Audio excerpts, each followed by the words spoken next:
Hello, ladies and gentlemen. Welcome to the Monday edition of the closing argument. Today is September the 15th, the middle of the month. I am Jerome Gayman, your host.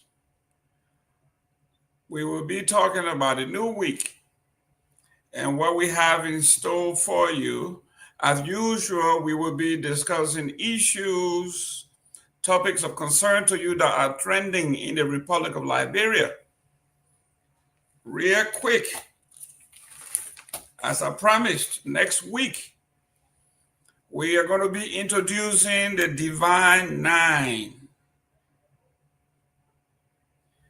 The Greek letters.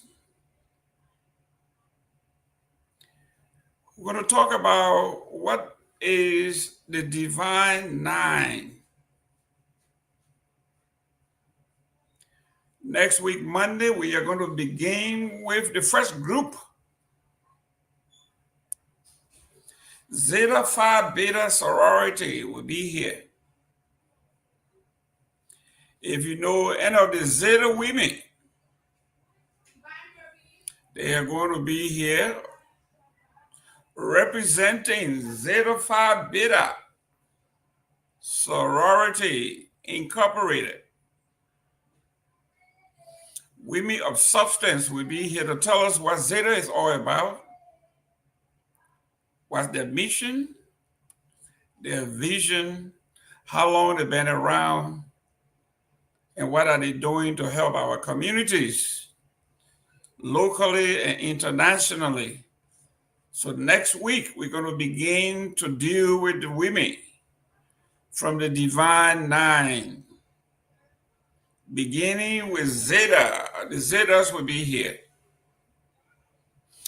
But let's look at the different headlines in the news.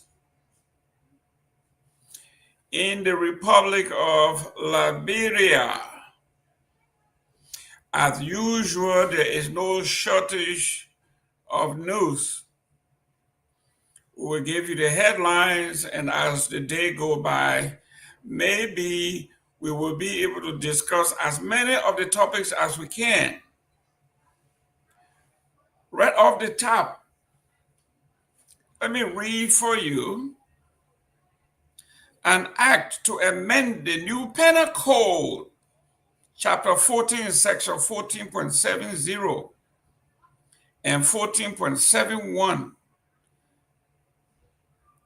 We are talking about rape of all kinds. This was approved December 29, AD 2005. Published by the authority, Ministry of Foreign Affairs, Monrovia, Liberia, January 17, 2006.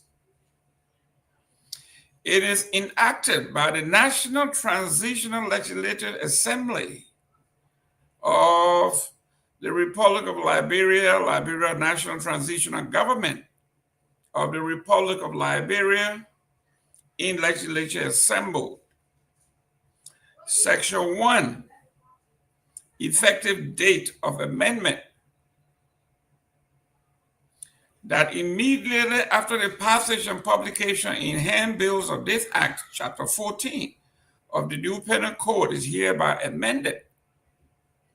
That immediately after the passage and publication in handbill of the Act 14 of the new penal code, here amended section 2. Section 14.70 and 14.71 hereby repealed and are replaced by the following. 14.7, offense. A person who has sexual intercourse with another person, male or female, has committed rape.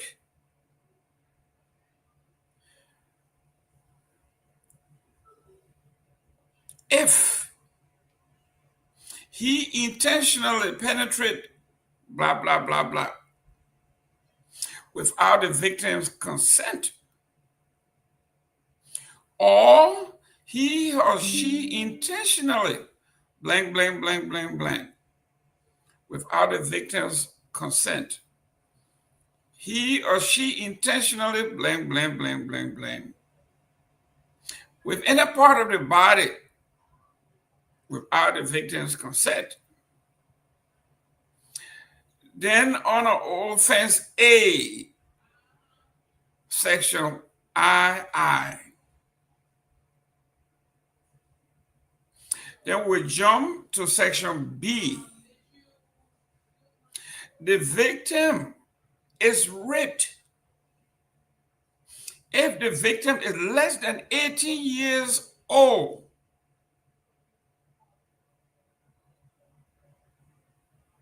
Let me read this again. It is considered rape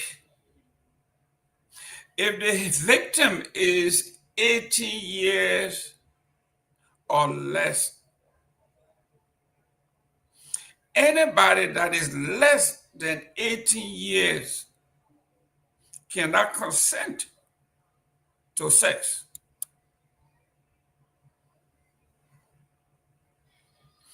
Anyone who is less than 18 years of age cannot have consensual sex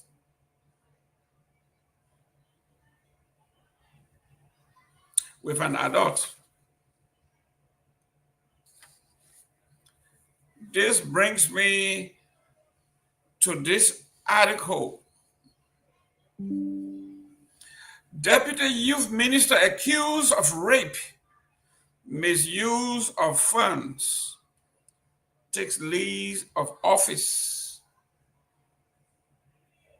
Written by Edwin Dolo, the Liberia investigator.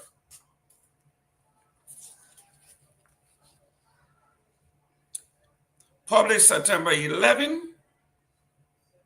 Monrovia Deputy Youth and Sports Minister for Youth Development J. Brian McGill has taken a leave of absence after being accused of sexually assaulting a minor and misusing funds for drug-dependent youth program, official confirmed Thursday. The Ministry of Youth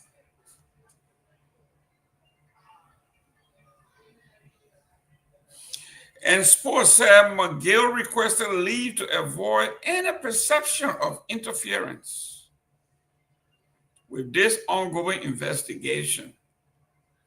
His request had been forwarded to President Joseph Mbaka's office. The ministry pledged full cooperation with the police and urged the police and media to allow the process to proceed without interference. The Liberian National Police is investigating a complaint filed by Christopher Davis, a ministry employee and father of the alleged victim. Ministry sources say the 14-year-old girl whose guardian self food at the ministry were allegedly lured into McGill's office on more than one occasion.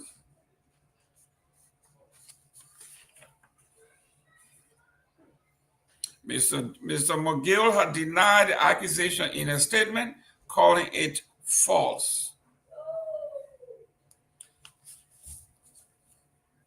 Do I have issue with the system as it is? Yes. In our republic and under our penal code, if someone is accused of murder or rape, the person is never allowed to take a leave of absence pending investigation. That is not what the law says. Mr. McGill should be in prison waiting his pre-trial date. No one that I know or have heard of that have been accused of rape I stand to be corrected. If you are a legal mind, if you have an example of when someone was accused of murder and or rape, where the person was given the luxury to leave and go home until the investigation can be concluded. This is not the justice that we cried for. You must well go to the temple of justice and remove the veil or the scarf over the face of Lady Justice.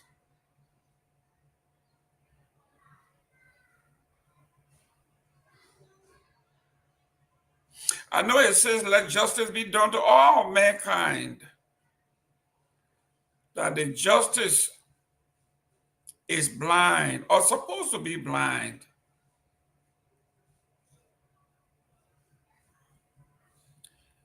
The deputy youth minister is accused of rape and had the audacity to ask and be given a vacation while the case is being investigated.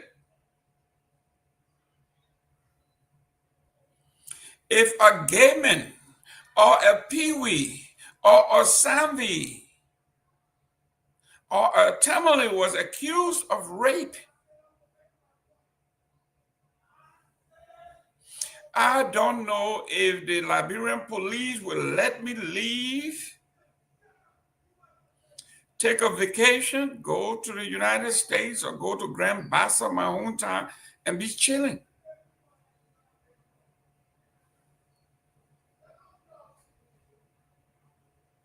To me, that is considered a rapist on the loose.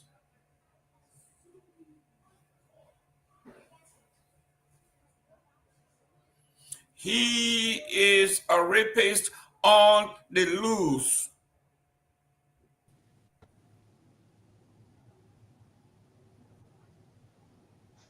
He is now given the green light to go out there and even commit more rape if the opportunity presents itself.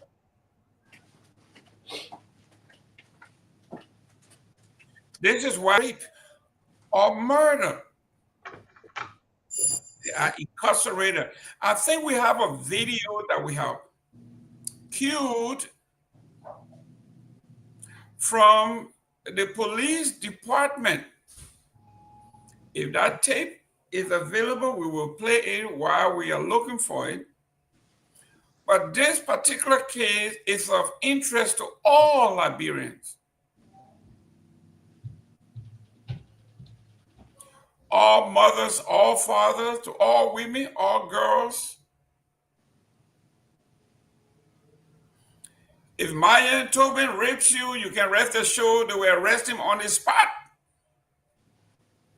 But if a McGill does it, he's given vacation. Take time off from his office and go home. He needs to go on vacation and rest while we investigate this case, according to the Liberia National Police. I will want you to listen to this interview clearly and carefully, and listen to the wording of the spokesperson that is hosting this news conference. If this doesn't concern you, then I don't know what else should. A 14-year-old baby is being accused or has accused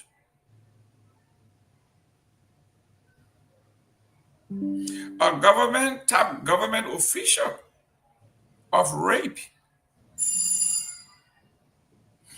As always, we say rape is usually done by people, members of the family, people with whom we have relationship. In this case, the father of this girl works or has some relationship at the ministry. And this is his daughter being taken advantage of by someone who is powerful. Let's listen.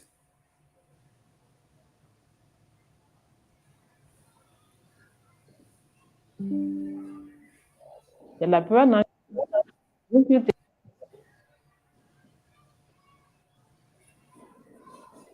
Good evening, Liberia. I'm Assistant Commissioner of Police, Susie T. Tele, Head of the Women and Children Protection Section of the Liberia National Police. I bring you this statement in response to a matter that has generated significant public attention and concern. On August 30, 2025, the Liberia National Police received a formal complaint alleging the sexual abuse of a 14-year-old minor. The accused in this case is Mr. J. Bryant McGill, Deputy Minister for Youth Development at the Ministry of Youth and Sports. Given the sensitive nature of this allegation and the involvement of a public official, we fully recognize the gravity of the situation and the public call for transparency. Let it be clear, an investigation is actively ongoing.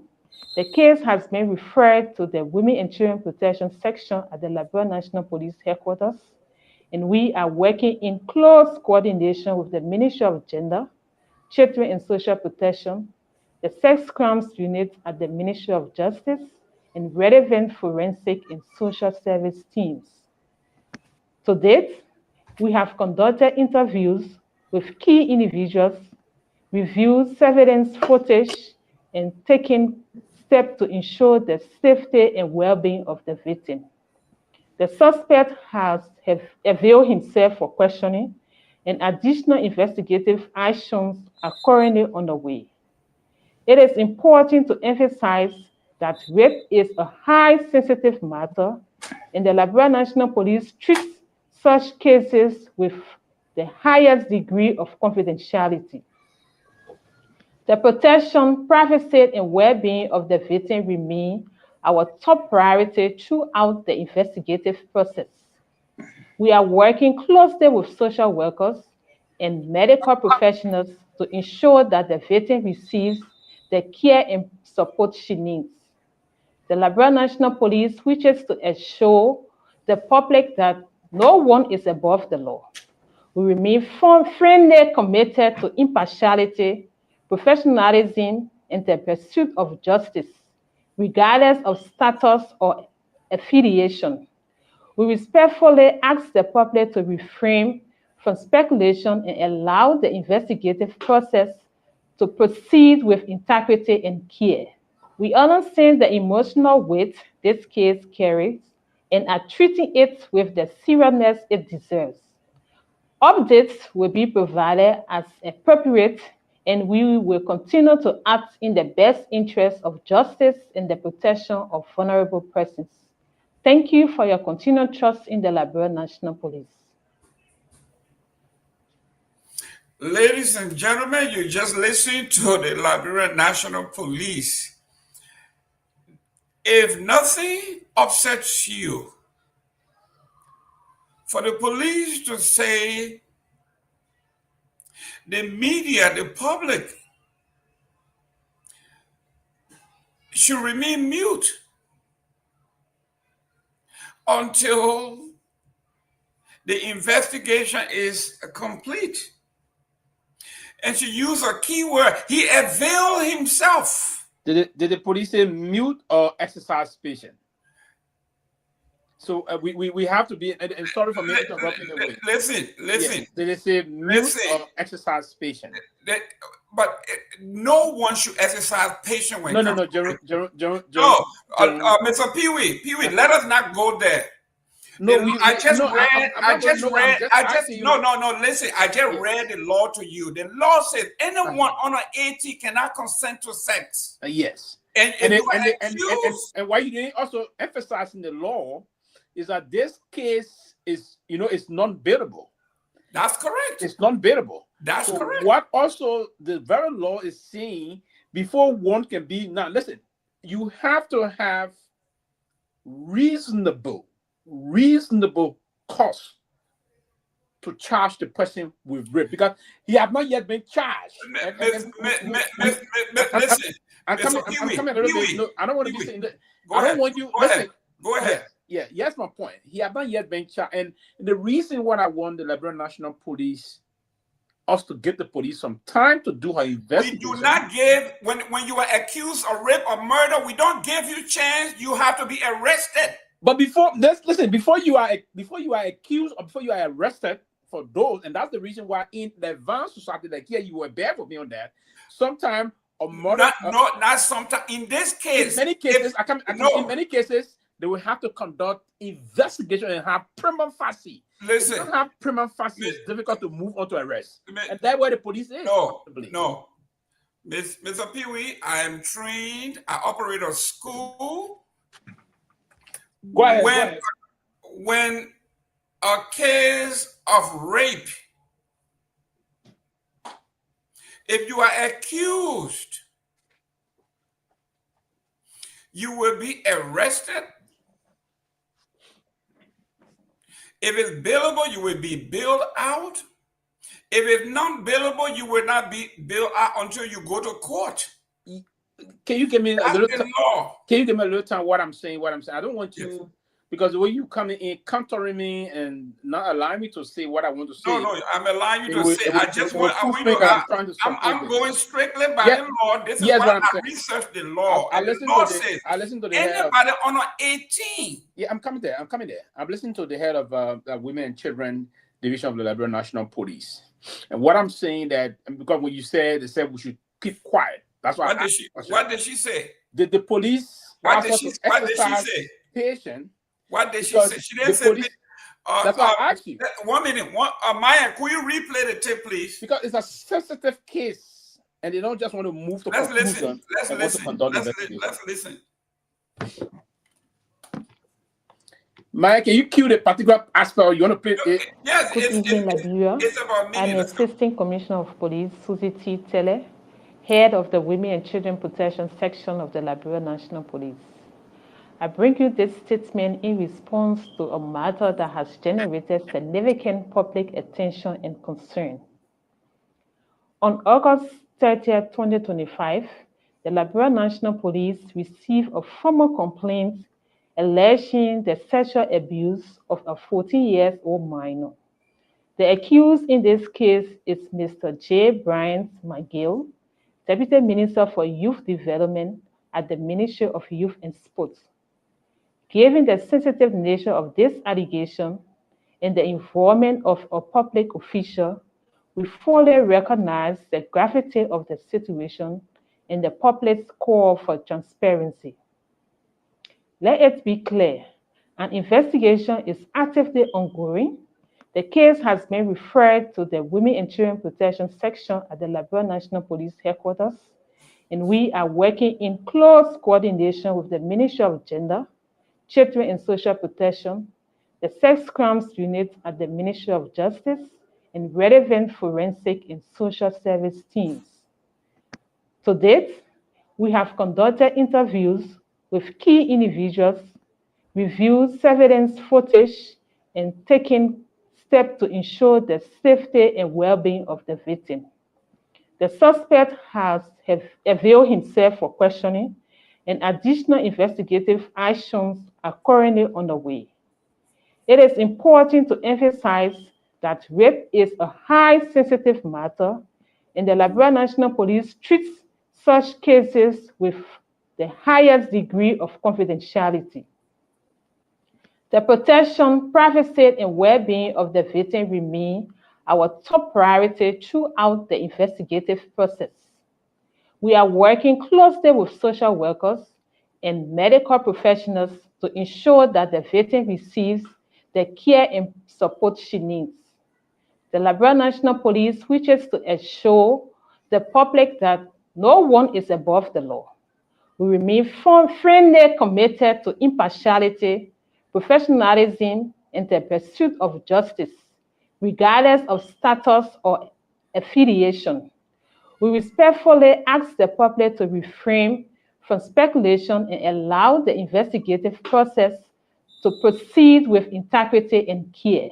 We understand the emotional weight this case carries and are treating it with the seriousness it deserves. Updates will be provided as appropriate, and we will continue to act in the best interest of justice and the protection of vulnerable persons. Thank you for your continued trust in the Liberia National Police.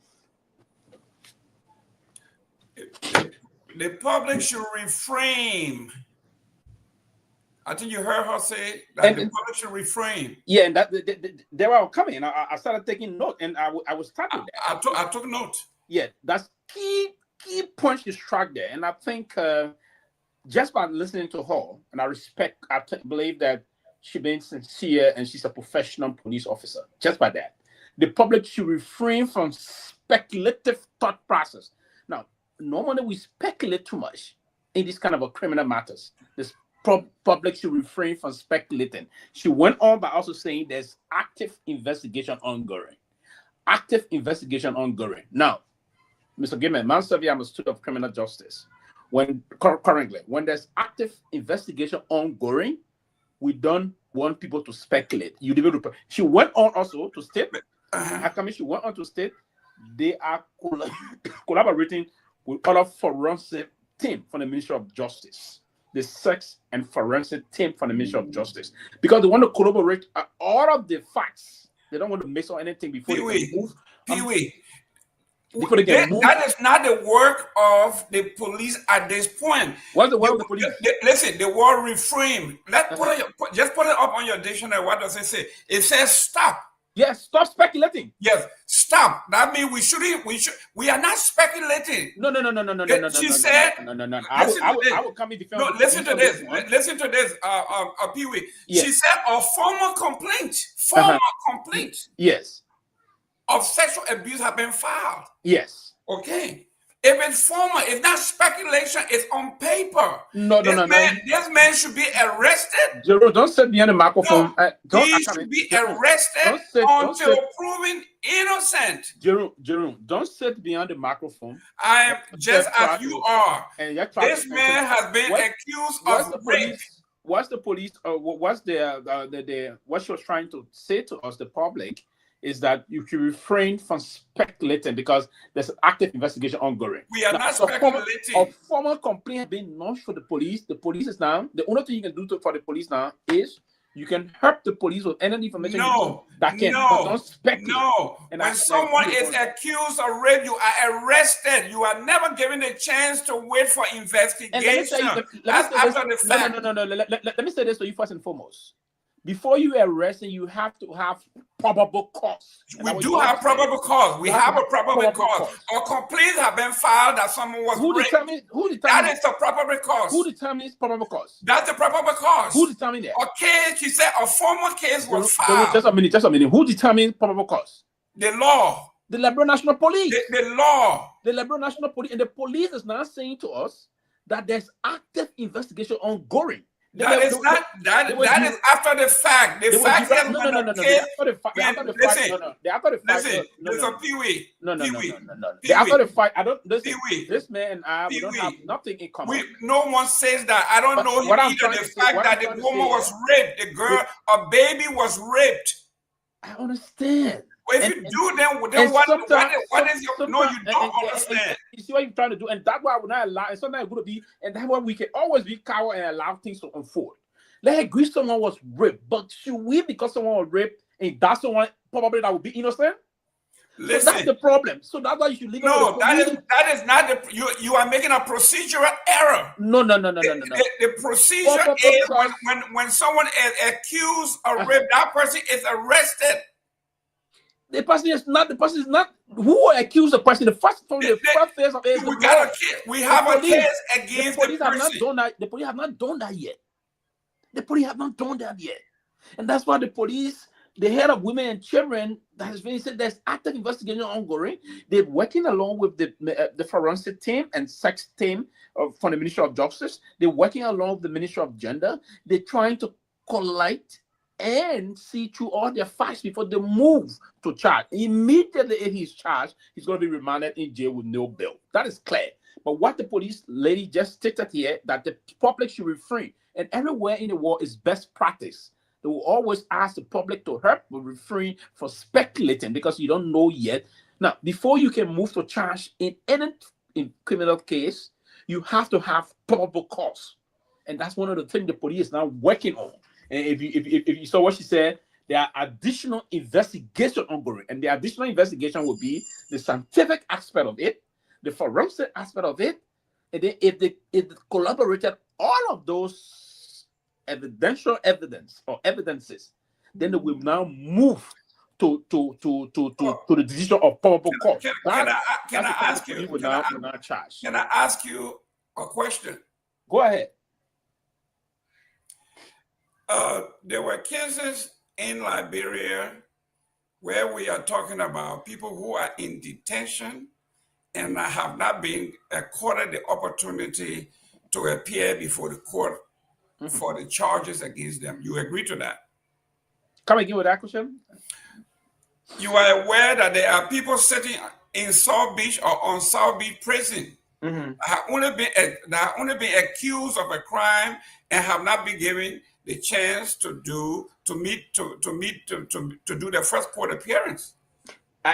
Before even here now, back when I was very active in advocacy, back I advocated in favor and against that kind of a treatment in terms of pre-trial detainees. We have hundreds of pre-trial detainees languishing behind bars that being some of them, for instance, let me get a case. I knew a particular guy that was allegedly charged for theft, right?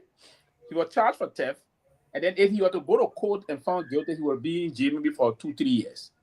But he was behind bar waiting for trial for almost 6 years. When I brought the case out, he was in Pakopin when I brought the case out.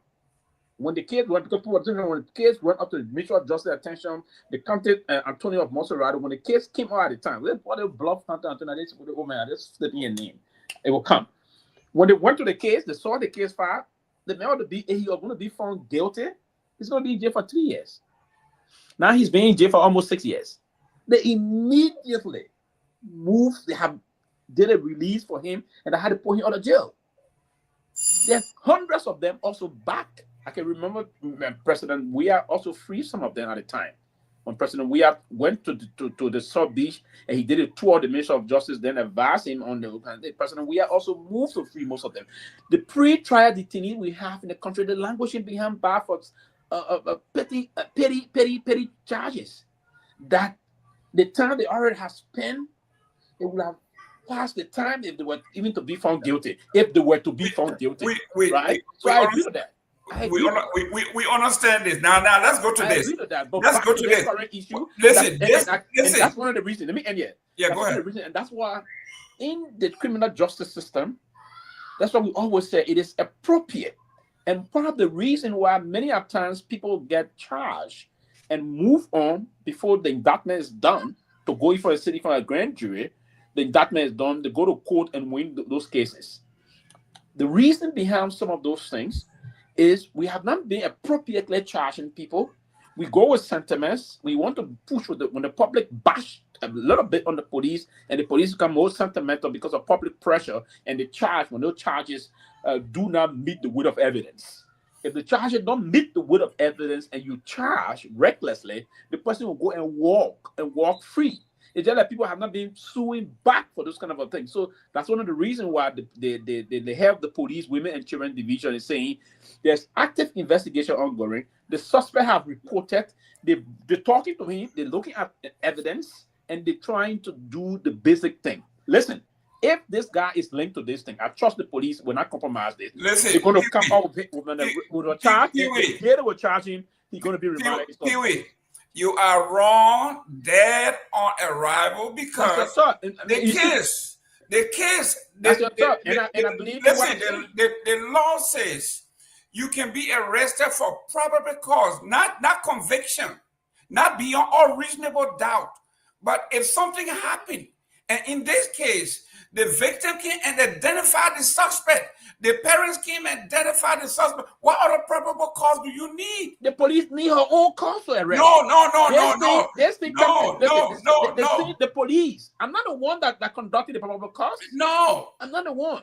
The first phase of our criminal justice system, where does it start?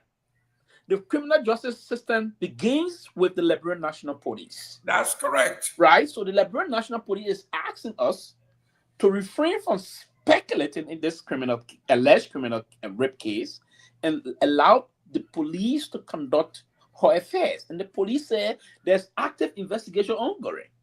They are doing that active investigation along with the family. Listen, you don't want to allow me the time. You want to tell the public I'm wrong, but you don't want to allow me. But Pewee, let's be honest here. Let's time ourselves, right? Let's do 1 minute each. Okay. Go ahead. Okay. A probable cause is not a case beyond all reasonable doubt. It is to believe that something happened. In this case, the victim identified the perpetrator. That alone is a probable cause. The reason this is not happening, if this was Pewee, or this was Gayman, or this was Joe Blow, that a woman came into the police with a parent and said, someone raped me. The first person, do you know the victim? They gave you a photo lineup. You say, yeah, this is the victim. They go and arrest that person. You are saying, even if the victim is identified, we should not arrest the person until we have proof beyond all reasonable doubt that this person did it. That is not how it works. You are doing it backward. I'm not saying it should be beyond all reasonable doubt. Okay. The preponderance of whatsoever evidence we're talking about here. This is for probable cause. And part of the probable cause, the police determine what probable cause is. The police are the first line of investigation. They are conducting their own investigative studies into this matter. This matter being out almost a couple of days now, running to a week, if I may. The police, the person in charge of the police department that is responsible for this matter is saying to us that active investigation is ongoing. The suspect himself, or he's cooperating with them, they're doing the investigation. There are active investigation ongoing, as she said. Both of those investigations, they're working along with the Ministry of Justice Sex and Forensic Team. And that Sex and Forensic Team is going to be conducting some studies on this innocent girl. I mean, this Manon girl, right? And the girl that's alleged to have been abused. They will do that investigations, and they will collaborate that with other medical investigation that they're conducting also. That's one of the things they're going to do. Now, immediately after that, and the police would not, and I like what she said. I will want what normally we see happen in other part of the world, we should allow it happen in our country. We should stop being over sentimental and putting pressure on the police to act. The only time I will get angry with the police is the police renege on performing a statutory responsibility. Yeah. So for now, let's give the police some time. Let's get the police up to Wednesday and see the outcome. No. Mr. Pewee, that's not in law. The process is when a victim, let's say a murder occurred. And they came and they pointed out the perpetrator. Are you going to tell me that we allow the perpetrator to leave, go on vacation while we corroborate the evidence? Okay, is that what you're telling me? No, absolutely no. Let me bring you back to the case of the guy, this gruesome murder of Charlie Crack a couple of days ago. That's correct. There was an elderly man, almost in his 50s, that people pointed at. So he's the one. He was arrested. What happened to him? No. The police released him. I'm coming to you. They arrested the second person that the FBI chief said we got him. Yeah, but listen. Pewee, what did you say? You said they pointed. No, listen. You said they pointed to him and they arrested him, right? Yeah, they arrested him. That's correct. Somebody pointed to this man. He should be arrested. Yeah, I'm coming. When they got him, what happened in seconds, in minutes, the security people released him. That's correct. This guy, when this thing happened, when the police invited, he reported himself. The police is not investigating. They have not seen But the cost for having arrested at that moment. They didn't arrest. That's the point. This man you are talking about was arrested and released. Arrested and released. But Yes. for now, there's no Miguel needs to be arrested because the police believe. Here's what the police believe. The police believe they need to see. Now, and let me put it back to you. And before I can say this, let me speak in a more rigorous tone. Yes. Let me be protected about this. That I don't support rape. We understand that. If you were to hear that we understand that. To me, we understand. If they hear that associated to me, if I'm guilty, let me be punished with the harshest of all penalty. But meanwhile, what I don't want to see happen, I don't just want to see. We have seen those kind of. There's a case in Chocolate City before, a classroom teacher, that a little girl, the mother set the little girl out to lie on her study class teacher. There was a kid, the man went to jail. The man was already in jail when the later on the thing happened. Some confusion came, someone pushed, and they confessed the story before this guy was released. He had spent some months in jail. And when that happened, Madam Sylvester said this thing: why we want to fight against rape, we don't want nobody innocent that would be innocent and go to jail for this, and that will have the stigma for the rest of their life. So that's one of the reasons why I'm saying, give the police the appropriate time. If the Liberian police came out tomorrow and said, we have some reasonable reason now to hold this man, and we will not charge, they will charge, then he will be remanded in jail while the case is pending. And even by them charging him does not necessarily convict him in court. Yeah, but so what the police are afraid of, the police don't want to charge. The police don't want to charge. The police don't want to charge. The police don't want to charge. And then you go to court, then the man. Pewee. That's the problem. Let me tell you this. Go back. I'll listen to you. Listen. After being accused of sexual assaulting a minor and misusing funds, the official requested time off from his office. Can you imagine? If you are accused of a major crime, you either did it or you didn't do it, but you request a vacation. How many criminals in the Republic of Liberia, anywhere in the world, will be accused and asked to take a vacation? No, you see, given sometimes, I'm a man. What I wouldn't want to see happen to my girl child, I wouldn't want to see it happen to no girl child in Liberia. Or no child in Liberia, maybe a boy child that may be sodomized also. But what I would also want to speak of, and that's where leadership comes in. To be a good leader, you should be able to strike the balance. You should be able to do some quick evaluations and strike a balance here and speak to the mind of those that are affected or whatsoever. So to bring them to check in terms of difficult times. What I'm saying here, it's not the issue about the mayor asking. The reason why the mayor asked for that, and the reason why that unfolded, probably the minister, because they don't want him to be active in his position. No, I'm coming. You see, they don't want he took. He didn't ask. He took. Yeah, he asked him to leave, taking a leave. I have been in the institution. Someone is involved with this, and they ask for the kind of a matter. They didn't ask him. They didn't ask him. They said, Mr. Brian has taken a leave of absence. No, requested a leave of absence. They didn't say he asked. No, requested. No. And that's not also true. You see, the reporter,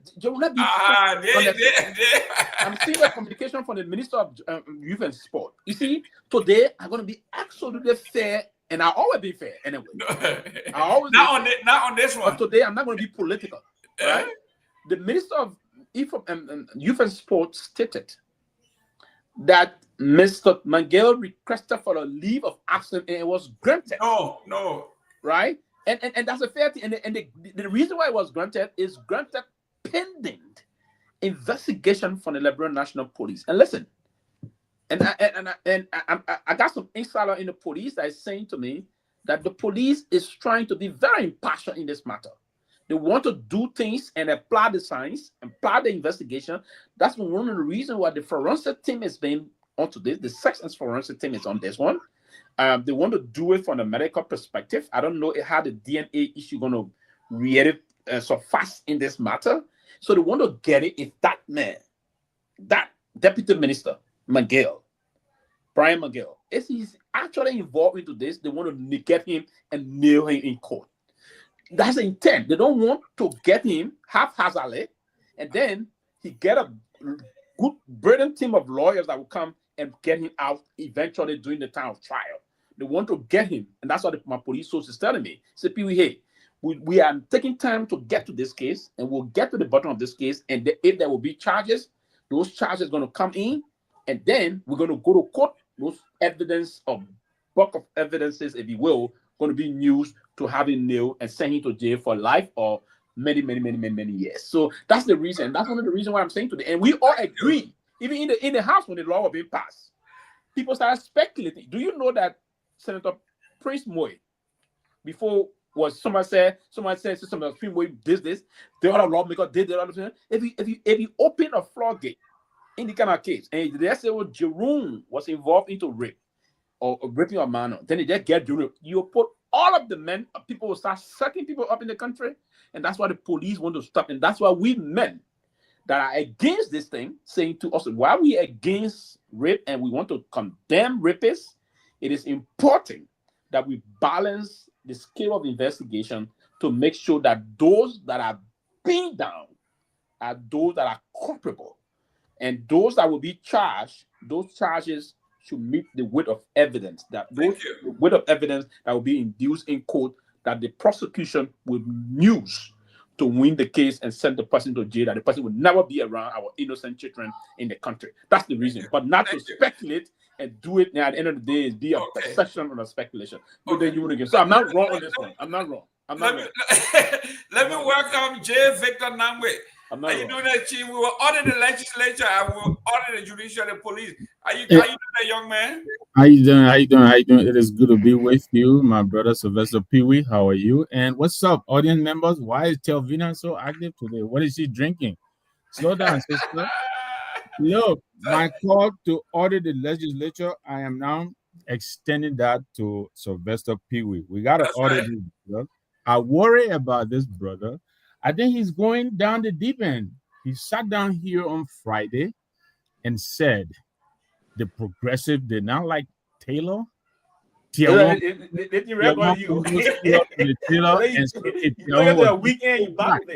and so if Tiawon was beat, not like Taylor, then he got up to say Tiawon Gongloe faked his beating. So he comes on again today. He's doubling down and he's telling the people. You just rightly pointed out, Mr. Gayman, we have a suspect, we have the evidence, we have the medical examiner. What evidence you know you have? The eyewitness. We have the witnesses. We have the witness evidence. We have the medical report. To nail someone. You see, he's not a lawyer. And listen, neither are you. But listen to Pewee. If there was a murder and someone comes out and says, this is the guy who did it, are you going to let him go home and take a vacation? I come in. No, answer the question. Let's get back to the key. What you just said. I'm coming now. Somebody can say, I saw Jerome doing this. Is that enough to send you to nail you? Oh yes, they will arrest me. In court? They will arrest me. Any good defense lawyer will trust that. That's fine. That's fine. That's fine. Listen, that's what the system is all about. The first procedure there is that the victim identify her attacker. Listen, I mean that's probably close to how you arrest like on this one. So I was talking before that everybody. Okay. Victor, I'm sorry. I just sent a video to Myean, and I hope you will cue this. This is the video on Nyenwolo. And we don't have any right to this video. I have to say here for disclaimer, this is a Spoon Network radio where Mr. Sylvester Pewee was one time a panelist as well. He sat down here and said there is absolutely no evidence that Nyenwolo had ever been accused. And I was saying during the room that there is a video. And so I put a video in the chat room over the weekend. He had said if I were to video, you don't even know how to you will come out. Why you keep interrupting me? But why interrupting? But you say you think bigger than me? You have to always interrupt me. Does that make you feel like you're bigger than me? Saying things that you stop interrupting me. Let you go. I don't do that to you. You gotta let me finish. No, but go ahead. Thank you very much. So you had said that if I had produced that video, you were going to retract your statement and apologize. And now I'm asking Myean to play that clip, and you watch that clip and then tell me how you feel about Nyenwolo being a minister in this government, let alone a minister of internal affairs, let alone that this government has not said point the same way the deputy minister of youth and sports has been accused, and he himself took a voluntary leave of absence. The government has not said a thing about it. And every day we get these cases of sexual, gender-based violence in the press, and nothing is said about them. We talk about them for an hour or two, we move on to the next case, and the cases continue to pile up. This is not the government I believe you will want to speak on behalf of. So, Myean, would you be kind enough to play that clip, please? And Jerome, you see the unfortunate issue. Omen Nagbe messed up everything just now. No, Mr. Nagbe, please. Oh, never. I'll go I don't want to put it. Well, Everson, you must start calling me young man too, Jerome. If anything, Elvis Morris. Obviously, I'm an old man, and I'm proud. I enjoy my age. Go ahead. Let's listen to the clip. Okay, let me play the clip. I'll come back. Mr. Nagbe misinformed the public just now about what I said. I didn't say that even our project. I said there's no code of competent jurisdiction within the bitter word of the Republic of Liberia that indicted the man before you called him this, that. That's what I said. No code that indicted him. That was my point. I didn't say he didn't make it. I listened to the statement. At the time, I was in Myean County, in Lofa. I was in Zozo District. I can recall when this information came out. I was on radio live in Zozo when this incendiary comments came out from Mr. Sakria Yimane, right? And I condemn it. But what I said the last time is to refer to someone as a rebel or criminal. And I was saying a criminal. That person will have to be convicted by the competent court of jurisdiction of our country. That's the only time someone is considered criminal.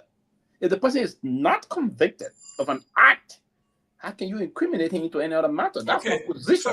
But I didn't say he didn't make it. Okay, so the video. Okay, so your logic is the butt nakeds of the world, the Prince Johnsons of the world, those that open pregnant women's stomachs, and they were not adjudicated as murderers and criminals. They are fine. They can just walk away in Liberia, and we can't say they are criminals because not only that, Jerome. Are they criminals? This is a self-confessed killer. This man's a rebel. He's a murderer. He himself said it. He said, "I'm a rebel, and if you bring that man from me, I will kill him." I agree. And yet he's a minister in the government. I have said it before, but by he's saying he's rebel, he confessed. Until now, they say, you see, our law and the very panel law. I saw Jerome eloquently trying to research and read and recording all of this. That's why I want because when I'm coming here, I don't want you to say I'm doing it from my head. That's what I want you to also go back and research the very panel law. What does panel law says about who is a criminal? We understand. When can we refer to someone as a criminal?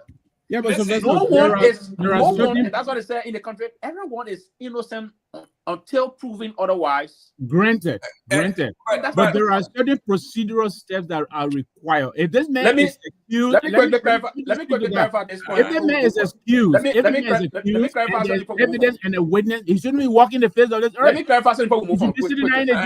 Mr. Nagbe said, my own big brother Nagbe said just now that I was not a panelist, and I see Tavina saying the same. I was not a panelist. I did an appearance on Spoon before. I was invited to be a panelist when the guys left from Spoon at the time. When you have the leg of Garguah and others, I was invited personally to be a panelist on Spoon. I made my debut. Hey man, are you telling me I use a white spoon for nothing? Because I use a white because of you. I made my debut appearance. Pewee. I made my debut appearance, but I later on.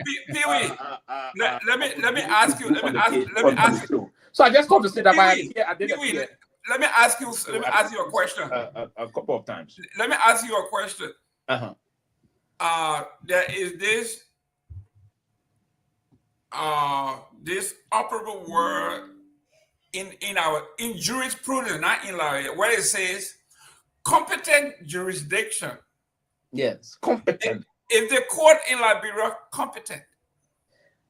Yeah. So listen, and I respect. No. Listen, Mr. Nagbe. Listen, you don't expect to ask intellectual kind of question. You even tie himself into pressure. You going like that? You are pressure No, now. yeah, that's what I'm saying. Listen, the ultimate pressure. Listen. The courts in the country. The master deflector. The court in our country. Let me say this to you. While I have some reservation about the independence of the court, and I respect the court, and that's what and I was taught. You see, I am a constitutionalist. I believe in the Constitution of the Republic. But let me ask you this, Sylvester. And the Constitution says we should respect the court. Let me ask you this. Article 65. I come here, and that's why I said I got my own reservation about the independence of the court. Let me drink from my Stanley. But yeah, I know, right? Can I ask you a question, Sylvester? The courts are competent, do you believe an arrest warrant should be out for this deputy minister? Okay, let's go to the video tape. Look how you managed to get his pen. Yes, there should be a arrest warrant should be out for him if there is probable reason to arrest. Let's talk about it on the other side of the video. Let's look at your uncle take out his pants. Look at your Millie. Look. Okay, very well. Good, let's go there. And they say he bought that from Zozo Market. You see, we just go. Can you go back and play the video? Yeah, go back to it.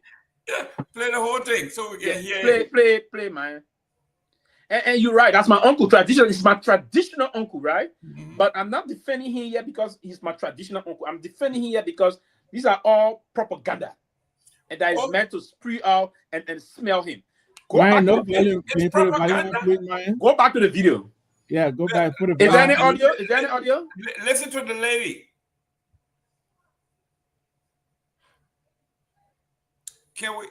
Do we have audio? It does have audio. I didn't mute it. He needs to unmute it. That video been my own people number one get him and throw for today. Let's see it. I want to see the audio. That you on that? Yeah. So where's the lady in question here in this video? We come show the video. Where's in our room there now? Where he's trying to listen. We're looking for the audio. The man's wearing a clothes. Man taking a picture and he said it. Okay. The man's wearing his clothes. Let's listen to the audio. Yeah, but we don't have sound. We can have sound. I will stop talking. Okay. I will keep talking. Myean, if we don't have the audio, then because you will clearly listen to the woman crying and the conversing with him. Why are you doing this? I'm trying to pull the audio there. I'm trying to get the audio quick. Okay. So the woman is with him. The woman is with him in the room and she's crying. Then you can see her. She can show should be ashamed of yourself. Oh my God. Oh my God.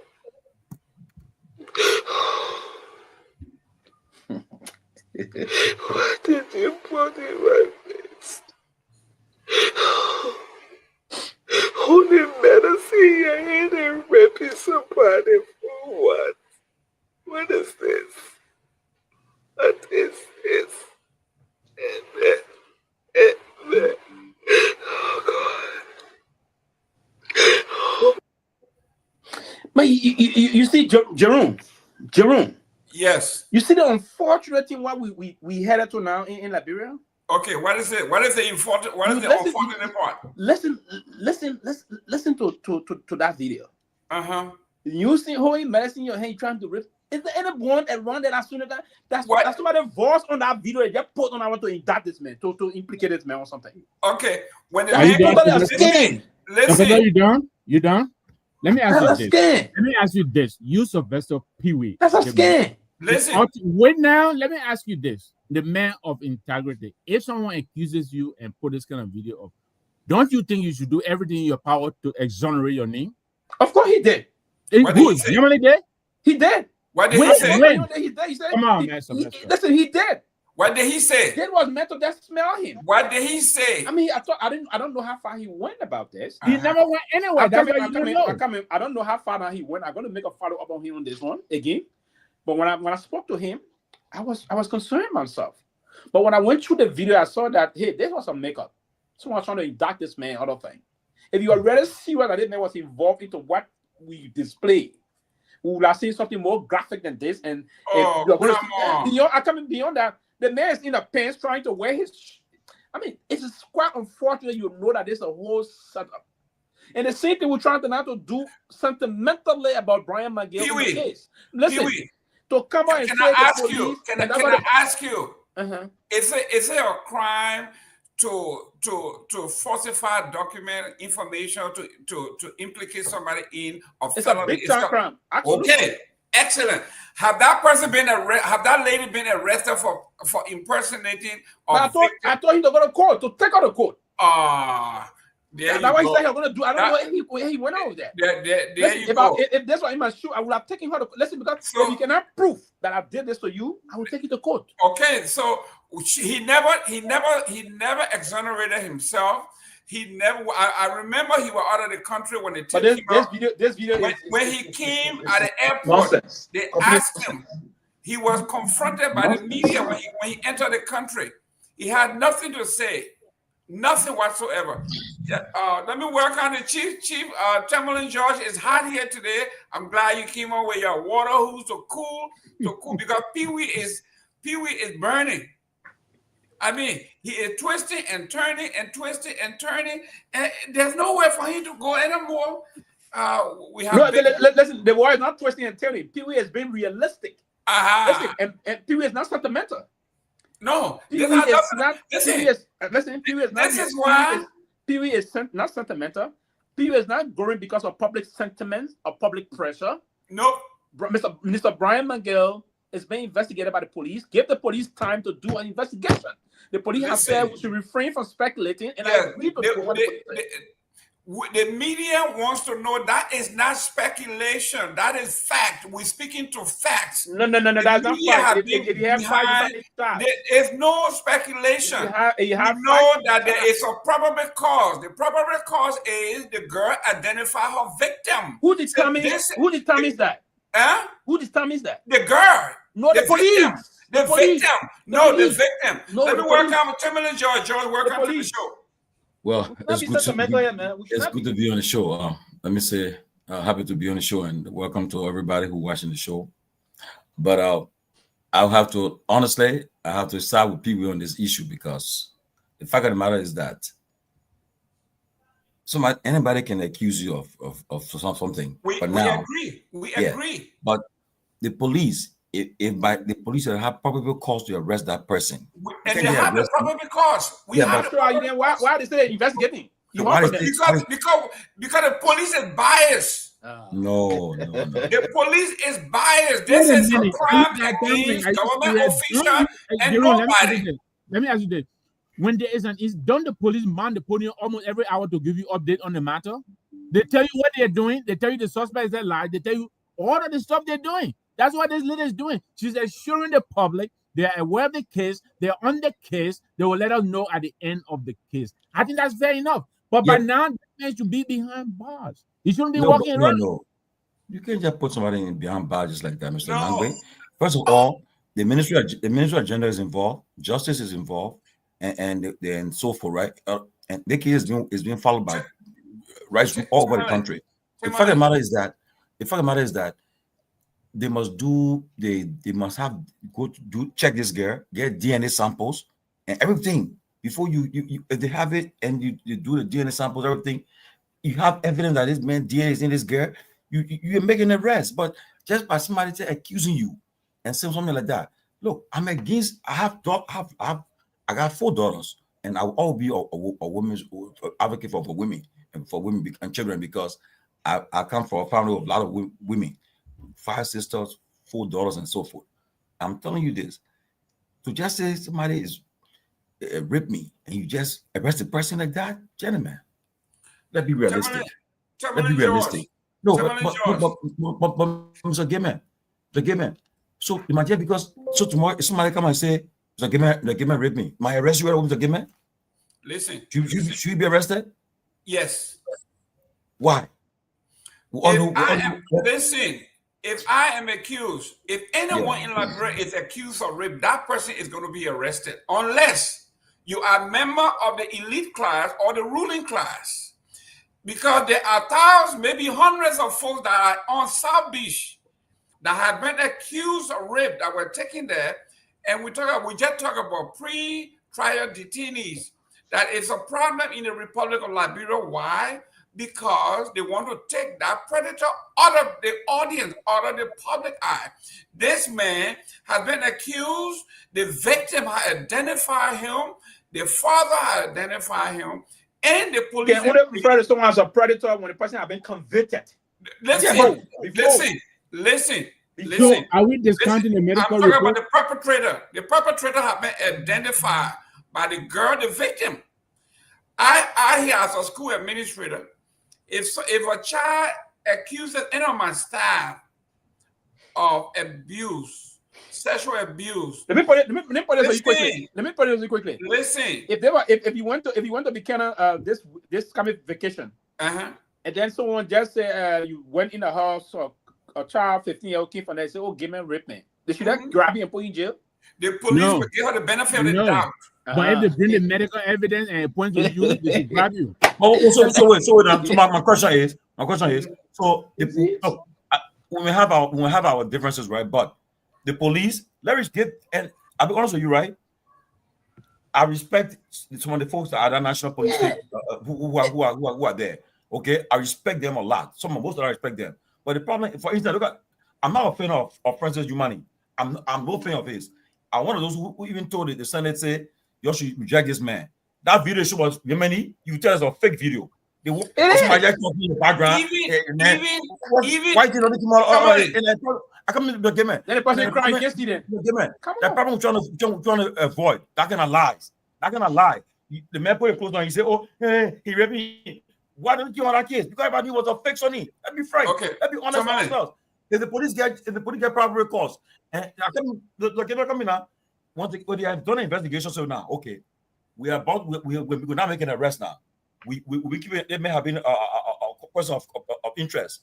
Yes. Now we got evidence to find arrest this man. You won't go tell them arrest somebody that the evidence is not there, and you lose the case. And Jerome, here's another point quickly, Jerome. Another point, Jerome, quickly. So it is possible. I listened to Big Brother Nagbe saying something that is important also. It's possible, and I've seen our own friends all on the stream making their own comment, and I respect all of the comments coming in. It is possible. Don't look at the comments. Yeah, it's possible. I've seen a case also that someone that was arrival of the someone that was raped of the CMC he just joined us. He's the only one someone that was raped before, and that particular child, I think was 16 years old. You got mail. That child was 16 years old, and said this person tempered with them.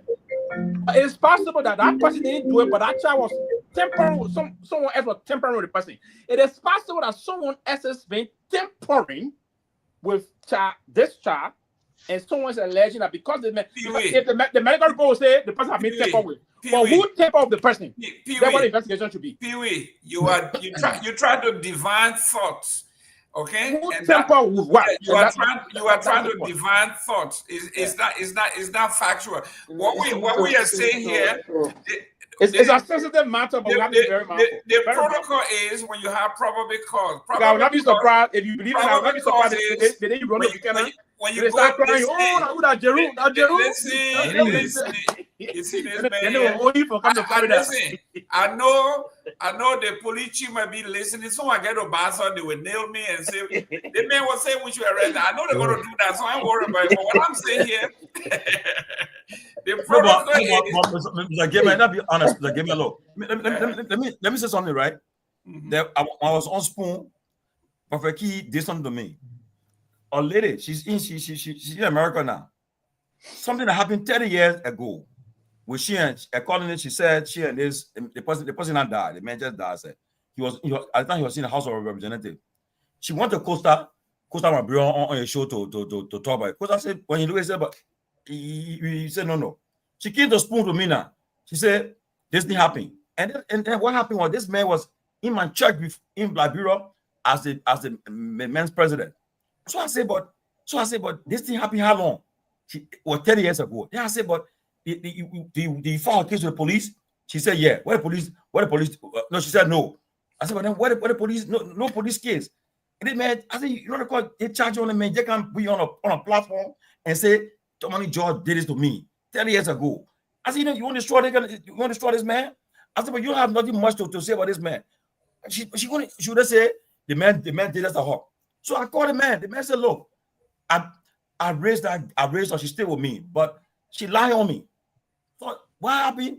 He wrong. He said, Tomalin George took money to suppress rape case. So when he did that thing, I just came out there on spot and said, look, when he said it didn't happen, the man is alive to you. Less the man, you call him, you tell him he never didn't give me no money for nothing of this nature. So I was sometimes here, Prophet Keith, he's playing, he said, oh, in fact, I two things, I get that to that man, but she won't get on now. I said, so I can't tell him as you mind, you got to destroy that man for nothing, and then I'll be living my conscience. I'll be frank, my people. No, rape is not something to play with. But if somebody try, no, let me say this to end. If the librarian, according to the age of consent librarian, say the age of consent is they say 18 or 16. 18. So, 18, okay, yeah. 18, age of consent is 18. Even if a 16-year-old person agree to have consensual sex with you, you are what we call that statutory rape, because even though she sex encounter is consensual, but the fact that child is a minor, you are committing statutory rape. If you be charged, if the evidence are there. What is the issue? Now, the police investigating, right? Minister of Gender investigating. The Justice Ministry already involved. Human rights group are all part of this case. So now, the man asked the ministry, said, well, give me a leave of absence so I can focus on this case, because I want to be distracted with it. He's investigating the man. We agree. Because maybe a lot of reasons why the time is still long. Don't forget now, we don't have all the necessary stuff that people will come with forensic team will come up quickly. So you gotta be very careful when you make an arrest. Because if you're making an arrest on this man, and then kind of find out you lack the prosecution cannot even prosecute the case. When you have done other people, you will lose in confidence in the system. So look, this man is on his person of interest. He's on an investigation. Let's give the chance. The police come up. When will you acknowledge it? When will you will be happy for that. medical report? But they come and arrest this man, put him in jail for what now? And people, let's be honest with ourselves, man. Let's be honest. So where do you put a medical examiner report? The police, the police have it, they got everything. Maybe they're building that case for me to do an arrest or something. Let's see. That wait for it to come. Well, this happened since August 30th. Today is September 15th. Listen. Okay, like I agree with Fofana. The government needs to move faster. I agree with Fofana. It's true. Move faster. But you can't just arrest the person. Yeah, go ahead. Tomalin, when you are arrested, when you are accused of being a rapist, the reason that you need to be taken out of the society immediately is so you don't repeat. You don't do what you did to them, because you let young girls, okay? The father said too now that they have suspected the girl sleeping with this man. So everybody in the community knows. Okay? So here we are. The reason that happens, if someone came, one of the kids came and said, or the parents came and said, somebody that in your employer molested my daughter or something, the first thing is I called Children and Family Police, and that person is taken out of here. Okay? Until the person can clear the name, they are not coming back here. So it's the same thing. If Tomalin George, you are very popular in Liberia, the name George. So anyway, ladies and gentlemen, let me extend my sincere condolences to the judges in Liberia. I was watching something over the weekend and saw the funeral service of Madam George, and that's your relative, or? My aunt, my father, only surviving sibling from my father's side. So all of them going on. Everybody going on. All the siblings, yeah. For the same man, same power, all of them gone. So, but wow. I say this right. The Bible says 70 years plus by reason of strength 10.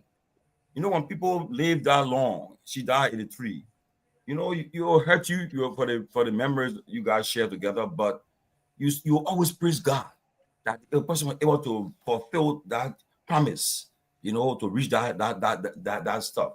Look, since this year, I've attended the funeral of over 6 of my friends that I knew, and some of them were just in the early 50s, some of them in the late 40s, and they just passed. So, 83, I thank God that she have a final resting place, and we celebrate her passing.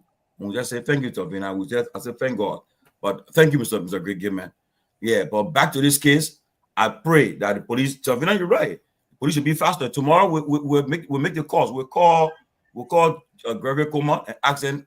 We'll call the people to ask them how far the case gone, because the public is getting anxious, which is they probably have all right to do, because again, one of the things people are concerned is because the police have come under scrutiny over the last couple of years of not being people.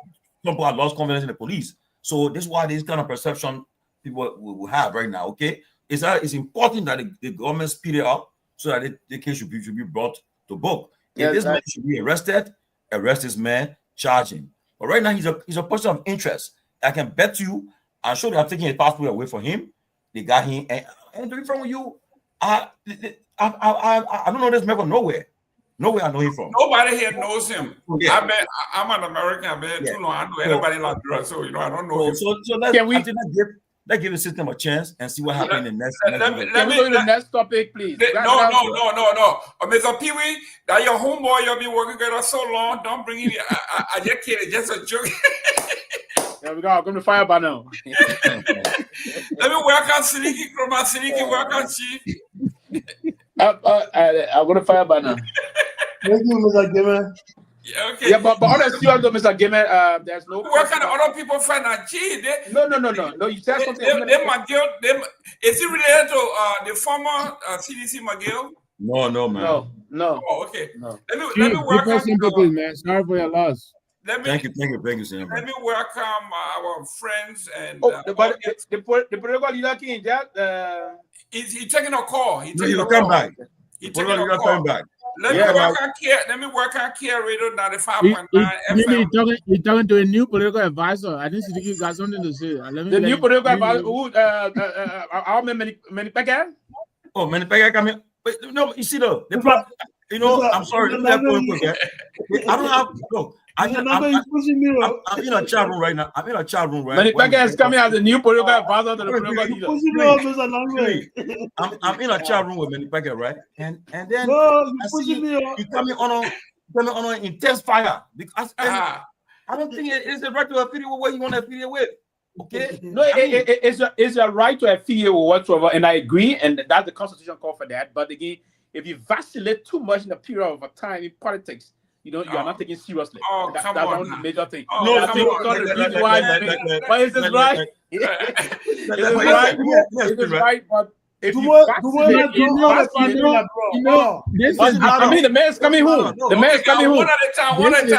Yeah, this is becoming a troubling pattern, right? For Liberty Party. Hey, come on now. But you gotta see Jerome. When Kamara joined the CMC, that problem. When Dopoh Modipaka joined the CMC, Sylvester, what would do now? Now you see people go all kind of places. You don't say anything, but when they join the issue of Fanta about Dopoh, Mr. Nagbe, no issue of Fanta about Dopoh. Dopoh has joined all the parties like so what? So what? You know, so all the parties like bro in the party. Jerome. Let me speak about the 1 minute. Pewee, go ahead. You got 1 minute. Yes. Let me say this to you, Mr. Nagbe, and I understand clearly. Sometimes you suffer from Pewee anemia, right? That's why I said so now. The Pewee thing coming here. Wait, not be what to be for. What was that? Pewee anemia. That's a new word, Pewee anemia. So again, when I said the thing about the progressive the weekend, when you couldn't sleep, you didn't have a sleep, and you had this probably this little Pewee anemia. Yeah, that's the kind of line, right? So, but let me consistently say what I said with the reason. I'm never. Because I gotta work on the political leader. I'm coming there. I've never, and the reason why I was even laughing about Dopoh coming to the CMC is that Dopoh is coming back home from his philosophical leader from the Liberty Party left. So it's a trend, right? It's a reunion. It's a trend coming to be part of. The philosopher can philosophize. It's dead. You see politicians going and jumping and doing that thing. But my own line is that someone just stated General was me said then what will happen in this former speaker office now he's not what happened that he's not director for political affairs now he's gonna be political advisor. Yeah, that's gonna be the major role you're gonna play now. You're gonna be the major and he just posted something here. He said that's why he posted. He said after almost a decade at the Liberty Party, I'm moving on to the CMC to explore new approaches to national progress. I look forward to working for a unified opposition and victory in 2029. So many. Nowadays, you LP Okay, guys. It doesn't So I matter. mean, welcome, Mr. President. Welcome to you. Tomalin, welcome the political leader. I want to officially welcome I called him yesterday. He's president today, the de facto leader of the opposition, because he's the only opposition leader that really on the news every day, speaking and holding the government accountable. He's up. So right now, he's the de facto leader of the opposition right now, I can say, because he's the only one on the front line right now engaging the government. The Honorable Musa Hassan Bility. He went for the vice president here today. Yeah, and before the PR speak, let me say this, right? Today I was talking to Costa, right? And he made me laugh, and we laughed away because he said, Tony, when have you been a crime if you go on your page and delete something from there that what crime committing and your own page? And it started funny because everybody deleting. I mean, we all posted our page and delete it from there. So I go making BLA for. Even that's something get wrong. That's why they do those things sometimes. Listen, how about the former speaker? And the former speaker also deleted something on my page too. So what happened now? Who deleted what? Welcome. Thank you. I'm enjoying the debate though, but it's good to be back on the liveliest of talk show where I feel the most comfort and relaxation. Nobody will attack you.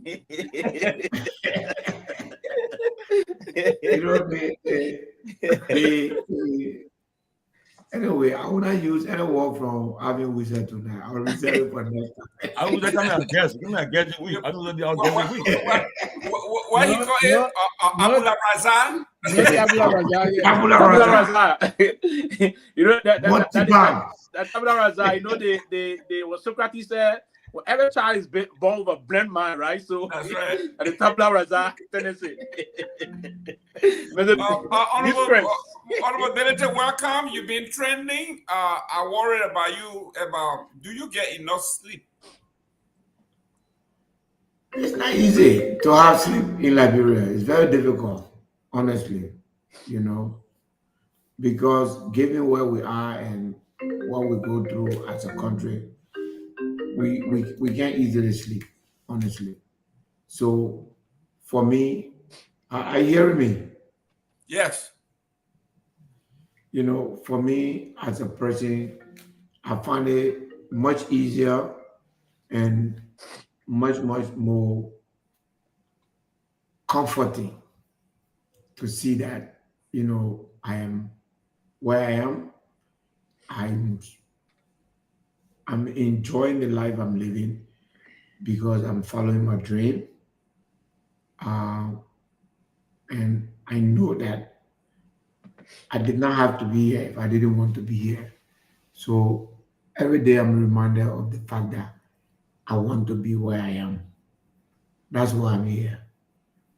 If I had chosen a soft life, I could have had it easily.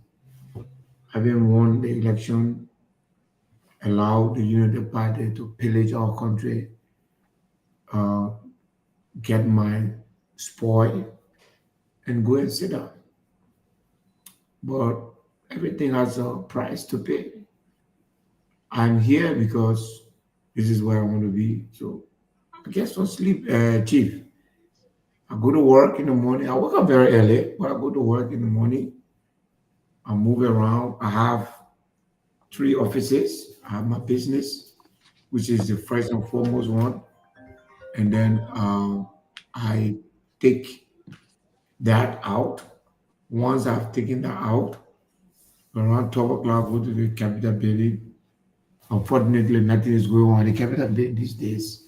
So I go to the CMC airport and sometimes I continue meetings.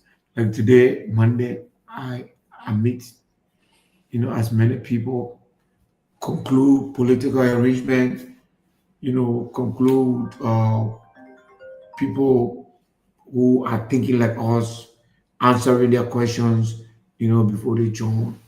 By the way, this weekend, we got the highest number of prominent Myeans that joined the CMC. This weekend saw the highest number will be publishing, this week. Yeah. So Excellent. we're doing well. I mean, we're happy where we are right now.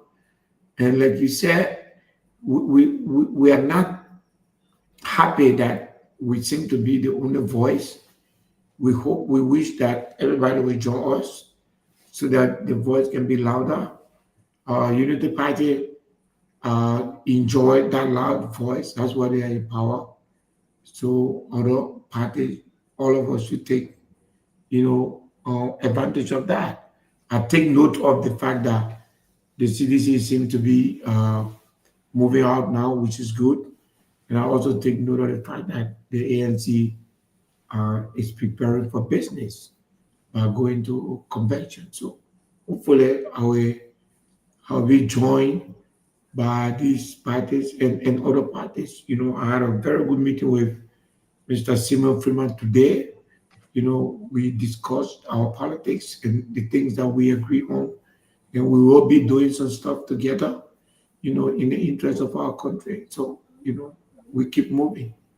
These people who, sat here, show their hands and beg people to leave cannot drive us out of this country. In the last few years, most of them are in government, they were beggars.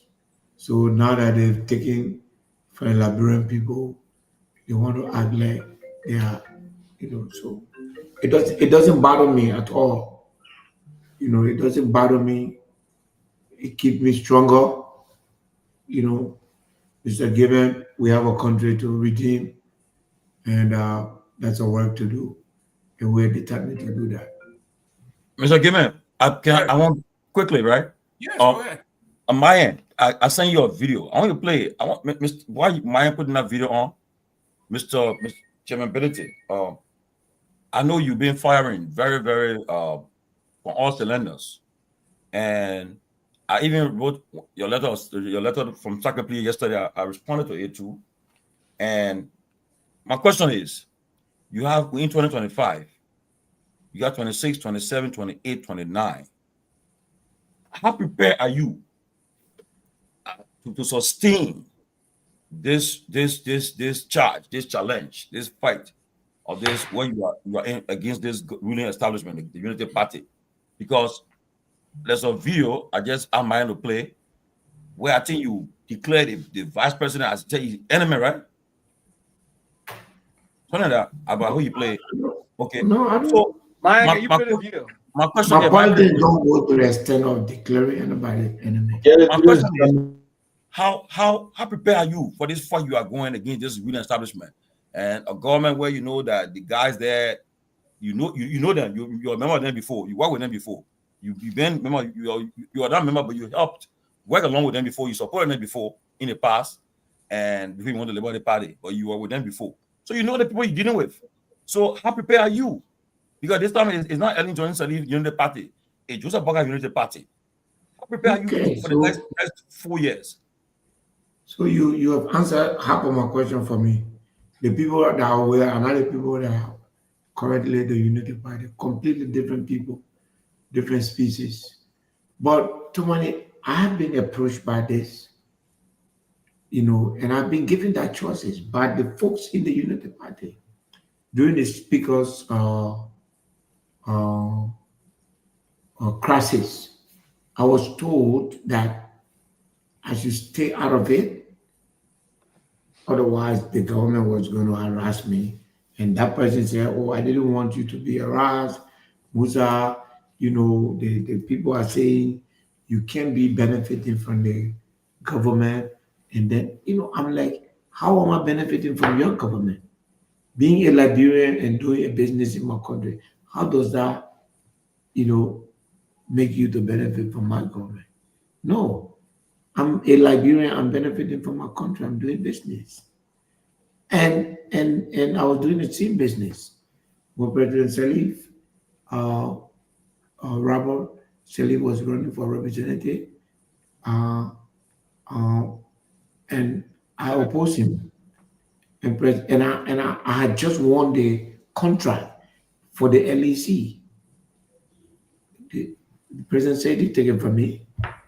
I spent 1 year in Liberia, me and President Jerome speaking, but she didn't take my business from me.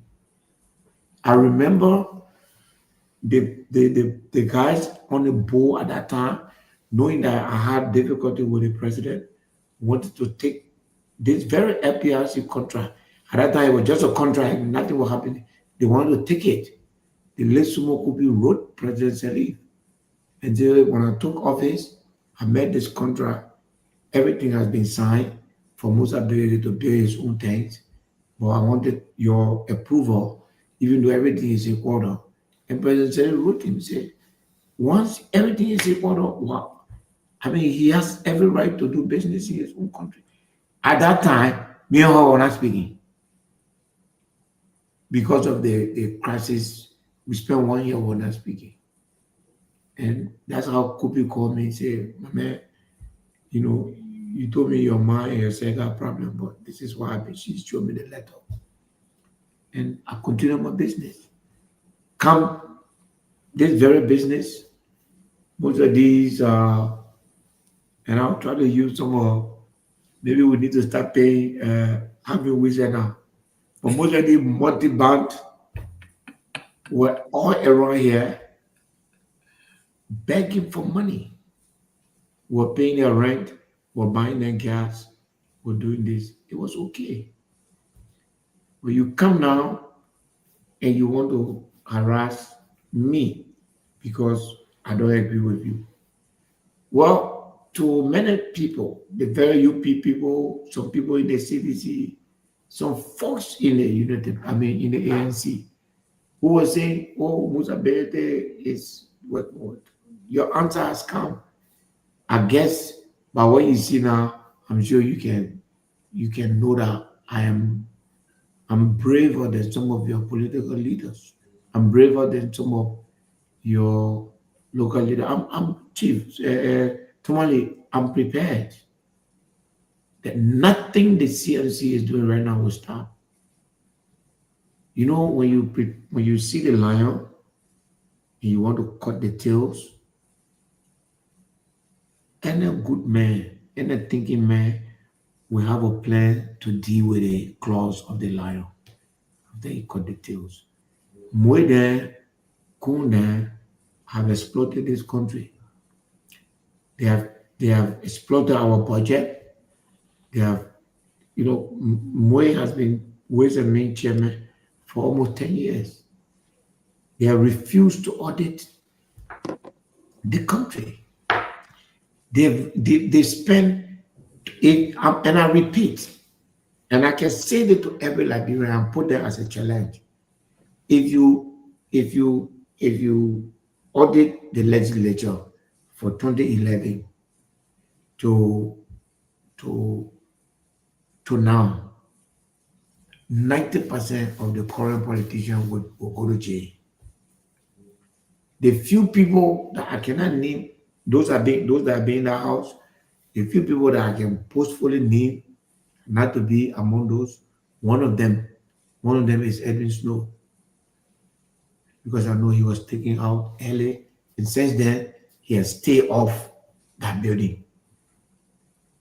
But go out of the place. You will see what will happen. This is what they are afraid of. They come after my business. They say, because I'm making 15 million. I'm making, guess what, ladies and gentlemen? The government of Liberia makes $130 million from taxes and charges from FPRC. They are coming after me for making $10, $15 million. This is a matter of fact. On each gallon, if you take the charges of FPRC, it's a government entity.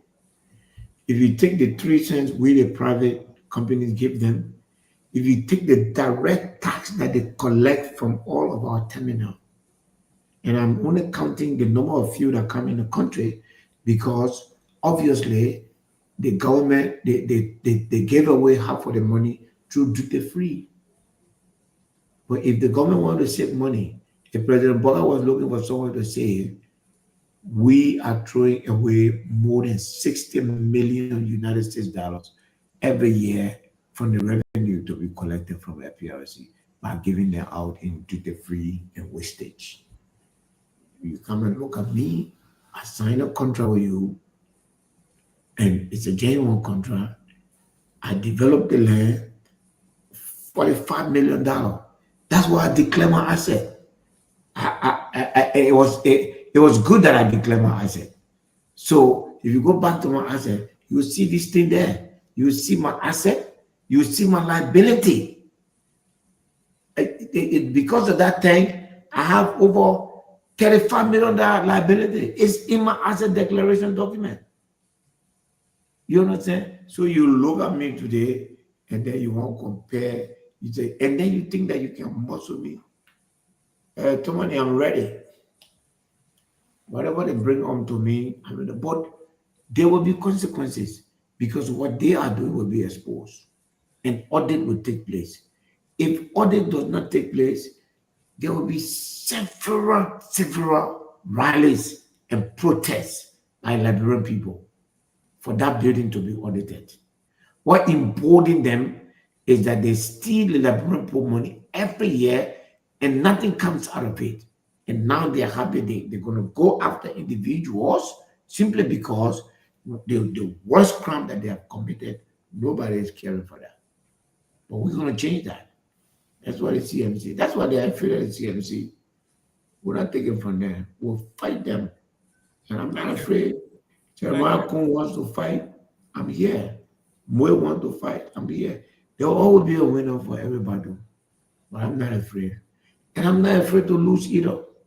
He who fights and run away lives to fight another day. Excellent. Mr. Pewee,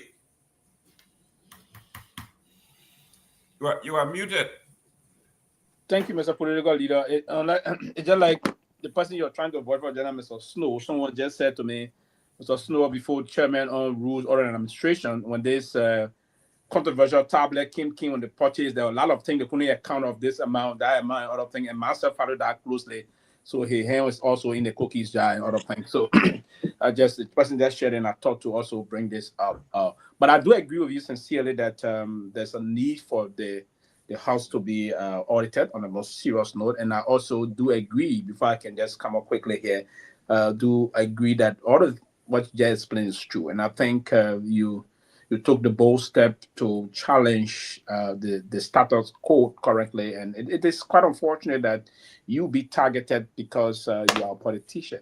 The Constitution of our country gives you the right to exercise that right. And we all are given said rights, if you will. So I don't understand why they would want to target you particularly. And the question to money asks you, I like the way you answer that you prepare for this. And I saw how you fearlessly, I don't know where were you in that beautiful contract tie, progressively and fearlessly hitting. And if politicians are sounding this way, and let me admire you for that. You are sort of stealing the show. On the most serious note, you are stealing the show. It's like you are the new sheriff in town, and everyone's gravitating towards you. Everyone's getting, it's just like this beautiful, like in the town, they say the beautiful lady is coming, everyone is coming, but the lady is standing her ground, and you're standing your ground to be a very honest kind of a person pushing this agenda. I think that's a very good cause, and this cause, the way you started, and people pull in from all angles, that we want to say to you that you are a serious-minded person, right? If you can pull people that spend decades with particular political party coming your way, and from the media landscape from that level across the country, that's a very good thing. I want to say this to you. But the only thing, as too many stated just now, and fight, and I saw the program quite recently in the program quite recently in Nima County, and all those things, those that are coming over. My short question to you, sir, is that I just listened to your newly appointed political advisor in your office, and his recent post, and that's been one of them we have been sharing. Are you still open to a major opposition collaboration come 2029? that seem, because the last time I asked you this question, you said CMC is going to go alone or this. Are you open to a major wherein the appropriate forces were aligned and then the opposition collaborate for one cause? So, I mean, the coalesce. Are you open to coalescing behind one opposition force? Okay. what I'm to the question, I know you wish I'll answer the question over yes or no, but unfortunately. No. I want you to answer the question as a politician. So there are, I am conditionally willing, and one of the conditions will be if we are going to come together, we're going to have to look at what we have done. For instance, what role did each of us had played? What kind of governing system? And an empirical analysis of the Liberian people's desire at this time. I believe the CMC needs to have the opportunity to engage the Liberian people for at least 2 years. Okay. To enter into any kind of opposition now is to eliminate that chance for us. Okay. We believe that we are in the right place to run this country. We have everything it takes to run the country. But we also believe that we need an opportunity to engage the Liberian people. And after 2 years, we are able to assess whether or not the Liberian people are ready for a new chapter or they are prepared to blend the new chapter with the old chapter. But at this time, it would be unfair and unacceptable for the TMC to join a political alliance at this time. So how do you derive the line that Liberian people ready? We need 2 years. Yeah, we need 2 years. Will you conduct a survey to see? Of course. Okay. I'm talking about empirical evidence, okay, data analysis. Fair I want to engage the Liberian people. Okay. I want to go every county. I want to sit in every village. I want to sleep. The last time I spent 2 nights in Kodubono, I want to go to every district. I want to sleep with the people. I want to feel the life they're living. I want to hear their story. And I want us to exchange our story. And after doing that for 2 years, I am prepared to assess whether I have resonated with the Liberian people. Fair enough. At that point, I am either going to sit down and say, oh, in spite of my best effort, the Liberian people still don't think that it should be me, but it should be this person. But if that result shows to me that I have a chance, I will ask the opposition to rally around me at that time. So we are not burying our head in the sand. We're committed to defeating the Unity Party. But it has to be done systematically. And when CMC is leading the charge for an opposition unification, it's not going to be by mouth. It's going to be with a governing principle, a governing agreement. It's going to be a policy, things to be achieved, the timing and other things to be achieved. But if you come right now, we're 5-6 months old and can't talk about coalition, you just want to destroy. We'll never accept that. What we can accept now with the excesses of the Unity Party, the opposition need to come together at this time and say, let's stand together to protect our democracy, to stand firm against this government that is trying to destroy everything that has been built before them. And then, when there are excesses, we should stand up. We should stand firm against a call for audit of the legislature. That's what making people that are more than frisky because they have stolen enough money and they're out there acting to say that they are something. You know, you gave all of the you know, we'll do an analysis. We are doing it. The kind of thing that they gave away in this concession agreement, you can't believe it. You cannot believe it. And this has to do with our natural resources, something that the whole country is in that way, in the way they are using it. You react quickly, and give a few seconds. You react. Give a I will give a chance because that your political leader want. Few seconds. No, but I don't want Pewee to take a Wait lot now. of time. No, I'm not taking all the time. Just few seconds. Yeah, Few seconds. Pewee, I Please. was coming to you, and now you 5 seconds. Just 5 seconds. You're on 5 seconds. But Go somebody, ahead. the mail are coming to you. What I was trying to say here, no, I just want to validate what Mr. Benedict said on this. Someone was just saying to me last weekend that Prince Myean, his convoy, all the vehicle in the convoy is almost $600,000. Imagine, those guys are finishing the resources of the country. It's serious. It's serious. So we'll all rally behind what this man is doing, this honorable man is doing. If you take out the value of one car, yes, from Prince Myean, he makes nothing less than $1,000 on his salary. Yeah. If you use his salary to buy one of the cars he's using, he will be able to do nothing else. Absolutely. So we'll rather be on you, Chief, to move the thing. Trust me, this is going to be a rally call. So Mr. Nagbe will be okay with me now. We will rally the opposition. Our party people, Mr. Nagbe King. We will audit that house. The audit result will come. Look, let me just give you something. The central bank report is out.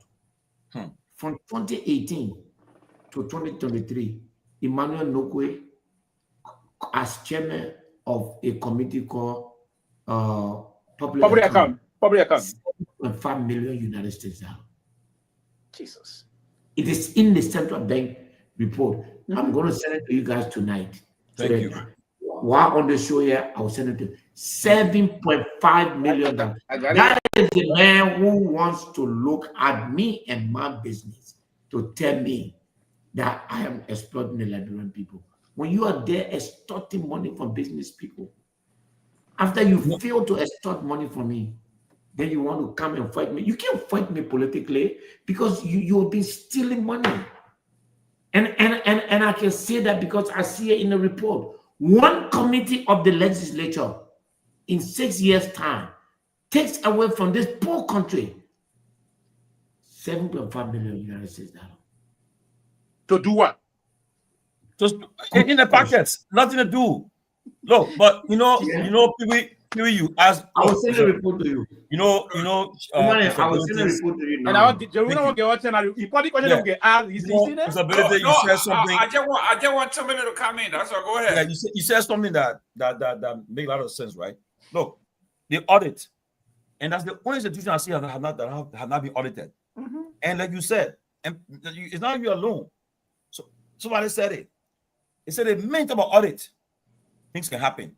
When Kofa talk about audit, they gang up on him and they make sure they took him out. The reason why now, when you remember the legislature, they can't expel you. You're not doing nothing inappropriate. So you have the fortitude. You can stand to them and call for an audit. But it should be a national call because 2029 is coming. And if people ask you and you answer the question, yes. For me, I said it today to somebody in a chat room. It is the issue about coming together. It's very important. We shouldn't make mistakes from 2020, 2011, 2017, and so forth. Yes, do your survey, your voter perception survey you are doing. It's good. Visit all the electoral districts. And like you said, if you honestly say, look, I've seen from what I've done, I've been throughout the country, and I see my chances square. I think if I go forward, I will win. Or if you finally say, well, from what I see so far, based and do an independent survey. Somebody's independent group to do it, should be honest with you.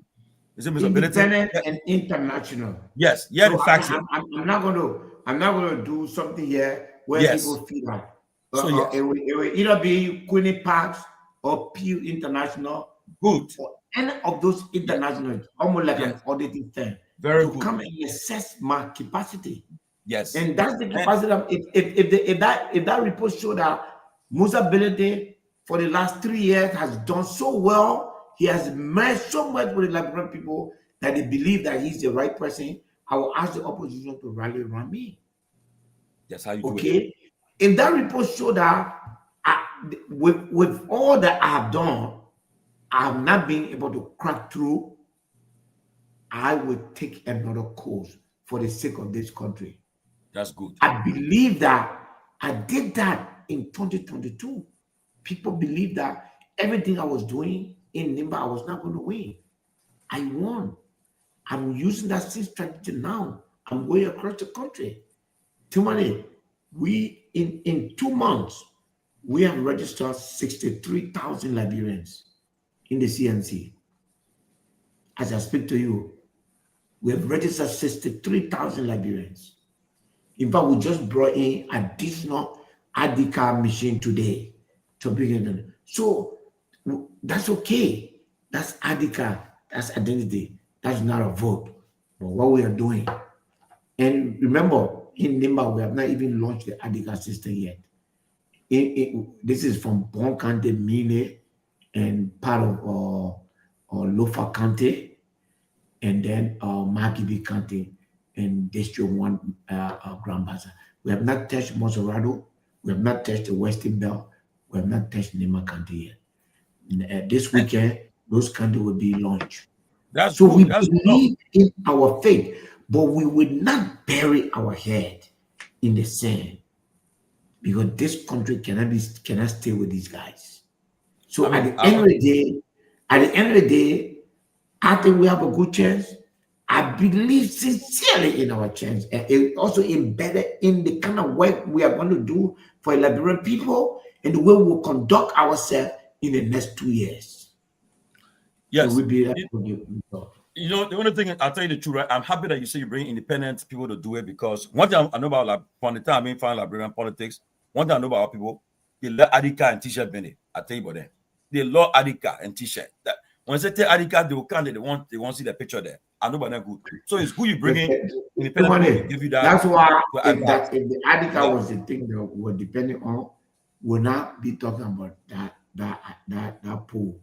What we want to do is that at least as a new party, chief, the part that people can start, stay in line to take our Adika, we consider it a plus.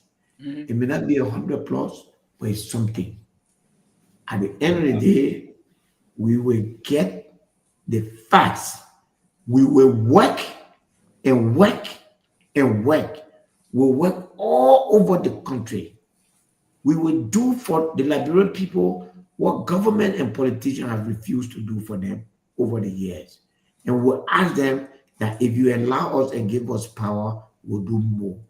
And then we'll come back and set that independent body to say, what do you think of the CMC? What do you think of Musa Belede? Chief, wherever that result takes us is where we'll go. Honest, fair game. And also the audit. You know, it shouldn't be you alone. And I think it's about time that everyone get involved. Because look, I'll tell you some folks today. The problem, one of the major problems we face in our country is our lawmakers. They are the major problem. They have the power of oversight, they have the power to do a lot of stuff. They control the budget. They are the one who control the power of the purse. But what, like you said, what they do, they have given themselves the money. And most of them will only talk because as example, if they say this fire service is on a Tomalin job, I don't have oversight over that fire service. That budget, that fire service budget, I get my cuttings already. They will approve it, or they will say, oh yeah, we put 5 million for the fire service. But mind you, that budget you're talking about, you have the cutting side. You have the cutting side. I'm an evident. I'm evident. As chairman of the National Security Committee, the security people were shocked. Wow. When I had my first meeting with them, I said, the budget that you all brought to me, based on my analysis, which I think that you people deserve, there is not a dime that I won. That I won. Excellent. Wow. I can't call their name here, Yeah. But if you know them, go ask them. I had a know. meeting. You understand? So these are some of the things. Other thing was during the crisis, there were things that they would normally do through the National Security Committee. I refused. You understand? I refused it. So if you hear the Nagbe, the Vice President Kun, the Myean making big more for money that they never earn. The Myean man, he say he's making business. Why is he afraid to declare asset? Because if in the first place, he will be charged for perjury. Because he will leave plenty of the asset out of it that we know for him and we expose it. Secondly, anything you declare, you got to show how you got it. If you declare that you got 10 cars and 10 houses, you got to show how you got it. These are the people who stay. Remember now, Tony, you and I were here 3 years ago. These are the people who say every day Musa Benete is a rogue. Musa Benete is criminal. 20 months after you take office, the crime you think I committed now is for me to. So you see my legitimate source of money. You see my legitimate source of revenue. You say, oh, okay, you didn't see it, but you're not supposed to make it. Really? But they are just awakening the beast. We're already organizing. We're waiting for the legislature to reopen. Every week, there will be demonstration at our capital building. Very cool. I want to say. Every week. Those who think about protest, Every week. You get more on the Liberian poor money. Tomalin, I am telling you, the Liberian government expected income in gasoline and fuel in Liberia is over 122 million United States dollars. Look at that. This 122 million United States, almost 40% of that money goes through leakages and duty-free. That man 10, 15 million, which I have to spread 3 times, give money to the people who borrow me money, take care of myself. Just because I didn't put money in the bank, I decided to get Liberian people, you vest my own money that I look for. But you wasting, you are taking away the life. Chief, the analysis is being done by our team now. I'm telling you, the fuel that Liberia imports annually, and the government of Liberia charges almost 90 cents. 90 cents. And then if you add the FPRC 30 cents there, that's 120 cents per gallon. You are shouting around here about Musa making 35 cents. Some of which I give some back in terms of how you call it, or taxes that I have to pay, withholding and all these other taxes. I have to pay international insurance because the people put millions of dollars of petroleum in my tank that does not belong to me, and I have to keep it and insure it. If I don't pay those insurance, nobody will store in my tank. You're not talking about that. You're talking about the $15 million that my company generates compared to the 100. But wait, I'm not going to talk on noise. I'm going to talk on the quantity of fuel that enter Liberia. You understand? The quantity of fuel we're coming finalizing. The quantity of fuel now, I'm not sure all of this money was collected by LRA because you know what? Almost 30 to 40%, these very people that are sitting down here and talking all of these things that we are hearing sign off in this bogus contractual agreement. Wow. 20, I built a terminal worth 35 million United States that I never received 1 cent duty free from the government of Liberia. The last time they were checking on the set on $10 million investment and gave forever duty free. Their investment in this country that even past 5 million. Those people got 4 or 5 years of duty free. Look at that. I never received 1 cent duty free. The contract that Martin Colley is showing, that is my contract. 1 duty free is not there. You understand? But you give away all of this money, and you come now, you say, because Musa Benete is talking, I will talk. And this time now, I'm not going to talk. There'll be action. Myean, Samson. Then the legislature open. Every Thursday, we will demonstrate outside the on. Story is already off. Story is already off. Okay, I need a story on. I need a breaking news story on what I'm here Yeah, tonight. but if you listen to what the political leader is saying here, and listen, this is one of the reasonable voice recordings we have in the country. But again, as you said, we're going to match the talk now with actions. The combination of the two going to go a long way in pushing these guys that are pillaging the resources of the country to come. If you progressively move with the folks in trying to counter what they're doing in the country, it's troubling. It's equally troubling because we're not going to go to the Capitol building. We'll go have demonstration in their homes. We'll go demonstrate right in front of their houses and tell them that we want audit, we want accountability.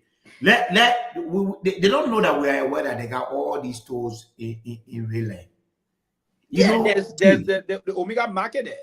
Yeah, and for them. One of them got one of the that whole place for them. About 38. And they cannot show one thing that they have done that will give them that money. Even as we speak to you, they are making the joke about it is that they think that we don't know.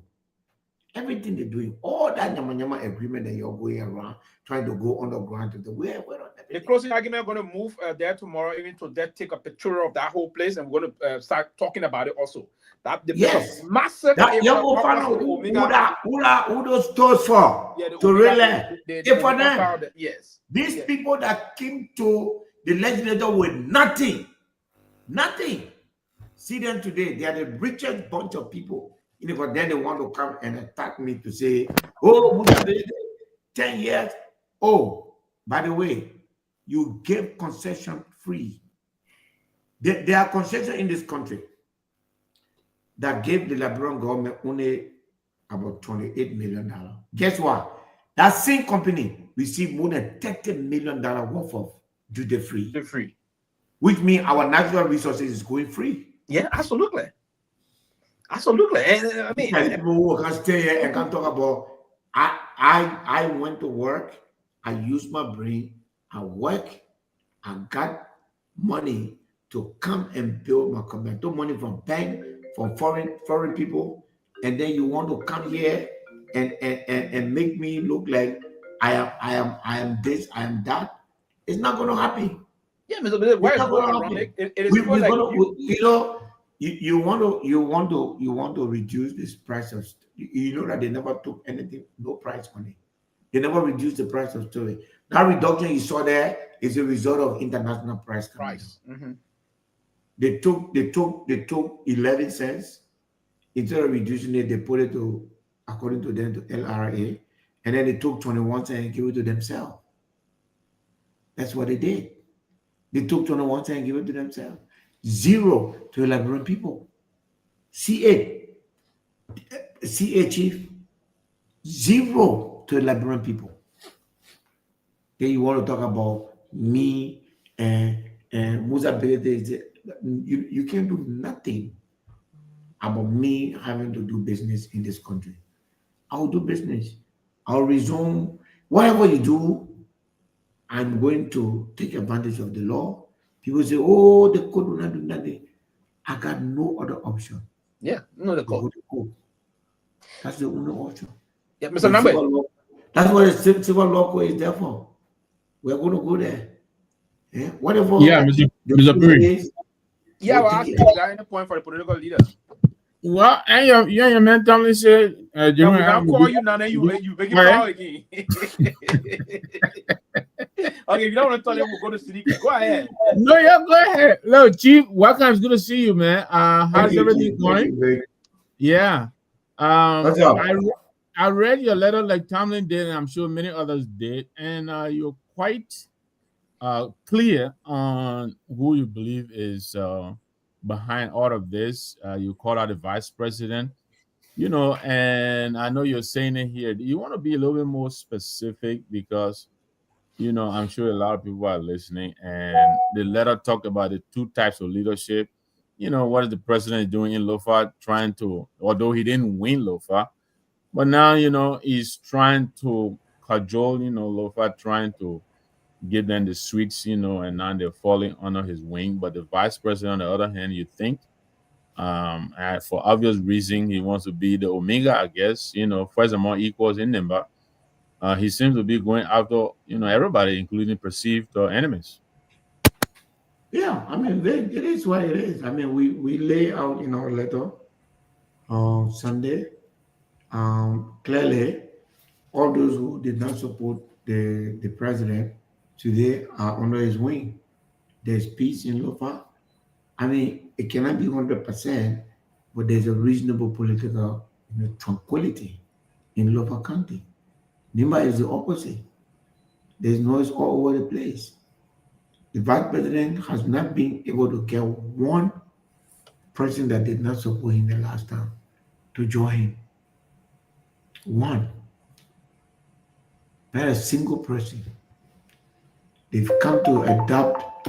They've come to adopt. They believe that they've come to adopt. They believe that when you did not support him, you should not benefit from him.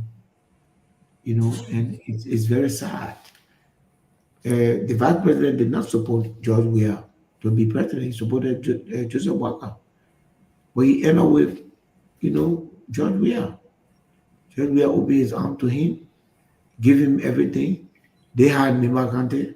They were appointing everybody in the country. That's magnanimity. You get power. I'm not looking for magnanimity from you, but you do everything. The vice president, I mean, they've done everything. Even when President Barker called us in the beginning to say, you all recommend a local official in your district so that they can make harmony. Since we have lost the election to Kofa, they wanted to do that. We did that. The vice president, every name that submitted, he blocked all. You understand? He blocked all. Then he blocked me from becoming deputy speaker after he encouraged me to come and join the Unity Party team. Then he had Tomalin, who is his man. And then there are people in our camp that had the instruction to vote for Rachel Kuhn and then vote for Tomalin and left me hanging. I left from there, I didn't talk. The vice president, when the crisis came, I went to him. When Kofa told me, Funati Kofa, listen to this. Funati Kofa told me that Muta, go to the vice president and then let's arrange the election. I'm going to resign and then finish with it. In the early stage, I went to the vice president in the morning. In the afternoon, I carried 3 other lawmakers with me. The vice president took the phone and went inside. He talked to Tomalin. He came by and said, Tomalin said, then he brought the phone out after talking to Tomalin. Tomalin said, no, we don't agree. He may not resign. Not knowing they finished concocting to have the election the next day in our absence. He did that to me. And then when everything fell apart and then we were going to have election, he got on radio in Liberia to say when there's election for speaker, I will support Musa. When the election time came, I went to him. He said he can't do it. He does not have the power to do it.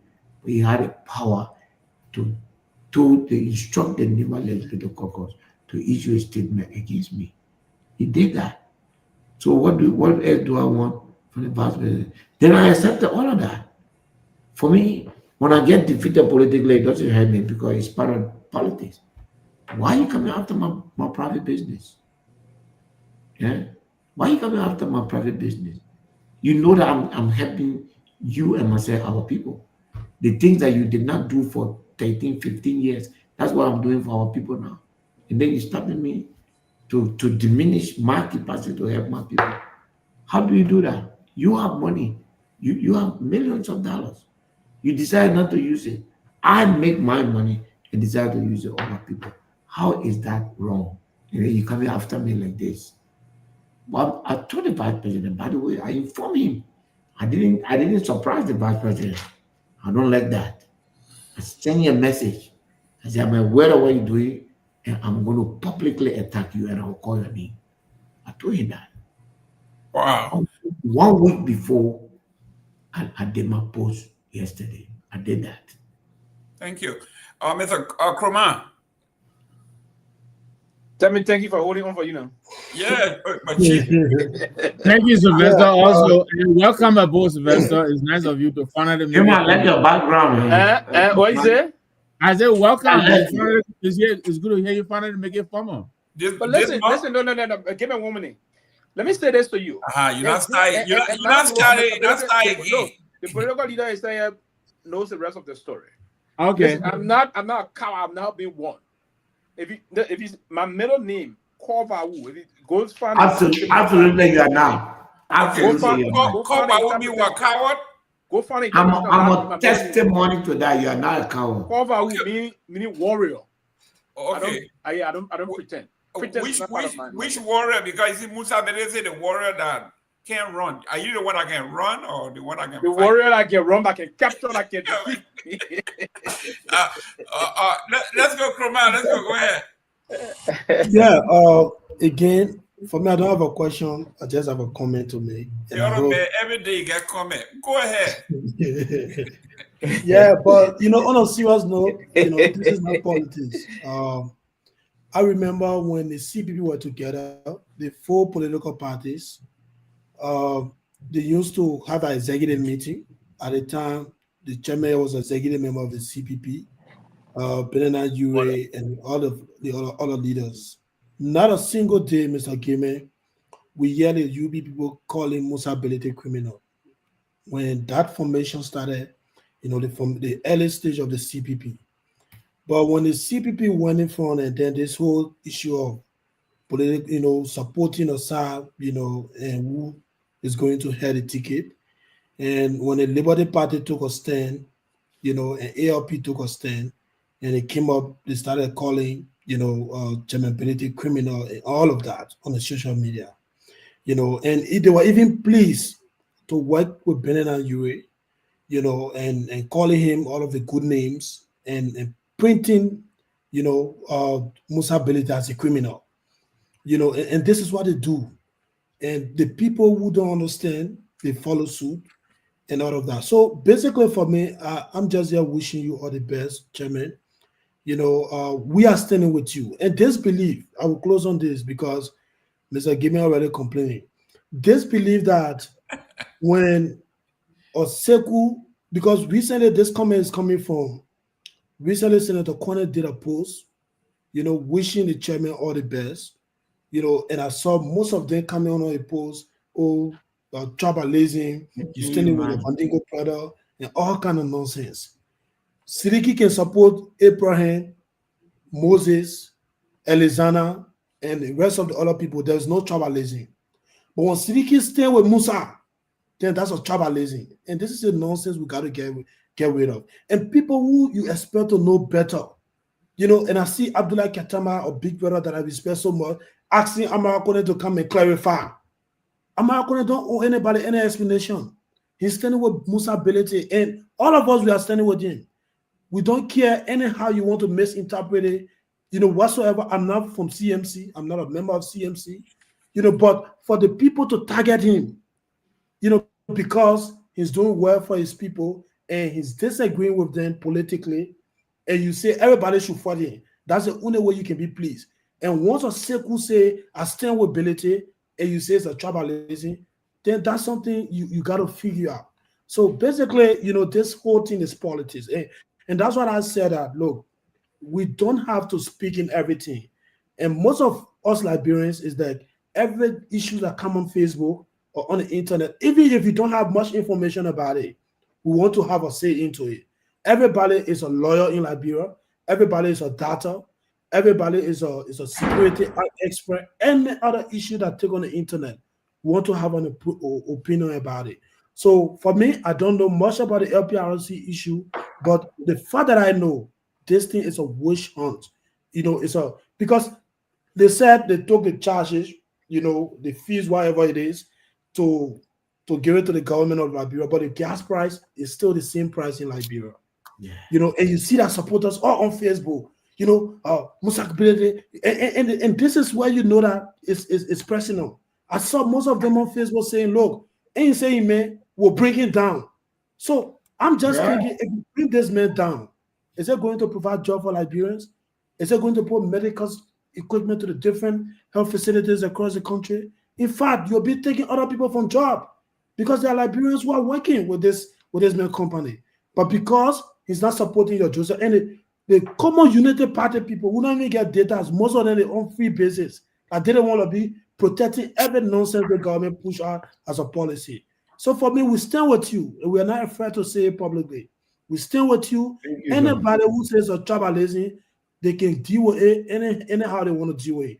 Yombly always standing with Darius Delon. Delon always standing with Yombly. When Lazarus came up and said they are from Bassa, they are doing tribalism. None. But once a Seleke American stand with ability, then you're attacking him all around the social media. We don't care about that. So thank you. Yeah. Look, that is a very important. One minute. That's a very important comment Seleke just struck out. Let me give some example to align with that. When we started this whole debate about the last time when Thomas Falakina had a press conference, because of Dopoh Makisi, I was saying with Baka, no one said it was tribalism. Exactly. Nobody said it was tribalism. When Moses yes, nobody said it was tribalism. And I'm very honest, and I like this. We have to desist, and this part of the debate we have to ensure that, because the thing that is, and these are things that can metastasize in the country and go in a more negative way. It got to stop. It got to stop. There are certain people, it's tribalism nonsense. There are other people that are really engaged in tribalism. We cannot point out those kind of lines. It's not about regionalism, sectionalism, or ethnicity. No, this is purely. And Amaraho right out was very much logical, was balanced. He struck the balance. He said, we stand with you on this one, because the man is very correct on this one. I'm 100% a Loma boy. And I stand with Mr. Benedict on this one. If you want to call that, is that close to tribalism? Right? So it is important that we that's one thing I want to emphasize on it. There's no tribalism here. If you run the man, you run the man. And Seleke, you're right. There's no tribalism here. You run the man, stop. The reason why they're targeting the Benedict man today, because Benedict is the loudest in the country. Period. There's fear. Fear is gripping the belief that say, it will not take things like, and Liberian people are no longer going to this sentimental issue about this tribal politics game. And no, we have to remove ourselves from that kind of bigotry, this kind of demagoguery type of politics. We have to remove from the Liberian people mindset, and then move straight forward to who can lead versus who is a Loma man or Pere man or Manigo man. Nonsense. We want to find the proper person that can strike the balance in the country. Thank you. Let me work on Honorable Garguah. Robert Garguah Jr., welcome. Great to be here, sir. Great to be here. Great to be here. Great to see the CMC chair. I only came on to say that I have not gotten the call yet. And until I get the call from the chairman, Mr. Nagbe or Mr. Gayman cannot convince me otherwise. But it's great to be on. I've been following. That's on me. That's on me. Listen, don't listen to that man. Mr. Ability, Honorable Ability, before I go to Tomalin George, there was an article that was sent to me. I want you to hopefully respond to it, because it has something to do directly with what you were talking about, your business. They're targeting you, and some people are running away from the country because of that. And this is this company called Petrodex. The deputy CEO for Petrodex, Mr. Money Captain, has unveiled a bold plan and is transforming Zambia's electrical grid. Now, this man is a Liberian that works in this country. Everybody should face to you. But he is taking his knowledge, his know-how. Yeah. His know-how. Zero down show face. Around that time. Oh, okay. Okay. I know she got a crush on the basketball, but it's all right. Oh, broken news. I'm sorry. Sarah, welcome. Thank you so much, Mr. Gayman. Thank you to our followers, and I want to say hi to every one of you on the platform here. Mr. Benedict, I say hi to you. I'm following you closely. You are firing. You are doing a great job. Thank you. Robert Garguah, you out of the picture. Oh. You want to put it out. Honorable Ability, this is Robert. This is Mr. Money Captain that was in Liberia. Now look at this. What he's doing in Zambia. The company he's working for is now going to double the electrical grid of Zambia to 400 megawatts, and they are going to provide electricity to Mozambique, Zambia, Zimbabwe, and the Democratic Republic of Congo. Are we seeing something like the folks want to run you out of Liberia, maybe? They want to run me out of politics. They told me. They told me. Some of them try to extort money out of me. At the appropriate time, I will expose them. Good. You know, this is a warfare, political warfare. I will not leave weapon in my hand and let somebody shoot me down. I will put down all the weapons. All these guys are bribe taker, extortionist, and I'm saying that if it make them vex, let them go sue me so that I can prove in the court that they are extortionist. Okay, they extort the money out of companies. You know, I'm aware of it. I know it, and that they can come. You know, let Nagbe come and prove it. I'm right. He's an extortionist. He takes bribe. I have evidence of that, and he extort money from business people. I have evidence of that. I guess that's the same reason why the U.S. government or sanction him. There's nothing else. Go look at the U.S. government charges for him. That's what it's about. But this is what they are. But they will not trap me, sir. There's no way they can. But what is important is that if you were to run a country where a company comes and invests, and then you just come and cancel their contract, you think we'll have a country going? Every day, even the current managing director of the NPA is crying. Everybody crying on a how you call it APM terminal contract. You know why they can't touch it? Oh, because those are international people. They're backed by the EU. They can't touch those, even though they've seen the need for them. No, but the contract has to be respected. But because I'm a Liberian, and because I just dare to say I don't agree with you, then they want to come. They've looked all around. They can't get anything on me. They want to knock me down my business. But we want, if they have issue with me making $10-15 million, what's about the $133 million that the government is making from FPRC, collecting storage and taxes from everywhere in the place there? The total tax in FPRC today is $1.20.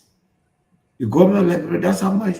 If product is stored at FPRC 35 cents, and if it's stored at my place, it's government $101. It's 90 cents. If you put all that money together that's supposed to go to the government, it's over 122 million United States dollars. That's what the government makes in taxes. The people crying, oh yes, say the transportation is high, but they are taking 90 cents. I want to let them put it here this. They are taking 90 cents. You understand? So where are you coming from with this? Where are you coming from? We say that most ability is extorting money out of the people. I mean, you know that there are companies in this country that for a 70-cent tax, because I think there's 45 cents and then there's 30 cents. So that's 75 cents. And then that's 75 cents. And if you add the 35 cents to that, that gives you, I think, 110. From FPRC, that's what the government Liberia is going to make. There are companies here that pay that half of that money. If you check LRA report, it does not match with the input. This is where they're supposed to investigate. They can't. They cannot. There should be if Joseph Boga is looking for a way to save money, there should be an investigation in the total fuel brought in the country and the total tax collected by LRA. And then you will see the variance. And then look at the legislature. From 2018, these very people that are haunting me, from 2018 to 2023, they consumed 372 million United States dollars, my people, with no accountability. Wow! Look, Wow. Myean, 372 million dollars. That's what story. the national legislature took for the Liberian people. Make your story. Put it on the website. I'm not saying that this is part of the central bank audit. The past audit, y'all will see it. Y'all get the central bank report. 2018 to 2023. It is during this period that the account called public account. Yeah, the PSC. The PSC. The PSC. 7.5 million United States dollars in the tune of 111 million Liberian dollars and 5.9 million United States dollars from one committee. That man, no role in his district. He barely did anything. I just heard him say that he brought or drilling machine to do here, but you should see his house. When you pass by his house, there's nothing he's doing in this country. He owns stores and different things. He does nothing except to program the Liberian people budget and take it, extort money, even from government agencies. If you do a private investigation, even government agency complains about the man. Wow. Then you want to come and tell me that I am. That's how much the Liberian government. The Liberian government is supposed to. That's how much the Dopoh is supposed to collect. But go ask him if that's why he's collecting. No, that's not why he's collecting. Because it has been hampered by bureaucratic bottleneck and duty free that has been given to companies that don't deserve duty free. Some of the companies that are extracting our mines, our natural resources, they get more duty free from us. Then the right that they paid us to take out. So, Tomalin, there are 3 companies here. I'm not aware of these companies, so I'll give it that collect that literally. If you do the math, we pay them to take our resources out of the country. We are the only company. Yeah, let me go to Sarah. Sarah, welcome. The political leader is here. Nagbe and myself will not be taking part. We'll just be passing on. So it's your turn. Anyway, thank you so much for the show, and thank you for having me. I want to say thank you to our followers in the comment section. Mr. Ability, I don't really have anything much to say. I admire your strength. I admire your resilience, and I really wish there were maybe 3, 4, 5 of you guys like you that will help us to straighten our country, that will help us to expose the ills in our society. I mean, a lot of people say a whole lot of stuff about you. You this, you that, you stole road fund, you did that one, you did that one. But you can stand up for yourself. You can stand up and speak the fact to the Liberian people. These people, the other people on the other side, let them come out and combat, let's say, or rebuke some of the things that you are saying. They can't, because they know the things that you're saying. It's true. You are exposing them. I just want to commend you for your resilience. And I say continue to do it, because at the end of the day, it's all for our people. Every last one of us here on the platform, regardless of political party, we want it for the best of our people. That's why we are here. And to see you, a lone soldier, standing for your people, standing for the Liberian people, I must commend you for it. I mean, I saw your post this evening about comment with those multi-banks and puppets and whatever you call them. Buccaneers. Well, Buccaneer, thank you. Well, anyway, I'll say, thank you. I'm following the show. If I have any other comment or question, I will. But at this point, I really don't have nothing to say but to commend you for everything you are doing and continue to do it. Bravo to you. Thank you, sir. Thank you. Let me go to Robert. And a notice to the Liberian government. I have always said this, and I'm going to say it the thousandth time. You have the power. You have the prosecution power. You have the authority. If Musa Ability, if Honorable Musa Ability owes you road fund, take him to court. Exactly so. Exactly. You have the power to do so. Anybody owes you, take them to court. You have the power. How can you have not taken Musa to court? You've been running around here and you have the power. You're taking arsonists to court. You're taking everybody to court, but you will not take a man who owe you $6 million, according to you, $6 million. And he's sitting right there. You're catching him. Robert Garguah, your turn. Thank you. The wrong propaganda. Listen, I think that, representability is equipped enough to defend himself. What I will say is that before he became representative, people made outlandish accusations with regards to corruption. People made accusations with regards, and people questioned his leadership ability. And listen, we live in a society where we believe and we must protect the rights of every Liberian to free speech. But quarters of the country and people who are level-headed also have the right to say, listen, I think enough is enough. And to say, we've come to the conclusion that it's easy to talk. It's easy to make allegations. It's easy to elevate this politics of fear. All of these things are easy.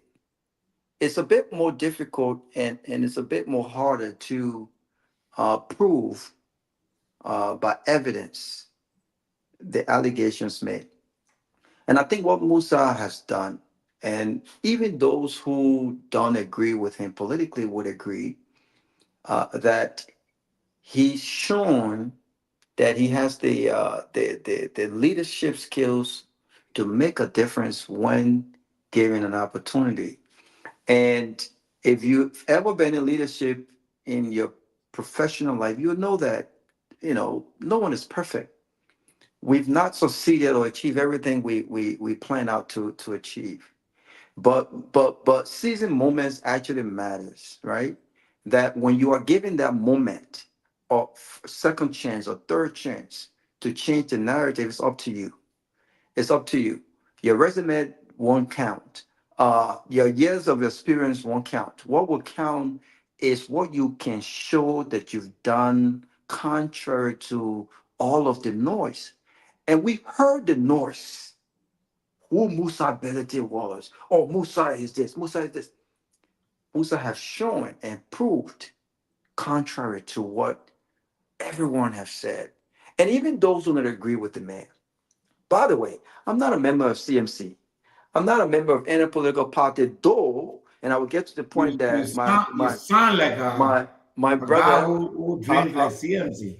I will get to the point where my brother Seleke just made. Even though they have taken relationships and they have an affiliation to something else, the records are there.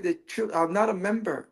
But hold your heart, because when I do become a member of a political party, it will not be secret. It will be public. And we will be more firing than we are. No, yeah, every day you can hear you speak one party you do. Neo-progressive. So when you Victor and Mr. Gayman, every day when I join, when you join, Neo-progressive, Menaveta, please tell Neo-progressive to hold his hat. Yeah, I hold my hat. Robert Garguah, sorry. The show is being recorded. It's on the record. And so I said that to say, and I think there are many level-headed people in Liberia. The noise will not matter. The political fear, the politics of fear will not matter. What will truly matter are the tangibles. What this government said they would do better than CDC, and what they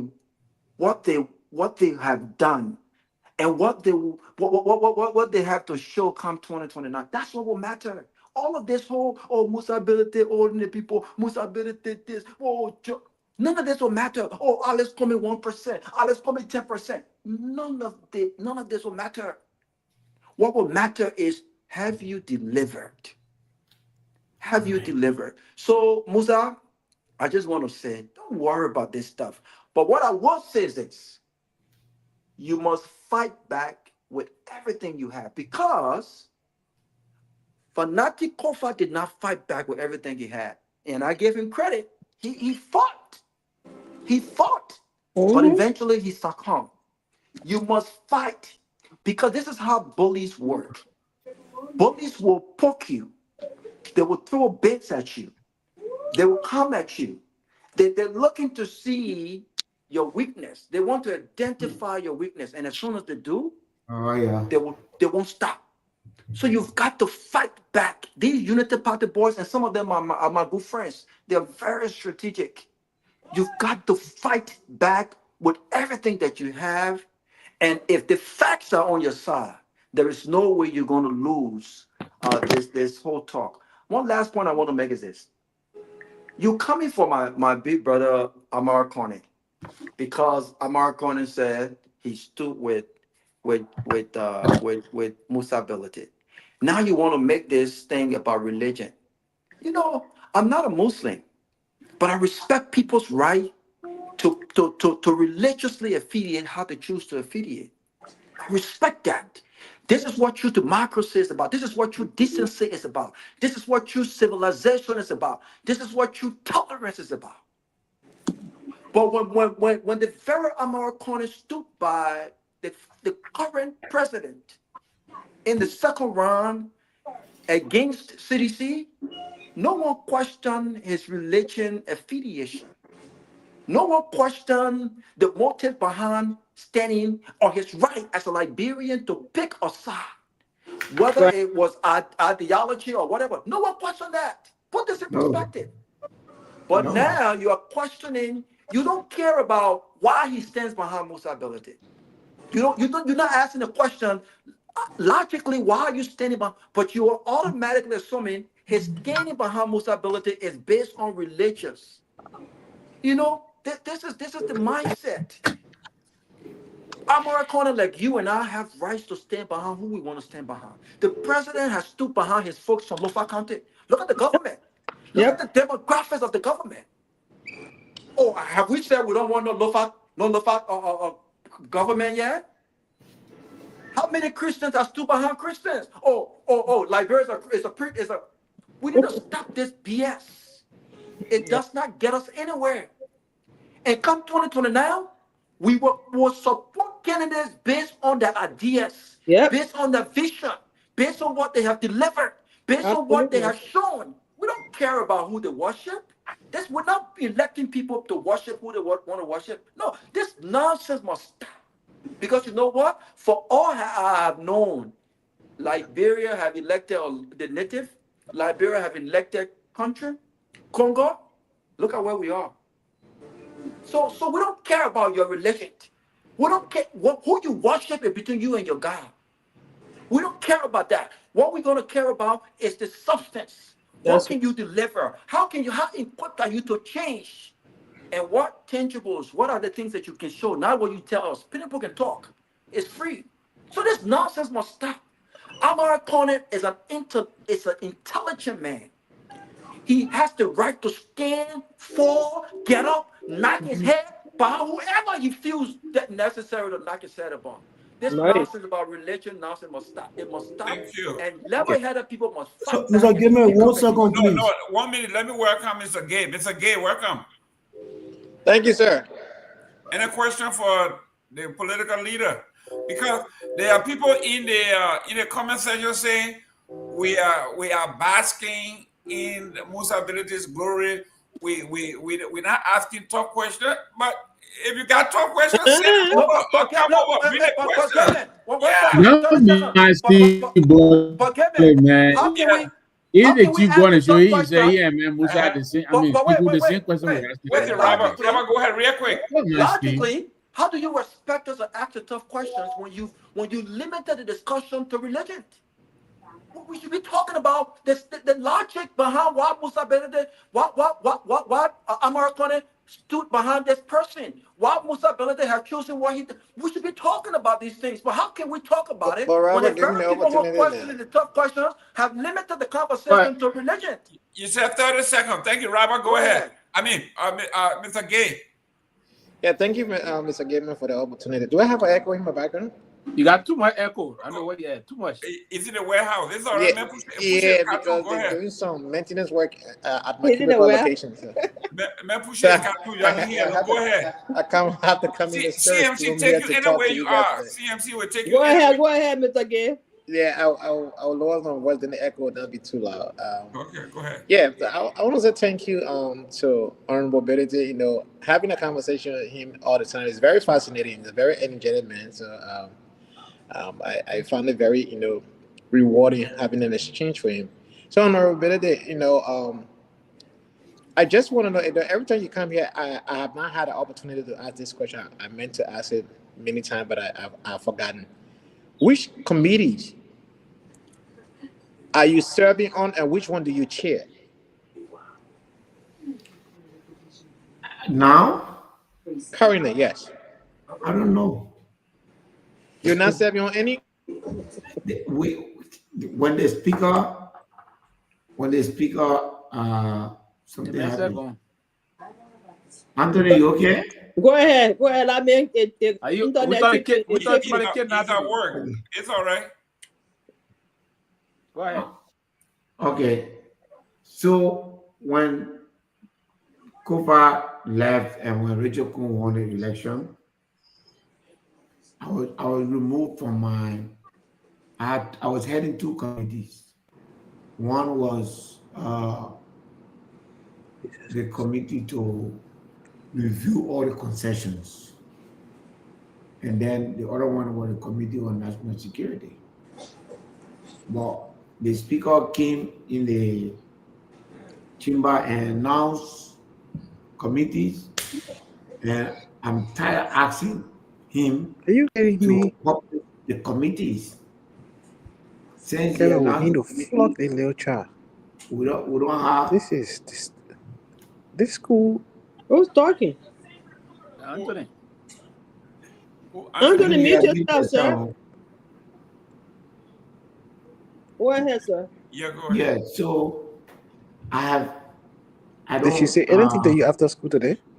Listen, Mr. Gay. You only have Mago. Masale, can you please mute this man? Mike Zuckerberg, you only have So I don't know. I mean, it's an embarrassing situation. I've asked which committee I'm on. I don't know. They didn't tell you anything, sir. Are you still chairing the committee? They didn't tell you anything. They didn't tell you any committee you want. No, I heard the speaker made an announcement of the various committee. What's supposed to happen is that he's supposed to receive communication from the speaker, I believe, or from the chief clerk to say the speaker has appointed you. And not just that, the whole committee list is supposed to be published. So far, it has not been published. But to that, Mr. Benedict, and I objected. We criticized the lower house then. I don't know if you guys have changed it. In the upper house, I mean, in the Liberian Senate, statutory committees they are voted for. Is that correct? Yeah. In the Liberian Senate, but at a certain point in time, during I think 30 days or so, you remove that from your rules that the speaker will not appoint statutory chair. Is that also correct? No, it's been that way. It is Charles Bromsky that democratized the Senate. When Charles Bromsky came, he brought the election of these The statutory leadership, committees. statutory committee chairs. But in the House, everything is done by the Speaker. The Speaker. So are you still chairing the Committee on National Security, or you be removed? The first one they moved me from. Mr. Gayman, 1 minute. Can I come in, please? Because they say I used to have national security information. Yeah. Okay. So I just wanted to make this quick comment. A big brother of mine, he told me, he said, "Look, Seleke, if somebody come to you and look in your face and lie to you intentionally, it's a direct insult. It's an intelligent way of insulting you. They come to you, something they can't do. For example, Joseph Boakai is the president, but they kind of lie to you, say, Jerome Gayman is the president of Liberia. That kind of bloody lie. It's a direct insult.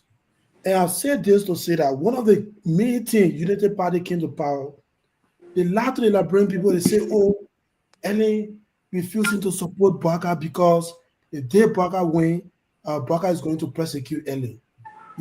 And she's corrupt, and Joe Boakai is a honest man, so she don't want to support the old man because she knows very well when the old man win, the old man will persecute her, and all that kind of nonsense. Yeah, we heard that. Boakai been president almost 2 years now. Ellen read that in the country. What's going on? Why they can persecute her? And the sad thing about this thing is that this same United Party surrogate, anytime they bring that nonsense, they will go on Facebook and make themselves look like a fool and be defending the kind of people. I will ask a question: where is the investigation with Ellen Johnson Sirleaf when you told us that this is exactly why she could not support you, and now you have the power to persecute her? You can persecute her, but today you forgetting about all I wanted, and some of them don't even get charged with walking people water. But anybody UP people say they corrupt, they will go on Facebook and start calling you criminal and all kinds of names. So they should be getting vexed that what up to now, after a year, almost 2 years, that Joseph Boakai is yet to prosecute Ellen Johnson Sirleaf after they made a case that, Ellen could not support Boakai because Ellen is corrupt. And Ellen is right there in the country. So I just wanted to pass on this. And it should stop. You can't be making yourself all of, like a fool like that. Every nonsense people bring you support it. You not get your own way of thinking, you can't think independently.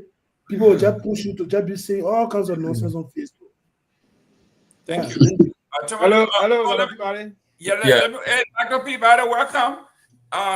Good to see everybody. Capability. Thank you for coming into class. Yeah, sorry, teacher. Sorry, professor. How you doing, Chief? Good to see you, man. Good to see you. Good. The chairman is here. Any question, any concern, any comment? Well, I see that they are making significant gain. In the last 6 months, they have had about 62,000 people joining. What is the momentum behind that, Chairman Ability? The fatigue. The Liberian people, they want something different. Honestly, that's what I get. They want something different. They want something new. I hope that the other parties, the new parties, the parties that have not tested power before, I hope we can take the lead in this. I hope we can trust ourselves in front, not just the CMC. The Liberian people want to see something different, and I can feel it. I go to Kwaduboni, I felt it. Yesterday, I went to, was it yesterday? No, on Saturday, I was in district, full Nimakande. I felt it. I felt the people were going everywhere. And we enjoy ourselves. We stay with the community. We sleep sometimes. I don't even like to stay in Monrovia anymore. I'm leaving. Today is what? Tuesday? Monday. I'm leaving Wednesday. I went back. We're having a good time. We're enjoying ourselves. We're killing chicken, goat. Enjoy ourselves. While you're making noise in Monrovia here, we're having the people. I've never seen this before in my life. But based on what I know Liberia to be right now, there's nothing a unity party can do to maintain power. I'm telling you. I've never. It's like the people have locked their minds against them. Nothing is reverberating up there. I'm telling you. Take it from me, Tomani. Everything that is happening here, it is not reverberating. As far as the people concerned, they're just waiting for 2029 to change this government. Can I ask a quick question, Yes. please? Can No, I ask a quick question? Tomalin next. Go ahead. Yeah, let me look. Mr. Ability, before I got smart line, but before the person comes, let me say this. And I can go on record to say this, right? I think since in recent time, we're the only legislator that have come up this blunt and bold to call out the sitting vice president and call the names of senators who are engaged in the betrayal of the public trust. And honestly, since tonight, I'll tell you somebody, the person we texting back and forth. Hey, what you did tonight? What you doing tonight? You change people who have different perceptions about you, their minds are changing. This is how politicians will do it. Be blunt, be bold, call names of people that are involved in betraying the public trust. And I'm telling you. Chairman, look. And those who talk about protest, they wanted to protest it. Protest on all of the legislature. Protest. Let them wait. Let them wait. Protest that will help you. Every Thursday. It should be done. Will protest until there is. What the news up all you call the news tonight. And I have my boss down right already. And that story is trending now. It's good. People are doing the watch because you know what you're doing? Many people have not. They're always afraid. I want trouble. I want to call names. But we all know. Your reporter is reporting that the money is 7.5 million Liberian dollars. Let me correct here. Okay. It's 7.5 million. You're correct. It's not Liberian dollar, US. And furthermore, I like how the beginning did take the story from. He said, and the representatives cited the central bank report. Yes. All the things. I sent it to all of you tonight. Yeah. So I feel we got it. Yeah. You know you have it. Central bank report. Somebody wants to say something. I give my balance time to you to use it. But all the time he thought he said. My time. Good afternoon, good evening. Talina here from Texas. Hello, everybody. Political leader, before hand out to the man, but let's get to the issue. So, a couple of things there. Let me say this. Can you hear me? You're loud. We hear you. All the people that are part of CMC, we are political leader candidates, so all of you but increase yourself to between your objectivity and your so you're not be biased. Savina says so. So that's why we're not taking part. No, you're all in the conversation. I can't get it. Other people cheers. You're political leader. Other people ask questions. But there's the only chance they have to speak to your political leader. So all of you not even on the panel. The issue. Other people ask questions. Go to the issue. The issue. Yeah. I can't want to lay the conversation. You're not telling me not to pass by her. But two things because Musa mentioned two things. He mentioned about audit and all of that, and I did put a link in a firm, and that firm, I just wanted to reinforce that firm is not a Liberian firm. 100% US. In fact, the sister of the firm, he's from Sweden. The only reason I recommend that because they're on the level of a big five, like the Deloitte. Anybody know about already stuff, Deloitte, the PwC, all of that. But they will charge you a fraction, or probably 50% of what Deloitte or other firms will charge you. So it's a good thing for you. I've not worked for them, but I've encountered them before at conferences and other businesses, and I know they're good people. So it'll be a good referral for you just to reach out and just tell them what you want. It'll be a good thing. Two, I also know, and I'll just give you a free advice, no strings attached. I also know a gentleman that's in the testing phase. He's launching this one's 100% Liberian. He's launching a voting app. It's in a testing phase right now, and he's contacted me to be one of his user asset testers just because he knows I'm in IT and cybersecurity to test it. But it's for Liberia, and it's a good app, especially you that's starting early, Mr. Ability.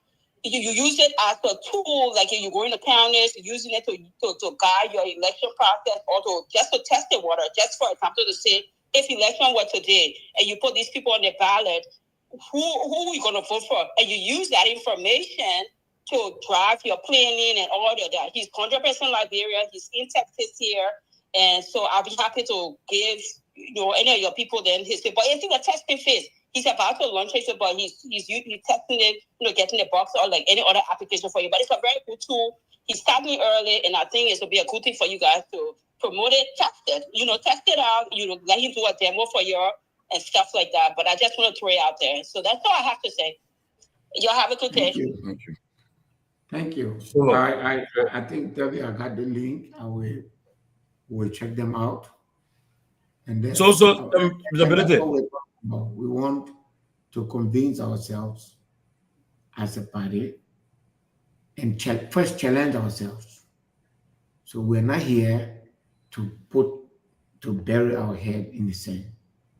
We want to work with Liberian people, move from village to village, and talk to Liberian people, feel them, sleep with them, lie in the same bed with them, eat with them, talk to them, have a fireplace discussion like we did in Peabody.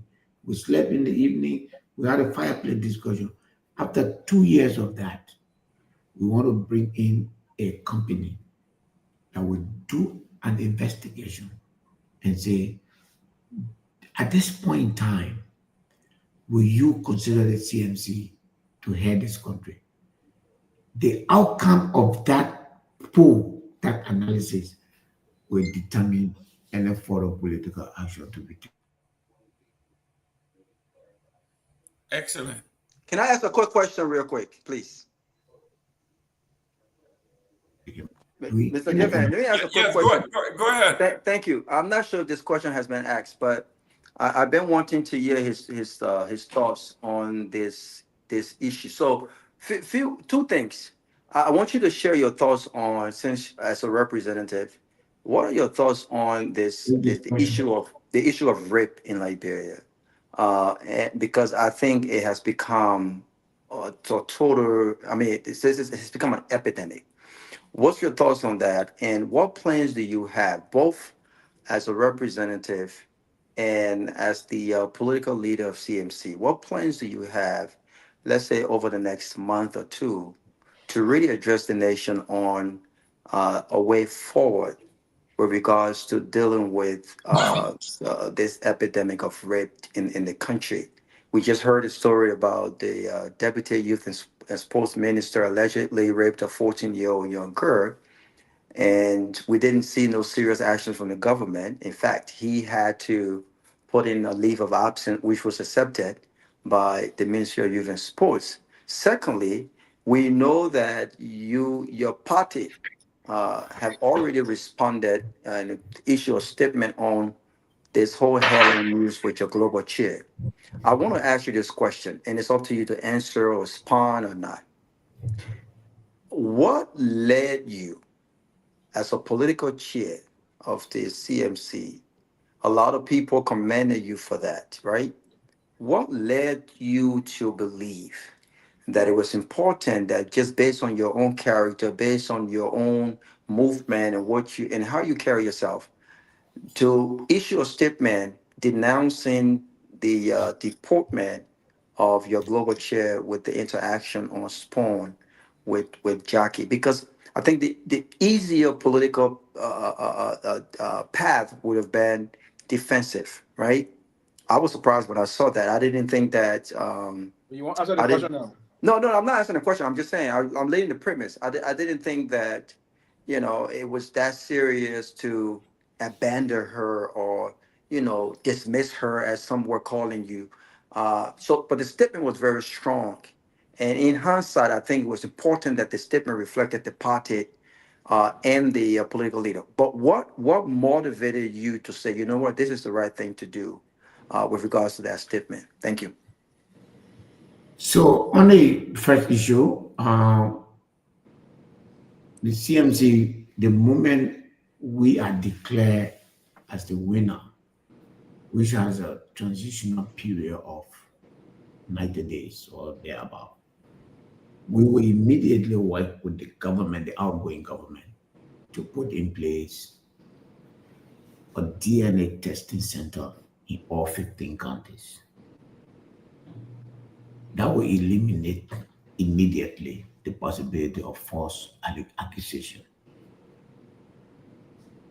If you are accused of rape, there is a simple test, DNA test, that can prove whether it is true or false.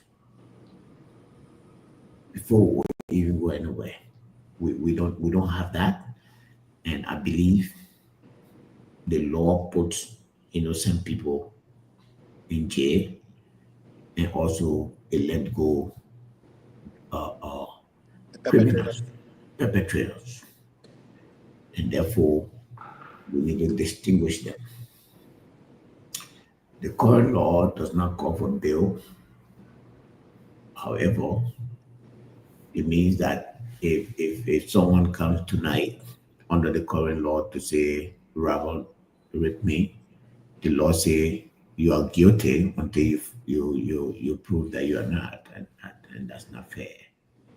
So the easiest way to do it is to invest in the testing, so that people know the DNA test, so that you go there. Give me a year where Bossman saying the same thing I said. What he's saying? No. You're not saying the same thing. The same You are thing I not said. saying. You are not saying the same thing. Now you shaking. You quiet now. You ain't Mr. Presso. Somebody's my witness here. Mr. Presso. Just wait. Yeah, Mr. Benedict, go ahead. Mr. Benedict, conclude, please. Don't pull yourself out here before you bend and twist again. Yeah, so in that way, we can protect people because people are taking advantage of that law and just lying on people as well. And then perpetrators are walking away. So absolutely, there's a contradiction somewhere, and then we need to fix that. Yeah, but how do you tackle this whole influence as when a Robert Garguah, who might know one or two folks who might have a little bit of cash, commit a crime to a young girl who is seen as a nobody, not influenced, poor. How do you connect the dot with that? Because even with that system in place, I still have money, can hire the best lawyers. I can still influence that system one way or the other. How do you connect that to ensure that we have to be vigilant. There's strong evidence. We have to be vigilant, and we have to encourage whistleblowers in the community system so that these things can be reported and the matter elevated. It's the only way. If you just have a bunch of police officers or protection officers in the community, and then they get involved into the negotiation, then the crimes are hidden, and then the girls, are just left, by themselves, and their whole life is destroyed. But once you have a system that reports these things, and then we can follow up, the children, you can follow them up, you can grab them and test them and interview them. They can be able to confess what is happening to them home, and then, we can take action. So yes, it's going to be action oriented. Rape is going to be treated under our government at the same level as drug will be treated. On the issue of our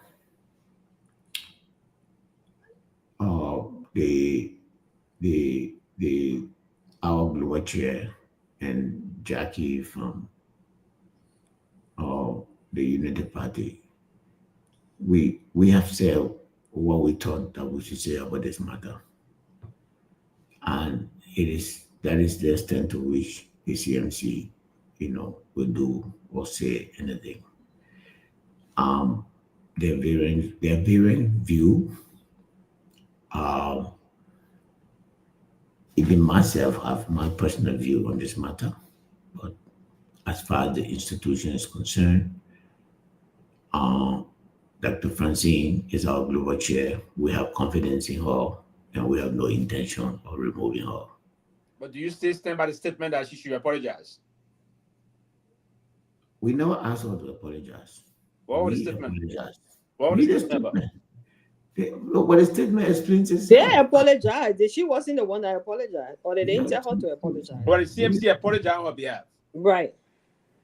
But was that customer also asking her to apologize? We didn't apologize on her behalf. We apologized.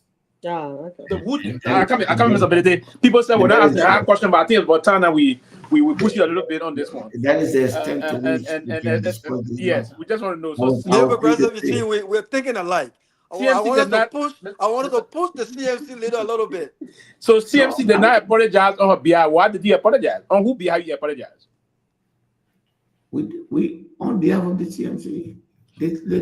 On account of what? On account of what? On account of that reckless outburst on the part of the global chair, or on account of what? Your words are very strong. We don't subscribe to those words. So why did he apologize? We have written in clear terms of English what our position is, and we have no intention to discuss this matter any further.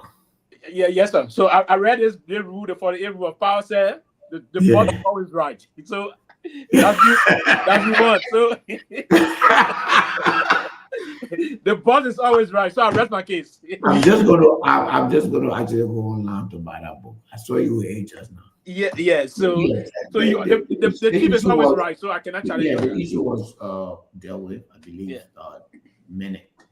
Okay. To many people, that was the right thing that the party did, but there was no intention from the beginning on the part of the party to take any further action against. No, we didn't think that the matter elevated to the action to the level of any additional action.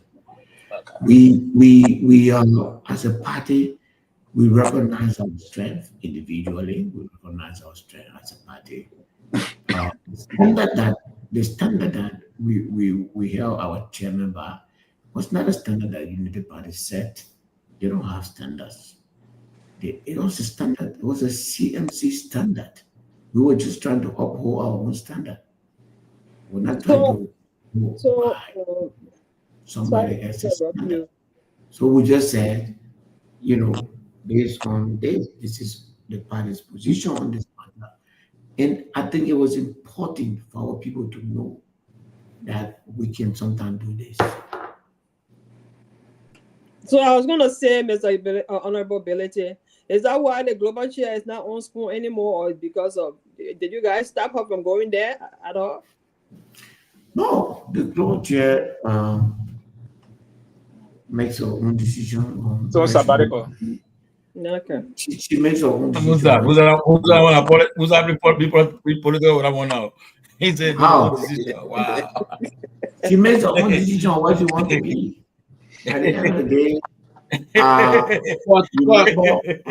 as a growing party, but did the platform ask her to apologize? The global chair is actually a basic officer right now. She's going around. She's about to embark on international travel. I think she's still needed there. I think she's still needed there in order to, But she was not there because of CMC. I want people to understand that CMC met her there. Oh, okay. I want to understand that she was not there. We have,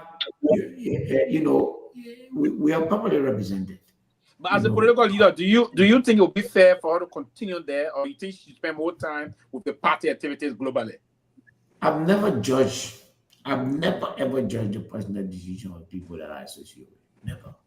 You think she'll be effective while there and serving a global chair? Whatever she does, she's performing the duty that we have for her, and we're happy with her. We trust her. We have, let me tell you something about leadership. Everybody will not like, and I want Liberians to understand that when we begin to personalize this leadership, we make the running of organization difficult. Let's look at the principles of CMC. Let's look at the things that the CMC does. You don't even know internally. People know that internally we create one another. But when we come outside, it's a different story. So we are very strong on what we're doing, and we want people to look at the principle that we uphold. You know, when Joseph Barker said the other day that Liberians were rude, not a single person from the United Party came and said that was not. For a president to call the people who elected him, the main president, rude, that is wrong. But they said nothing, absolutely nothing. Nobody said anything. That was very normal, but that's not normal. To say the war stupid or whatever and rude, they are all in the same category as far as I'm concerned. You know, they're all in the same category. But your president said, people, and I mean you, I mean the you people who listening. Your president called the entire country rude. Even chicken did not wake up from its egg. That was inappropriate. You ready? Wisdom? Nobody said people did criticize him for that. Unity Party did not say anything. Unlike the Of course they CMC, won't. Unity Party did not say anything. Yeah, I know. You know, That's when we ability in a ourselves situation like this. with our topmost diaspora officer, and we feel that we disagree, we say it. While we maintain respect for her and confidence in her, we say it. United Party did not do that. United Party did not do that. Their president insulted Liberian people for asking him questions. They said nothing. The opposition said nothing. The media said nothing. But we are not holding ourselves by Unity Party standard because they don't have standard. We are holding ourselves by our own standards. And for me, for us to make that statement, it was to show to everybody that sometimes as leaders, there will be a time where we will disagree. But that disagreement does not go beyond, you know, I hear people talking about expel. For what? Expel someone for what? You know, there are worse things that have been said on radio. But it does the CMC standard is different. That's why we acted. We didn't act to satisfy United Party or all those people. We acted to satisfy ourselves and our partisans because we brought ourselves to a certain standard, to a certain level, and we wanted to keep ourselves that way. Jerome, I have a call. Jerome, I have a call. One minute, Pewee. Yeah, go ahead, Nagbe. Winston, introduce yourself. Go ahead. Well, you called many already. Okay. Thank you, Mr. Nagbe. Thanks for allowing me this opportunity to speak to my political leader. Let me say good morning to the political leader from my end and good morning to the people of Liberia. This is Winston Cooper, the chair for the CMC East Africa chapter. As a man of By the way, we are in 22 countries. Interrupting, man. Go ahead, Winston. Sorry, go ahead. So I'm listening to the political leader, the PA of the CMC this morning, delivering the proud of the CNC were delivering this morning strongly on the way forward to the progress of our country. But this is what I have to say to the people of Liberia.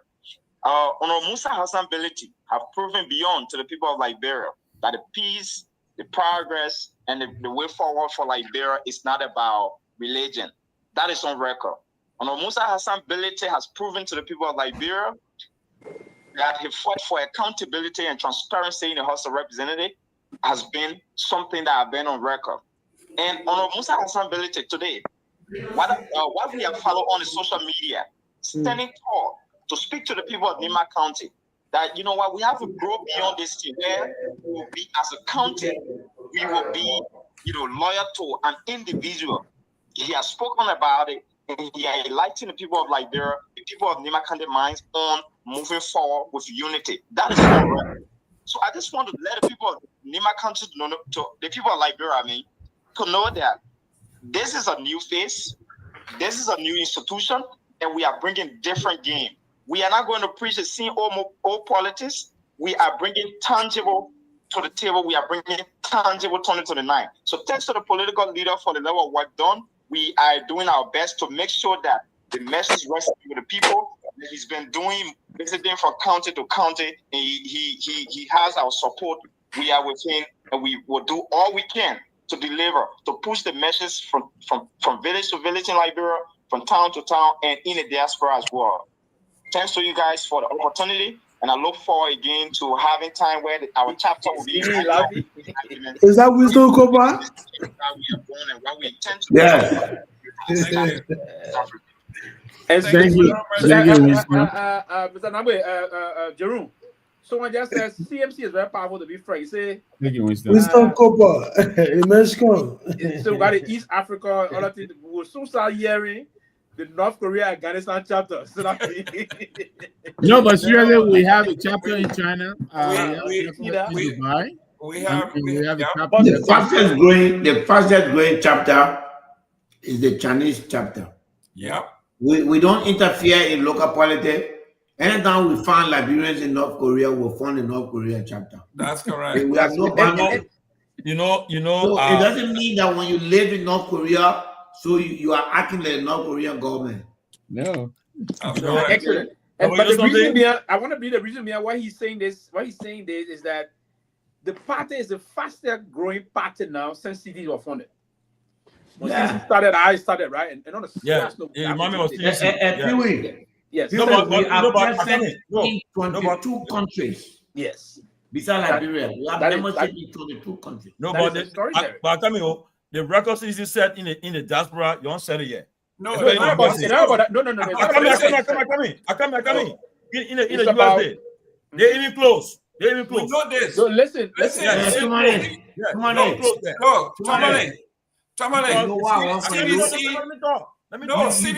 that record. We recognize that. Nobody will guess why. Tonight. But let me say this. That T-shirt and crowd doesn't matter. Show me the data. No, but show me the data you have. Why are you countering? Because you just said tonight, and I agree with you then, that T-shirt and ID card don't matter. Show me your numbers. Let me say this clearly. The record CDC set in America, in the diaspora. Nobody can cross the it. But for instance, on 12 chairman, right? Every weekend we have a program. We shut down the place. But I want to see CMC shut down program in Pennsylvania. And let me see it. Let me see it. I want to see how it look. CNC don't have CDC number. CDC, we have people in every county, every state, right? Massachusetts, Rhode Island, and we shut down. So I think you're talking. You'll be honest, no. Let me finish. PMC don't have CDC number. Let me respond. I stand by it. CDC is an opposition party. CMC is not in competition with CDC. No, but I want to be clear. Compare the party, then we can talk. Yes, that's all right. Compare the CDC. Is opposition. We are the same family. I commend CMC for what they're doing like bro right now. They're making strides like bro. But in the diaspora, I get to see it. The Minnesota program I saw, the Kenya program I saw.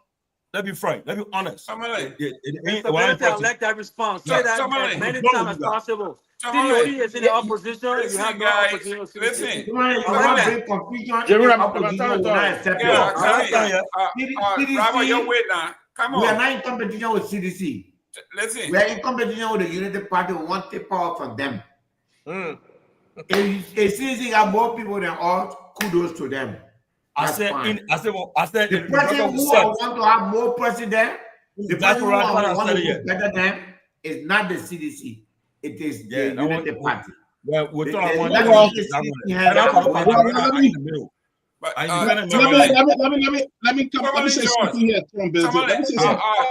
Dr. Peabody, you come in, but let me address Tomalin.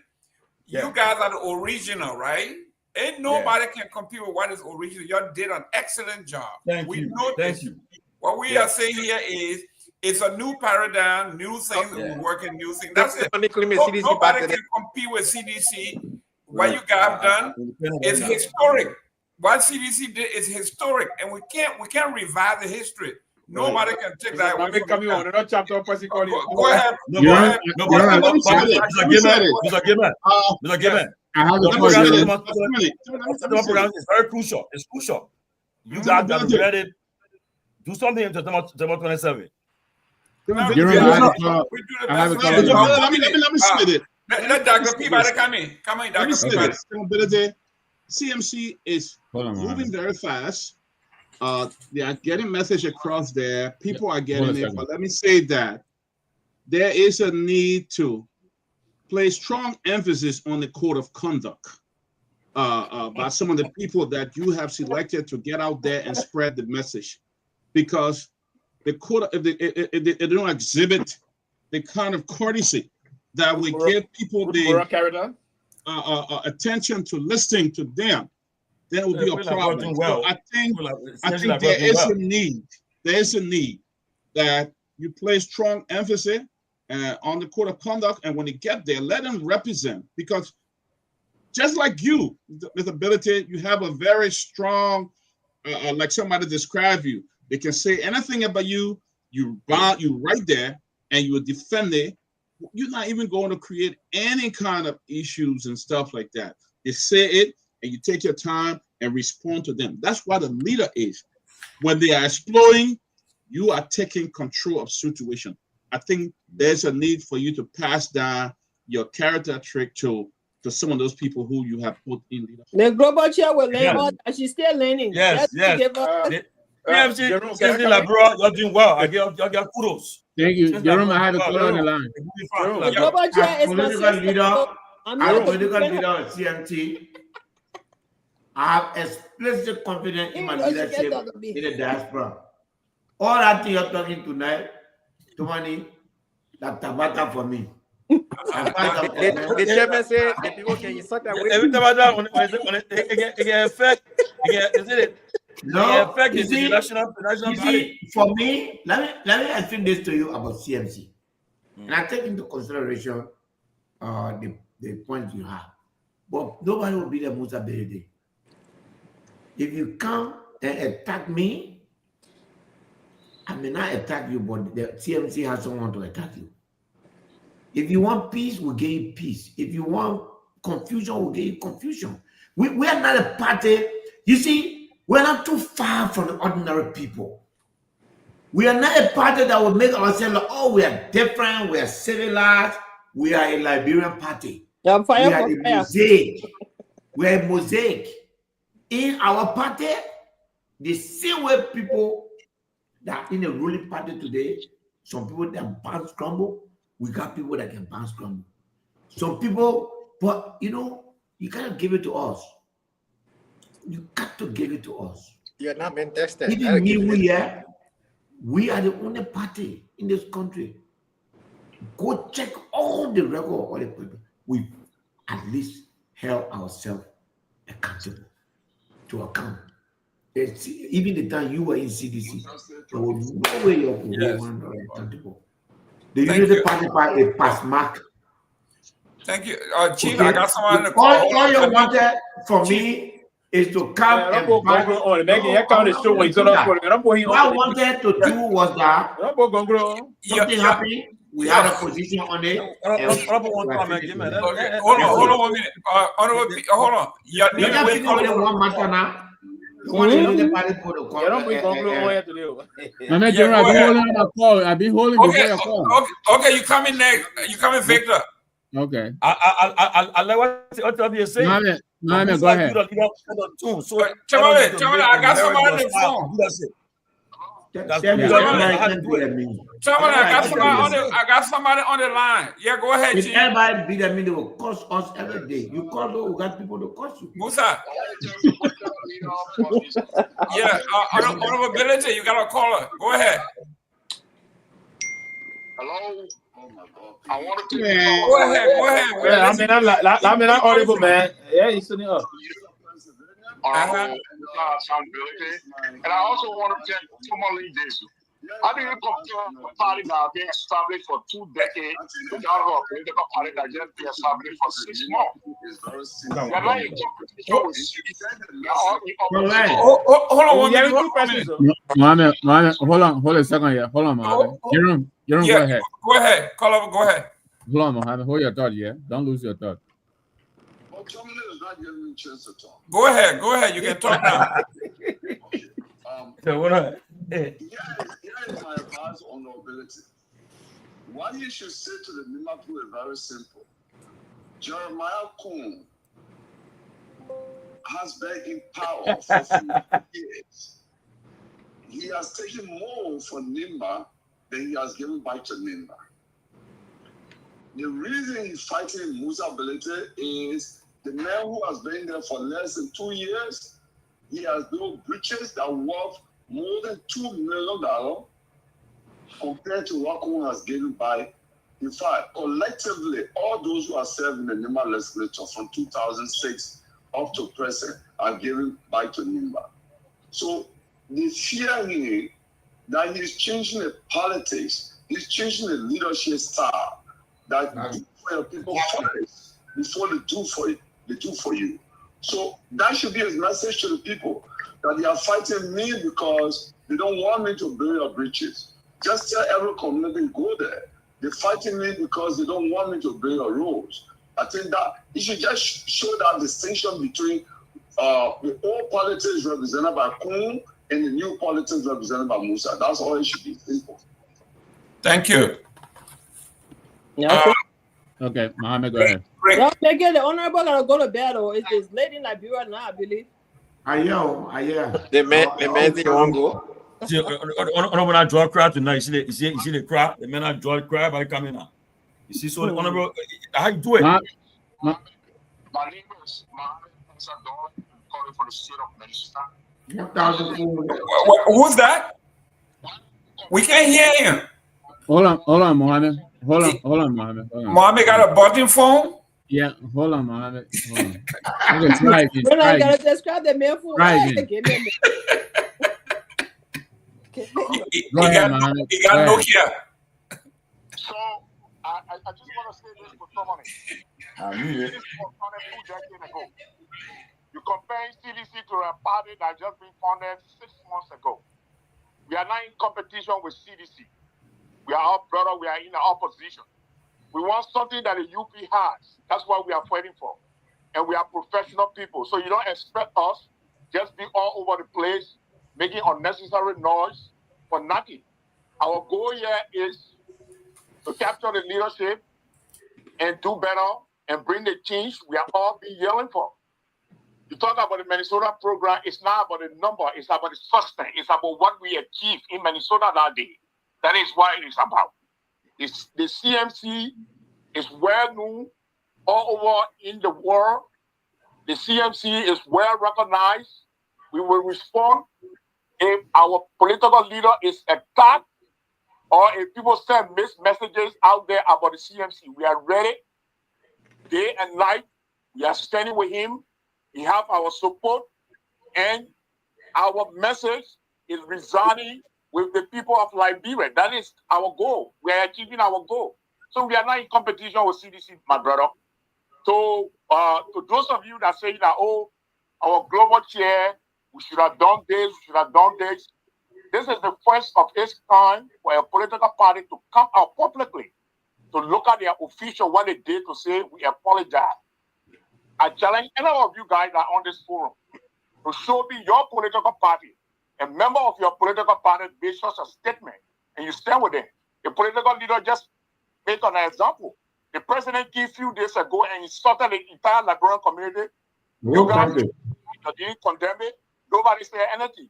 But yeah, you want us to get rid of our global chair because she made a statement on Spoon TV. She was on Spoon TV before she was appointed as global chair. So the responsibility to stay on Spoon TV or not to be on Spoon TV, that is not a responsibility of CMC. That is her own choice. If she want to be there, she can be there. If she want to leave, she will leave. Thank you very much for having me. Thank you, Mohammed. No, But let me. The global chair took a bait. I want She was clarify. not supposed to answer that question. She just took that bait for no reason. I want to make a clarity. I said that the record we set when we were growing, I didn't say cities are comparing them. I said when we started, Jayo started in the diaspora. Everywhere we went, were giving numbers. Now I said, to get clear. But Tomalin, you compare what you said, we reached that year. To the comparison. But this in the various states. The various states. I'm trying to say that, for instance, when we went to this, it is okay. I'm not comparing it to. I say the record we said. We'll read that. Let's proceed. What's going on in the country? I want to know, Mr. Gayman. Mr. Gayman, why we can't have? Where is our president? Let's Mr. Gayman, yes. Why we can't have a designated land, but you and Mr. Nami will be taking people all the time on CMC. I know. Let's have a designated land. Thank you. Thank you for CMC. Okay, that ANC style. We don't do it the ANC way. So thank you very much for the suggestion. You are ANC man, do it your ANC way. There you go. Let's have an ANC. No, but that's a that's protocol. That's a protocol we should follow. Yo, not on the show.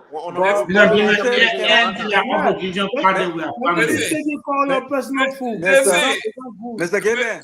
Yeah. Mr. Gayman, can I say something, please? Because I don't think this is fair. Give me 1 second, please. Look at the show right now. You got Mr. Nagbe, whom I admire greatly. You got Mr. Gayman, another great person. You got the CMC chairman himself is on the show yet. Then you have. Then you got Pewee. Then you got Sylvester Pewee, the neo progressive. Who else there again? Then you have, I don't know. Listen, the whole show is CMC. So here's what I'm going to say.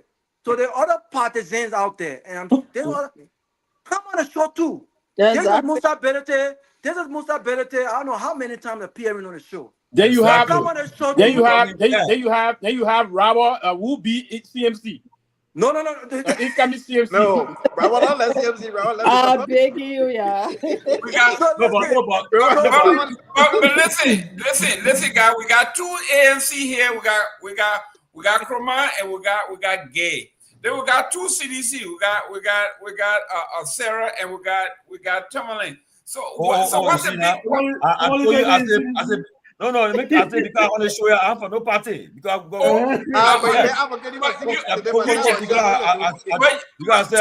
you just said the record we set. You said the record we set. You said the record we set. You said the record we set. Okay, 1 minute, guys. 1 minute. 1 minute. Your name and where you calling from? Is it? It was a given. Well, come on, number two now. The ANC people out there, we also need to announce the number for Liberia so others can call. Yeah, I think it's important to call. Go ahead, young man.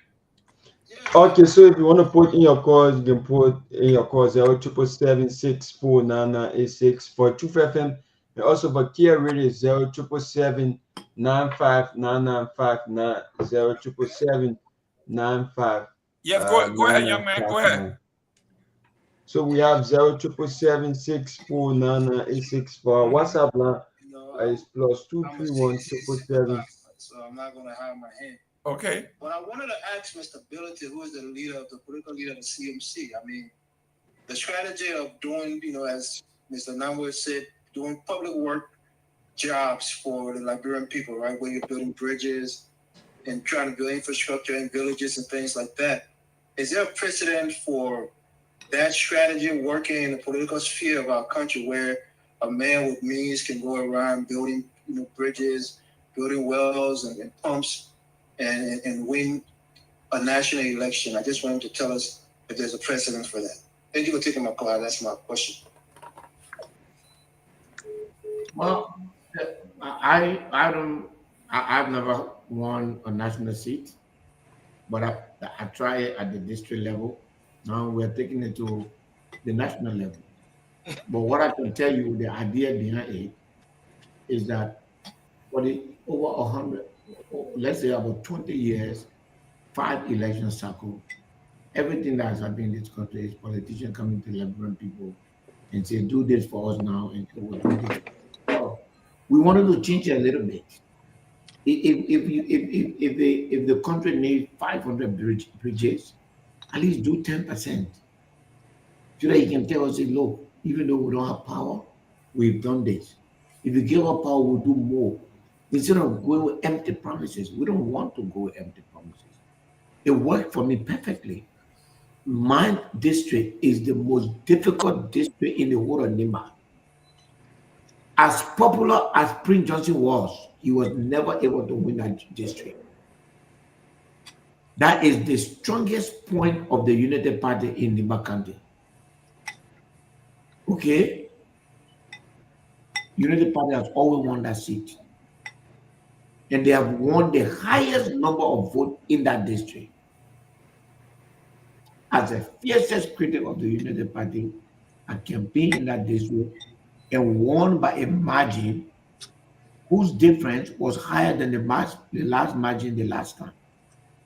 So at the end of the day, it showed to me that if that very extremely difficult district can take that, if they can take that strategy, it means we can extend it to other parts of Nima, and then we can extend it to other parts of it. And the Republican reaction when the year was CMC. You know, one thing that CMC has learned to put in the head of Liberia now, we are associated with development, nothing else. When the population sees us, the only thing that comes in their head is development. Mr. Belete, I have a quick question for you. With promises. Yes. Yeah, you were talking about the district being fearless and you were able to capture that district. But there were rumors during that campaign that you did a lot of trucking in that district, and that one of the reasons why you won that district because you truck a lot. And we all know trucking is, you know, pretty much that's a lot of these guys do it. And at the end of the day, the people they represent are not actually the people that voted. So what do you say to your critics about that? There were our statistics, our margin of victory was 5,000 and change. On our record, Nimbayans that came from that district and were living in other parts of the country and some living in Monrovia were a total of 714 people who are from the district there, but have gone out and wanted to make sure they come home to register. That's why during the election, we never had issue of lodging because we never brought strangers. We brought people that are from there, but we brought up to 700 people. We're not like other people that, especially these United Party lawmakers, who truck people. I mean, some people truck almost the whole district. We didn't do that. Everybody that voted for The me. people that went there were people from the county. Yes, there was 715 people from that district living outside of the district and that came inside. And we have it on our record. We have it on our record. The rest of the people are from there. You know, they voted for us there. And by the way, the number of people that were registered there, I don't know about voted. We had 36,000 people that were registered there. You know, don't believe that. Just in case, my last question, just in case your government, because all opposition government are government in waiting. So just in case you be successful in capturing the leadership of our country, do you intend to strengthen because I think that particular area needs attention. A lot of people truck in this district. At the end of the day, the people are not really represented because you got different people coming to come vote. You don't have the actual people who's supposed to be represented there to vote. So at the end of the day, the lawmakers who get elected, they don't feel obligated to serve the country because they know what they did. So if your government is elected, what can you guys gonna do something about that? Because I know there's Unity Party will not do anything. The current people who control the government, they are all fraud. They believe in fraud. They cheat during the election, so they let to keep the system that way. That thing can be easily eliminated. All you have to do is to digitize the system. Use the national ID card system, nothing else. Use the national ID card system. So all people need to do to get their voter ID card is to swap, is to go at the center and swap the national ID card and get it. People don't have to get extra voter card. National ID card can solve the problem. You know how American vote, right? Social Security card. A driver license. Your driver license. If I driver license, And you have to vote within your district. Not you can vote within a specific location. You can't vote everywhere. You can't go everywhere. The only way that is possible if you have a national identification system. Because when you get a national identification, people will vote, people will register for their driver license, not area that they will be truck in. You understand what I'm saying? So we will digitize it. And guess what? They say the election is costly. It is not costly. When you digitize the system, you can have 10 elections with little or no election, no cost. So this idea of having 6 years for president, 9 years for lawmaker, we're going to scratch that from there. Thank you. We're going to have a referendum, president 4 years, representative 4 years, and senator 6 years. Finish. I have a quick question for you. And this question also is better fit for you because you in the business area. So currently, we having a rate issue going on in Liberia because of the dual currency. What do you intend if you were fortunate to be elected in Liberia? What is your approach to the dual currency in Liberia? Because it is absolutely not in the best interest of the consumer. It's only in the interest of the business people, the vendors, the importers, and the rest of the other people. But it's completely at a disadvantage of those everyday Liberian people. So my background is economics, by the way. I studied economy in college. So that's my background. Like what is happening now is a disaster. Technically, the price of rice has gone to $17 because the so-called Liberian dollar, the Liberian dollar rate has, the Liberian dollar value has gone up. And then now the US dollar rate is down. So people are now asking for Liberian dollar for the rice. It's gone to $17. Nothing has changed.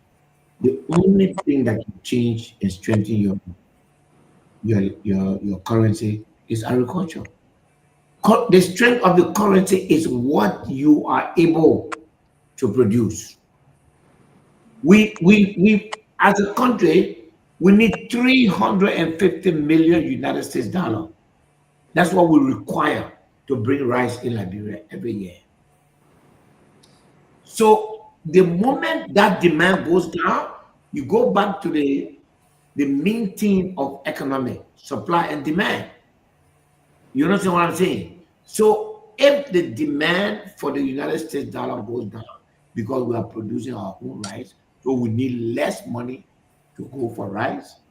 Once that demand goes down, the value goes down and the Liberian dollar value goes up. And then there's stability in our market. Nothing else, everything else is artificial. The only thing that can give us stability is the things we need to buy to use to buy the US, to get US dollar. We'll begin to produce those things locally, then our demand for US dollar will go down. That's the solution. So invest in agriculture, invest in rice production. Rice can be produced in the same spot 3 times a year. Rice is really. So my last question here before the time is fast spent. Are you in any competition with the ANC? Because Mr. Gayman here has always made it his duty to be coming after the ANC folks. So I want you to let him know and the rest of the other people, because you have a very good working relationship with Mr. Cummings. I don't know if people in the CMC, they are not aware because they always try to headbutt us, but most of all, we are aware of the relationship with Mr. Cummings. So I want you to let the audience know. Do you know Monica Shan, Mr. Gay? With the ANC. Mr. Gay, do you know Monica Shan? So Mr. Gay, I think both Mr. Cummings and I understand and appreciate the situation. We have an excellent relationship. But at this point in time, I will not allow ANC people to insult me. I told you today, look, we are a party of, we are a mosaic, we are national mosaic. If you get somebody who can cause, you bring a person who will bring our own person who can cause. So, because at the end of the day, I'm not running a party that look like some party that living in a utopia. Oh, we are this. No, we are ordinary Liberians. Are you insinuating? Are you insinuating that Mr. Cummings came with the ANC with the mindset of the clean hands? Let me finish. They were in utopia. Anthony, are you insinuating that you are not going to make the mistake? Because come on, think about it, Mr. Billy. You're a political guru. You've been around for a very long time, and people may not know, but you and Alex Cummings have a pretty good relationship. Yeah, but allow me to finish now, because that's the point I'm making. Okay. Me and Mr. Cummings, we will stay above the fray of the disagreement that is existing between our membership. We'll stay above that. By the way, I just had a conversation with Mr. Cummings. In fact, the whole weekend we're chatting, and we're meeting this week. We have excellent relationship. His wife and my wife, very good relationship. But we also recognize that we have members that throw a jab at each other. You know, look, the day they start from the ANC, we will start. But we will never allow ANC. But it's easy, man. We get join up, be doing that to us on Yeah. the show. Yeah. But we will never allow folks in the ANC. So the only thing I've told my people, and I'm happy that they respect that, nobody can insult Mr. Cummings. Because he's a good man, he's a respectable man. We have an excellent relationship. I cherish that relationship above and beyond politics. So are you open to collaborate with ANC? Because again, if it comes 2029, all of the opposition party will have to sort out some collaboration. CMC is moving strong right now. So in any future consideration, are you? I've said that. I think you were not online. I said, if you came to me today and say, let's sign a collaboration, I would say no. The only collaboration I can sign today is for all to cooperate in how to deal with the United Party and the excesses of the United Party. I want to be given a chance to interact with Liberian people for the next 2 years. At the end of that 2 years, me, ANC, CDC, MPC, all the different parties, for me, we assess ourselves. My assessment of myself vis-a-vis the Liberian people view of CMC and Musa Belede will determine what kind of negotiation we make with the rest of the opposition. If we realize that we've done sufficient work where we believe that the majority of Liberian people will vote for us, we'll ask the opposition to support us. If we find it to be otherwise, and in our questionnaire, we will say, will you prefer the CMC or who will you prefer? So where we are rejected, we will know who the people prefer in the position. But we believe that's a fair assessment. Yes, we have 6 months as a party. We need another 2 months to operate like this and even up our antics to make sure we are visible, we're everywhere, and we fulfill our promises to Liberian people. We carry development in all 15 counties. We take care of the immediate need of Liberian people and go back to them and say, do you appreciate what you just did? Can you in return guarantee that if the election was today, you will vote for the CMC? If the majority of the Liberian people say no, if it's a no for us, but if the majority say yes to us, we will use that data to tell the opposition, hey, Chief, we have the ball. Come and join us and let's take this thing. So, Mr. Gongloe, I hear you speaking about Monique Kishan. What Monique Kishan did? Has Monique ever insulted or it's okay. The PR addressed that. That's okay. Yeah, I don't want to talk about Tomalin, what are you doing? What he did was Tomalin, What are you doing if you're like the president of Liberia? What would be your approach to agriculture in that country? What would be your approach? That man looking sleepy. I will cut the work day to Thursday, and from director, everybody will be required to have a farm. We will invest everything we have. The government of Liberia will not buy one car, one vehicle. The government of Liberia will not buy. The government of Liberia will not give 1 gallon to any government official. We use all those SSS and plant seed, agricultural tools. Then, Mr. Bailey, how the government function? Thank you. We'll pay you your 5,000, and we'll tell you, go to EcoBank, make an arrangement to buy a car. From that 5,000, you can use 500, 700, 1,000 to pay for it. Chief, that's not feasible. I mean, Chief, if you don't want a job, which one feasible? The Labrador going to the That's a good suggestion. If you don't want a job, believe me. If you don't want a job, believe me, the private but sector. decades are people being suffering. Yes. If you don't want that job, the private sector is waiting for you. The opportunities will be there. We will make sure we provide opportunity for businesses. Most of the businesses that foreigners are running will make sure we'll not take nobody business for them. We'll not expropriate business from people. We will induce Liberian involvement into business. We finance Liberian involvement into business. Okay? We ensure that. So many Liberian government will not even buy a car for the presidency. No. If I'm president, the Liberian government will. I will not be a poor president. I will have some money. No, I'm talking about a CMC under my leadership. So yeah, that's what I'm saying. So the Liberian government will not even buy a car for the presidency.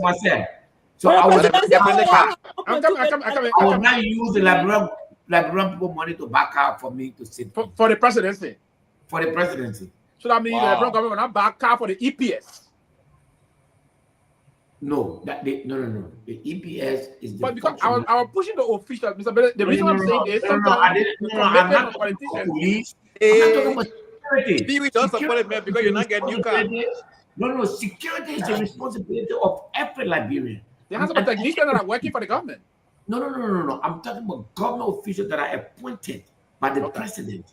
Those are the people that are taking the bulk of the money from this country. Yeah. Okay? It will go. It will be everything will finish. If you can't do it, then you go and sit in. We'll provide a private sector for you, but we improve the AFL salary. Okay, we improve their living condition. We improve today. The police people don't even have a place to stay. You want the police people to take care of you, but they don't have a place to stay. That's right. That's right. So just everything. So to reiterate, so are you saying as a minister, appointed minister or deputy appointed minister, you're saying pay them what they're due and they are responsible to get their own vehicles? If that's what you're saying, I'm in agreement to that. But by extension, the government is also the legislature as well. So are you also going to say because those lawmakers will make more money than the ministers? No way. No way. Even if the government have to shut down, it will shut down, but the government will not buy that kind of lavishness that is going on in the legislature. Okay. And there where I would see problem because all officials, Madam Sir, you are one person I've ever talked. Let me tell you something. The CMC government for 1 week. The CMC government will endeavor to ensure that we have a CMC dominated legislature, which will make governance easy for us. We want governance to be we got to chief. For the next 10 years after the election, we got to change the way this country works. Right now, what has happened in Liberia is that coming into government has been at the point to change your life, to turn your life around and make you wealthy. Look at the people that were you see there, all of them, they can't even wear their, I'm sure they have changed all their clothes, they can't even wear their trousers they used to wear anymore. You know what I'm saying? For me, Thursday evening, everybody go on the farm. You stay there. So we feed ourselves. If you're a minister in my government, you don't have 1 acre of farmland, you will be dismissed.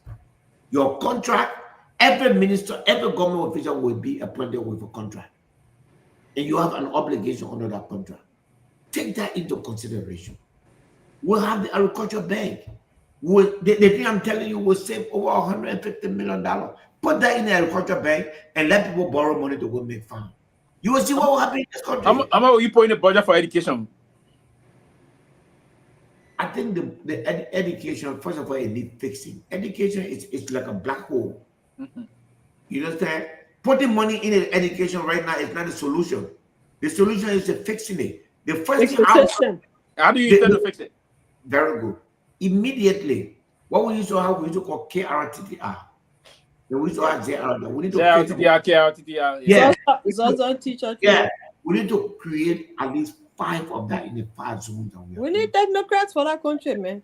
That can take up to 2,000 students. We need to create a transition. Teachers that don't have training, that are not fit, need to be retired honorably for what they have done, and then new one brought in. We're not going to do it in a way we start paying them, we just put on the street, then they start demonstrating. No, we'll honor them, we'll get them, and then we'll okay? We'll bring the young people. Every day you put in young people out of university, out of college, they have no job. That's why social media, no job. That's true. Job, they up, insulting us. But if we're going to get a job, then they're tired, they're sleeping. To work up in the morning. That's right. That's we right. need to give our children job. We need to create job. We need to make sure if the man got a family land in Banga, it reaches 1,000 acres, that is an asset. Yep. The bank should be able to get that man $15,000, $20,000 so that you go on a farm to go make cocoa. And guess what? Every farm produce, the government will produce buying station. That's one of the things. If you want agriculture to be encouraging, then the goods will not stay with the people and get ratty. So we found a way to make sure we buy everything from them. We get food processing center. Do you know how much Morocco brings in this country? Up to oranges. When they say Morocco come here, Morocco come here, 50% of Morocco business is cargo, agricultural cargo from Rabat. Yep. I mean, are you kidding me? Yep. You can do that. You see, apple can grow here than land. You can make a greenhouse. I planted apple in Liberia grew.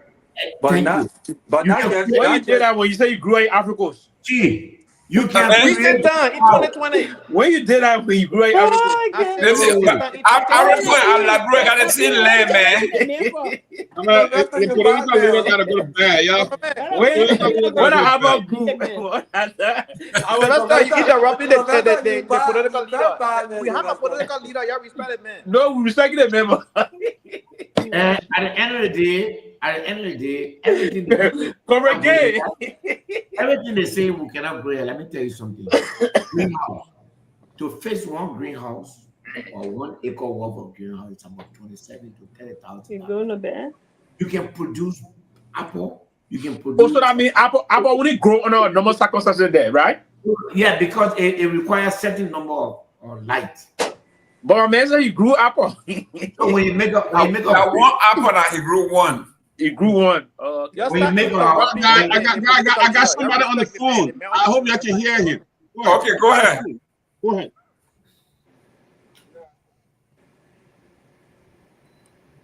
We can hear. His Nokia not working. Hold on. Charles, I get to that. The country is rich. Go ahead. Yes, go ahead. That person got to come back. Yeah. Dr. Peabody, what kind of food you got? Can you hear the guy? Apple grows in No. Africa, cashew growing Africa. Another person that I hear you though. He got a free Barack phone. He got a quarterback. It's not that phone. The man who called it that. You're not going to embarrass that here, man. The man who called it. Now get Huawei. Can you hear him now? No. Yeah. No. Go ahead. That No, we Barack can't hear Obama him. phone don't Yeah, work. they can't hear you. They can't hear I'm you. telling you. But Man, Mr. man, Gayman, you're talking about your Republican phone, man. Mr. Why Gayman, you know leaving what I Barack noticed today? off in your Mr. man? Gayman, you know what I noticed today? It's not PM. It's not PM our town. The CMC political leaders in Liberia. And you know, Seleke always want to go to bed, but tonight for some But reason Seleke up tonight. Yeah, I thought you say he gone. He gone. Dale, he going like No, true. That's true. Seleke, he That's gets very school true. tomorrow. And the reason why he gets school And tomorrow. imagine it's 1 a.m. in Liberia and it should be 3 or 4 a.m. in Kigali. Is that correct? And he's It's up. just 3 He's years. not. It's 3 o'clock there. Seleke, what time is it? Right there. Huh? He's on the phone. Let the political leader get his I clothes. don't think Seleke get Listen, class guys. tomorrow. Yeah, Peabody, go ahead. Go ahead. The people are voice are low, so I see why the men the voice is low. I think So his you gotta volume listen to low. Let him call Call the Tomalin. phone last speaker. Okay, let me call Tomalin phone. He'll put you on. Yeah, Is that Ben Sanvee? Okay, guys, it's 9 o'clock. After the call, the political leader. The political leader said something that is also very. I can recall, and that's why they say the man. He was one of the great. And I mean, I know how man. The man said, he said, this country is rich to the extent that when you got 50 cents, we start to grow. That's what I said that. Yeah, do the campaign. He just said it. He said the country is so rich to the extent when you drop 50 cents, it will grow. So his point was that. Go ahead. Yeah, okay. Am I audible now? Yeah. Very much. Good evening, Chairman Ability, and to the panelists. This is Nyenwolo. Who Nyenwolo? Nyenwolo. Tom Nyenwolo. Yeah. Good afternoon, good job. Yeah, how you doing? Yes, Listen, what happened? I retired from party politics. Oh. But what happened? What's happening to all the other gas companies, like the Aminatas and the what do you call him? How do you call it? The other gas company. Connex. The Connex. Yeah, I don't hear. Yeah, because if this thing is so drastic and so unjust, why are they quiet? Is this something that they're doing in the back that everybody else but you is affected?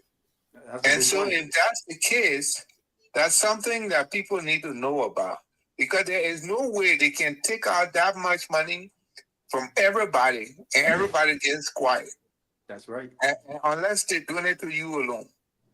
No, but the other people in Kohu. Mauro, let God bless you, my brother. I don't know. That's my exact point. The other people are either United Party supporters or the in cahoots, because it is not normal that businessmen use all that money and be quiet. I know for a fact that Aminata is in a very good deal with them. That's right. Exactly. That's exactly my question. I'm asking the question so that it come out publicly that people think about it. The second thing is there's rule of law. Let me finish here. The second thing, Honorable Ability, is that you're fighting these people for all these different reasons. The audit of the House of Representatives and Senate, if it must. But I hear you alone talking. What happened to the other people? Why nobody talking? Nobody else wanted? You know, these things need to be brought out to the public to push their backs to the wall. The other people scared. And if they're against it, well, if you're a coward, then don't go there. Because if you go there, then I mean you want to stand up for the people. The third thing I would ask the journalism or the podcast and whoever is to try to educate our people about their rights. People go around voting every time, and they don't even know that they got a right to remove these people who they voted for. The people need to know this. They need to know it take 10,000 signatures, and you got to stand up, and these people will be removed. But if they don't know their rights, like it has been, we got no business voting. If you're just going to vote because you think it's a play, then we got no business voting. And this is my principal reason why I withdrew from party politics, because it seems like our people are not ready for what they're doing. And this is, it becomes a far. Because the man Socrates said, giving illiterate people democracy is like giving an untrained man a ship in a stormy sea. You're going to all perish. And that's what happened to that country. Thank you. So while we stay happy with Mr. Nyenwolo, in order for evil to exist, it's for a good man to do nothing. So staying away from party politics, I don't think it's the best solution. I hope you rethink your decision, sir. Your name and where you calling from? We're not going to beg you to be by this.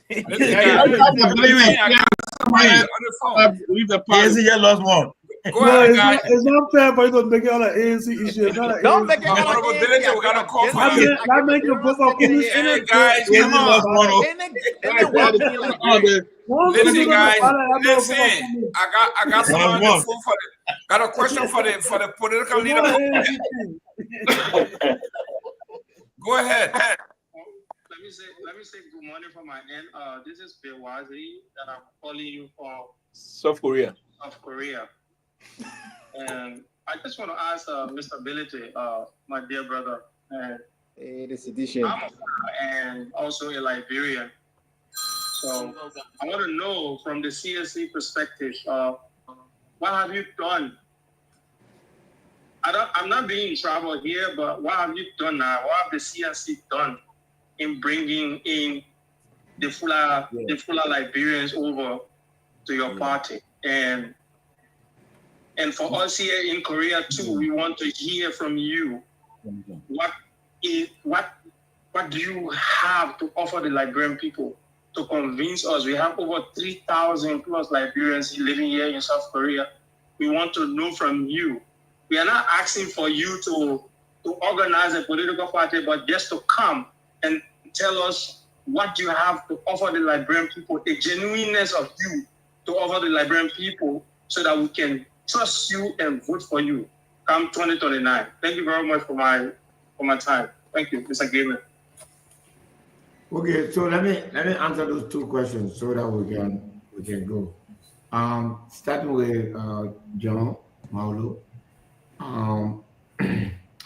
John, the question you asked is a very important question. I don't know why they're not talking.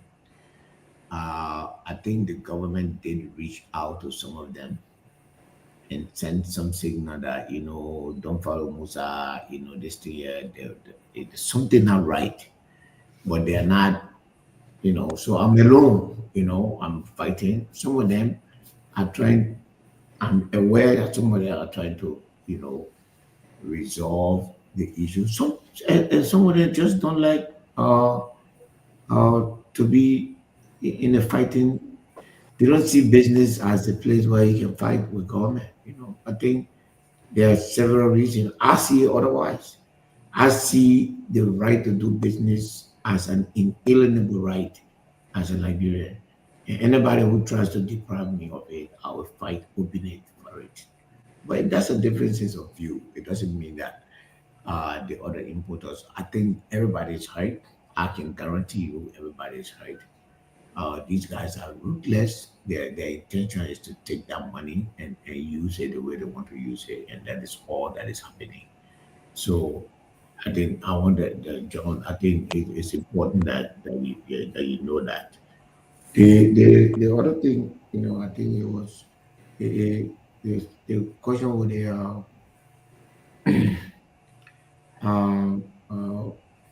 the Fuller community. We do.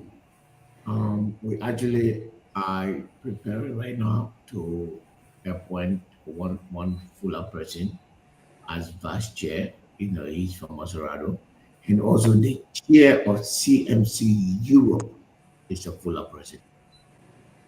So everybody is formed in this party.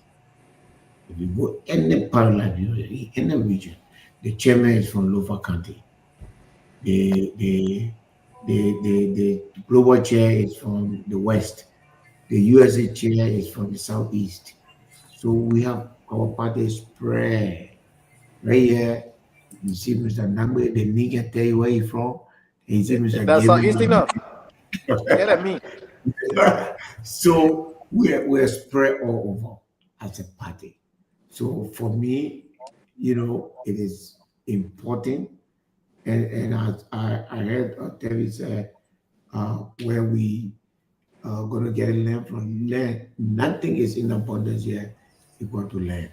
But it's really And we'll pass a law that will allow people to farm on free land without owning the land. So the land can just be sitting there idle. You can go farm on it. Whenever the owner is ready for it, they can come and take it and do what they want to do on it. Thank you. Real quick, you got this question here from Mr. Carter. Go ahead. Yes, sir. Thank you. Thank you very much, Dr.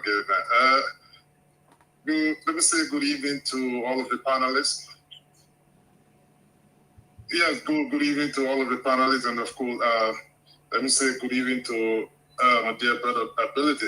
General Ability, it's great to see you, and though I came on the show late, this is Abraham Conant calling from New Jersey. I came on, I heard you talking about the status of rice, the price of rice in Liberia. I mean, obviously it has to do, I know you were primarily talking about the U.S. rate against the Liberian dollar.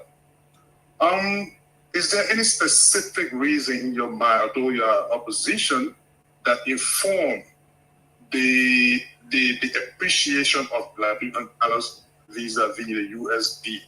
Is there any economic scenario that you can elaborate on here today? Because to the best of my knowledge, Liberia income is primarily in the extractive industry, meaning we're not producing anything to export in terms of getting USD or foreign currency that would be highly appreciated. That's one. Two, globally, the United States dollar, for what I've gathered, have depreciated to the value have dropped by 3.9%. And what I know in the United States, one of the things that's driving that drop in the value of the United States dollar is on this trade issue. Because why? They export a lot of people, a lot of foreign currency is not coming in now. Like China, she have diverted a lot of beef importations from Australia and other places. So what is informing economically? Because in my opinion, this is voodoo economic that's operating in Liberia right now. What is informing the appreciation of the Liberian dollar as compared to the US dollar in Liberia? Can you please throw a light on that, please? And secondly, you talk about when the opportunity is afforded your party to ascend to leadership in Liberia, one of the things you're going to drive home to be a salary issue.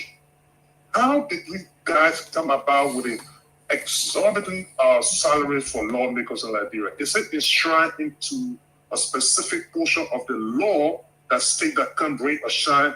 Legislators should be paid those kind of exorbitant salaries and benefits in Liberia? Please throw some light on it, my brother. Thank you, man. Okay, let me go to the economic side. Yes, what is happening is induced. There is no cogent economic backing to justify the drop. All that's happening is that the government has pulled back the Liberian dollar from the market, therefore creating artificial scarcity, which therefore depreciate the US dollar one way. The US dollar is depreciated one way. If you got money in your pocket, you want to go change it, it's depreciated. But when you go buy the US dollar, you still pay 202. So it's one way. It's artificial. And it's not backed by any economic policy. So it will go back up. And that's not fair. Because it just hurt the ordinary people. And then there's no variation in price. You know what I'm saying? And then we're back to the seed stage. So nothing has changed. In other words, it is still being played as a voodoo economy. I agree 100%. On the legislative pay, my brother, it's legislative tyranny. It's an abuse of power. The Constitution says all financial instruments shall derive from the House of Representatives. So when they get it, they do what they want to do. They pay themselves in the way they want to pay themselves. It is wrong, it is abusive, and it is irreprehensible why it is happening. And that's why the Liberian people need to vote and remove, the 70% of the people in that building don't need to come back. They don't need to come back. 70%. So at the end of the day, we're here, we're sitting down here trying to do our best and trying to change things around. Thank you, ladies and gentlemen. The chairman been with us for over 2 hours. Yeah. It's late down there. Chairman, give us a parting word because you got to go to work tomorrow. Thank you, guys. It was nice. It's always nice to be here. The CMC is reaching out. We're all over the country. The next stop is the Western Belt. We want to go to the Southeast, but I think we got some urgent matter to do in the Western Belt. So we'll do that. And once we finish with that, we'll be heading to the Southeast. We'll work for 2 years. We are committed to opposition unity. We will never ever be part of an opposition collaboration that is not accountable. So accountability for me also means accounting for yesterday, accounting for how we got here, and then accounting for where we're going.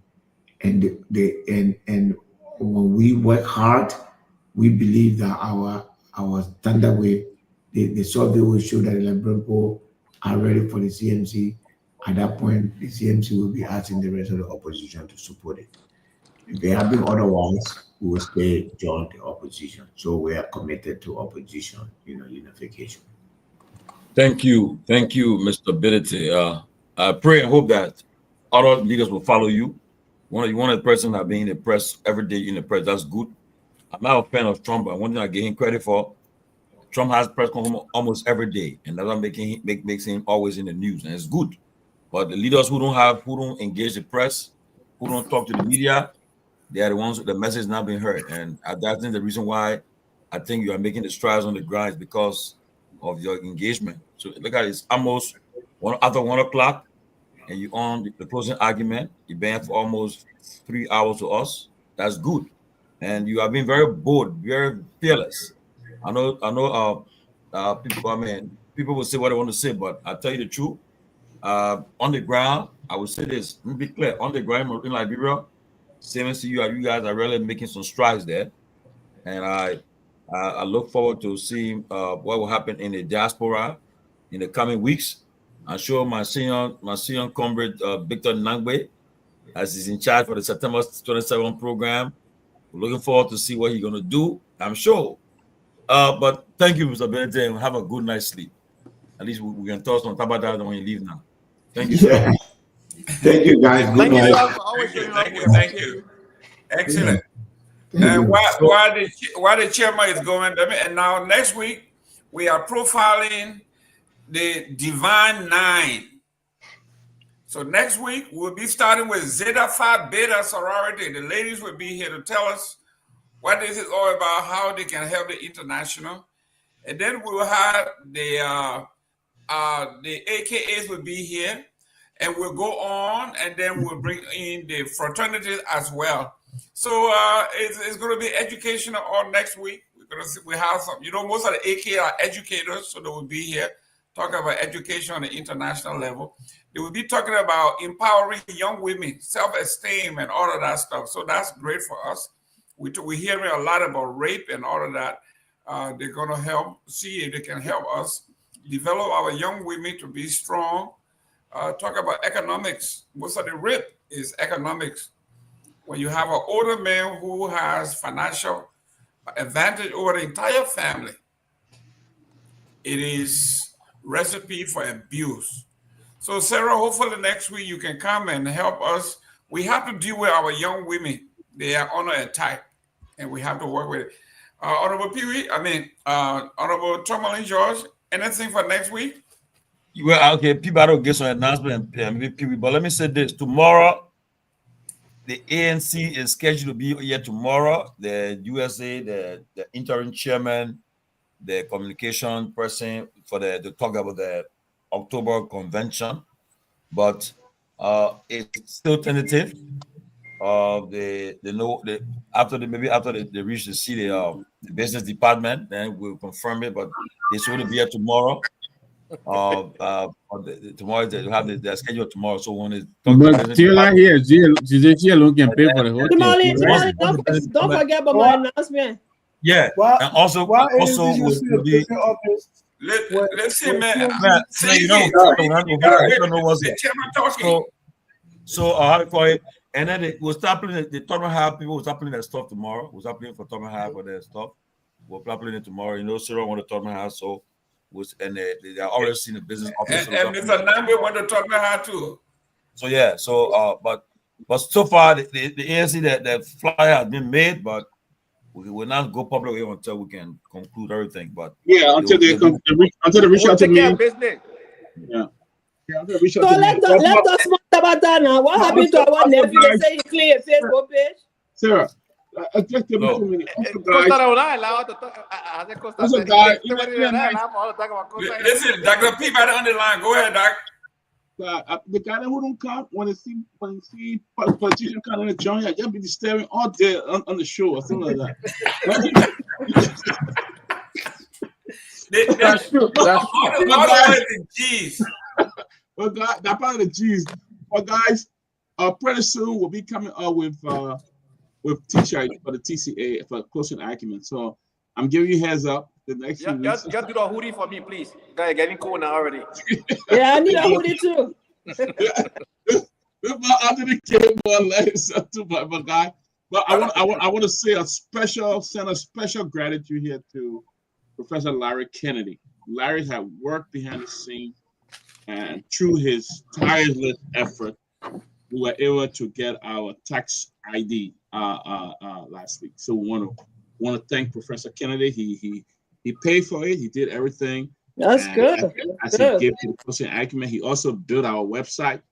Check the website, and pretty soon we'll be coming out some beautiful TCA T-shirts. And I just give you a heads up. Start saving $30 for at least one. Yeah, you know. Yeah, I'll pay for my hoodie. Y'all give me one hoodie. I'll pay for my hoodie. Yeah, my hoodie. So that's all I gotta say. All right. Mr. Gayman, can I close? Let me close for me. I want to go. It's Lady Kagadi, huh? Go ahead. Let him first. No, Musa, I just want us to talk a little tabata on why our nephew cleared his whole Facebook page with regard to. We're talking after Kromah leave. Kromah, go ahead. But let me say this. I spoke to him today, and question go laugh away. He said, when last somebody you deleted post on your page, and somebody asked you a question for that. So the man says, so if I do it, so what? Everybody can do it too. Everyone can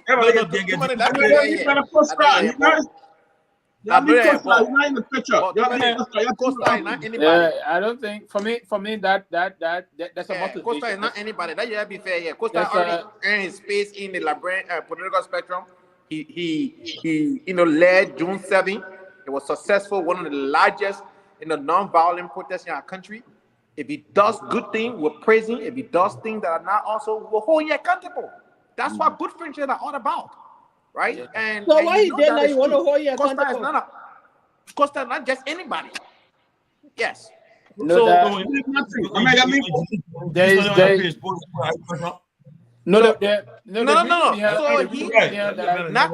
not getting a position in the government at this particular moment is not the end of the road.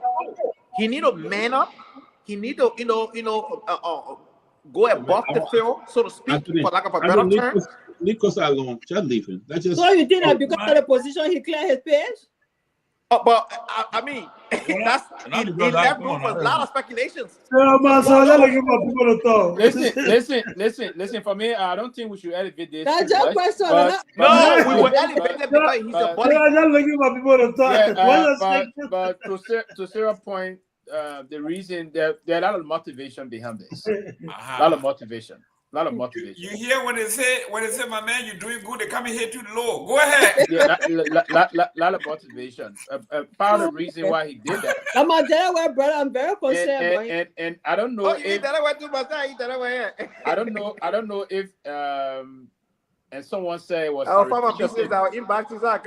I don't know. Someone said it was surreptitiously done, but someone don't come out. I don't know what's about that. But yes, the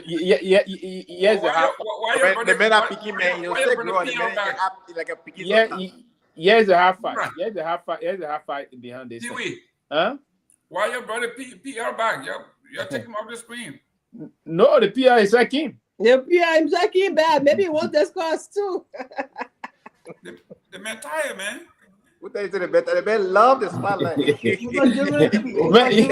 know what I say? Listen now. You think that me less my guys see a position? The man love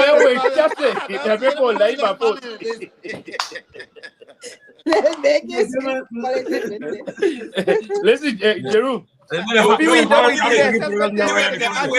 a celebration? Wait, because Kromah said you were leaving, so Muzaki by he won't leave. Kromah, go. Listen, ain't that see political thing happen? They say the pocket say for you say you go for something, they say later will all inside it will be because let's say you won't go. Then your leader, the leader, someone can know. If the leader was still now, they're not I'm trying to see if I can compete, if I can turn somebody around tonight. Timberlake, there's a comment that just came in. I tell you, you achieve 4 months. Some people told me that you cheat a man tonight, so you got to cheat man tonight. No, on a serious note. You got Joe Mauro. You got Joe Mauro to No, don't do that. Jerome. But you know, the other thing I feel like TNCMC is just taking all our opposition people members from ANC to you. Look, let me say this. But Sarah, where we can manufacture people. But the last time we were on the show, what did they do for that Zoom line discussion? What did they need again? Fanta. Very well. So I can spark right? So and I wonder where you found a Fanta. The very day Father Kamara came on this show, hitting hard. Hitting hard. There was a time I came, you said, well, I was trying to hit her blue. I said, no, nothing intent. Then after a week, the second week, spoke with her. They get her position. CMC position. Beyond that, back home also. Just watch the pattern here. That's what I'm saying. This is unusual. And due to the unusual activity, Pewee, you are a CMC man, but you actually that's Pewee, you can be more than Pewee, I got 7 people. No, I can be more. I'm trained to. Pewee, my political mentor. In communication, my political mentor is member of CMC, and Mr. Nagbe supported him the other day to the Grand Jury Association thing. Honorable Collins, Chairman Collins, and the political mentor. Chairman Collins, John CMC. Yeah. So, wow. So you think all your CMC people there? I got 7 solid people who are new for childhood days. Yeah, no reason I say why I was just saying just now. Back home, they know that again. Bring it around me. many lawmakers. One TCMC can recruit for United Party, and that's the reason why I'm saying here. That's the reason why I'm saying tonight that we have to respect Mr. Benito on a serious note. Let me just end what I was saying. Many lawmakers, major lawmakers that are making some headways in their various constituencies, if you will, like Joclair, the Joclair one. Joclair one, he's coming there. Tremendous support base in Bam County. He's a CMC person now.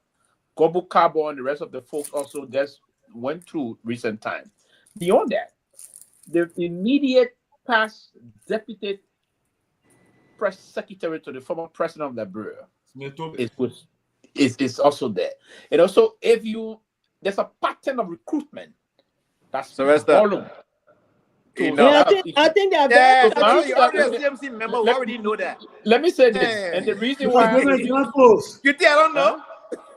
I want to close now. We're you gotta wait. You want to say But Seleke was also big gone. But you see, Musa, he won't go again. But people don't want to go ahead. I've been asking you for me to close. You don't give me chance. Same Kromah, the application, the E1. Seleke, are you looking forward to joining the y'all CMC? have like this comment. Somebody put out a comment for TCA to have an anniversary. We will have an anniversary. We're having Liberia. Mr. Belede, will you do a one-on-one will you do a one-on-one with us when you arrive in the US later this month? A special one-on-one? Hold on for a second. All of them here are sending invitation. They are not. All of them TCA, you gotta pay me for one-on-one. But people are seeing. I said maybe I said I'll be there. I say y'all let it. Y'all put a guest on the line. Go ahead, guest. Y'all let it PL go to bed now. Y'all let him go to bed. The man when he came back, nobody brought him back. I don't know how I came back. I exited. Then Ben Sanvee brought him back. Oh, the person on the line, the person staying in the country?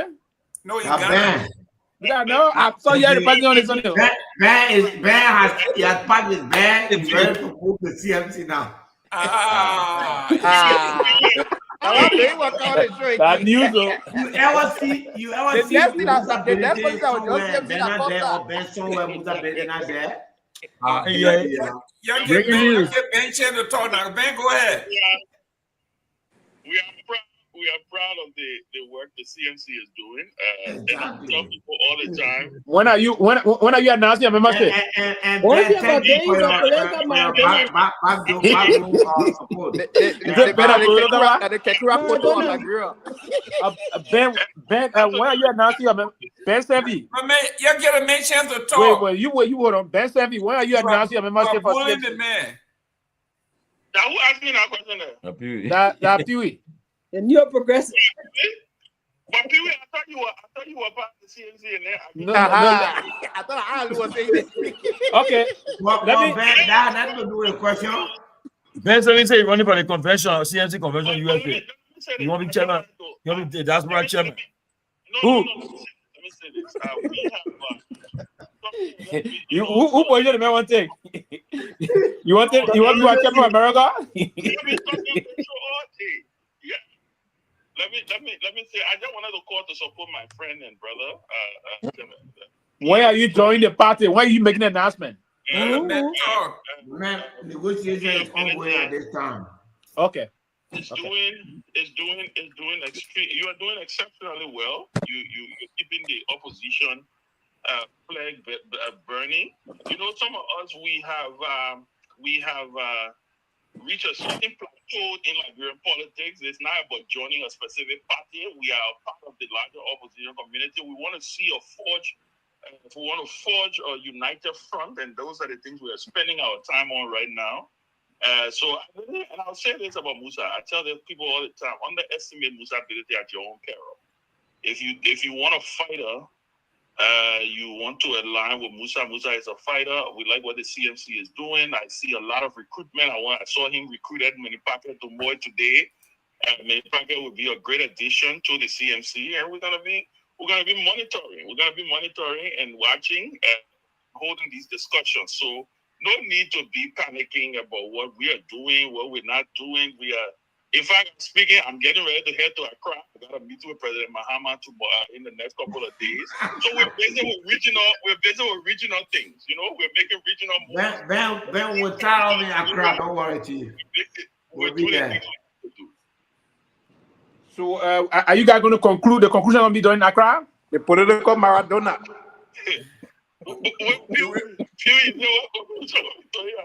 The conclusion to do the announcement will be done. No, but you see, You see, that's what I said. You know, somebody of my stature, we beyond conclusion and non-conclusion. We now have access to these leaders. Musa is a friend. Listen, I speak to Musa almost everybody knows. Everybody knows this. Everybody knows this. Political advisor. The point there is, Mr. Bader just said we speak every day. Even the formation of this day, we were part of the integral conversation and bringing in this party into the dispensation. And so I'm more interested in and I like his mindset. I love Musa's mindset. Go out there, do your work, and then be guided by the science. Because there's something we don't do a lot in our politics in Liberia. We tend to do things emotionally in Liberia, and I like the fact that you are going to be guided by the science, and it will guide you in the decision that you will make moving forward. And I think everybody should respect that. That's why we live in a democratic society. So I think you're doing well, Musa. I want to thank you. I'm proud of you. We continue to monitor. We see what we're going to do. And as long as you're not taking people, once people are joining CMC, they're joining the opposition network. That's how I think people should look at it. People are joining the opposition network. And in the end, the goal is to see some positivity when it comes to the opposition. So Musa, you not tell the party for them. Hold on, why you not tell me the chairman for the party from the water party. The vice chairman. Yogi is from. But I know Richie Barry also join.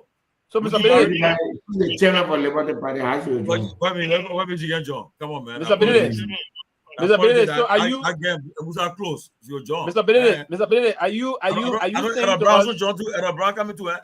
Are you saying to us, Mr. Benedict, this evening? Who's up all of them on the Liberty Party? Mr. Benedict, I just want to know something quickly before Ben can conclude. Are you saying to us this evening, Mr. Benedict, that Ben Sanvee was eventually announced after the Accra meeting? There's no way that Ben. No, all that thing Ben doing that vlog. He coming to CMC. Nothing can stop him. Yeah. If Ben Sanvee was the political leader of a party before me, I would join that party. So he's required. It's a mandate. He has to be part of this. There's no way around it. Ben, you can go speak all the time. You can go speak all your bucket here. I don't know why you're asking that question here. On a serious note, guys, we're looking forward to locking arms and moving united into doing what we need to do politically, and we'll be making some determinations as we move forward. But Musa, exactly.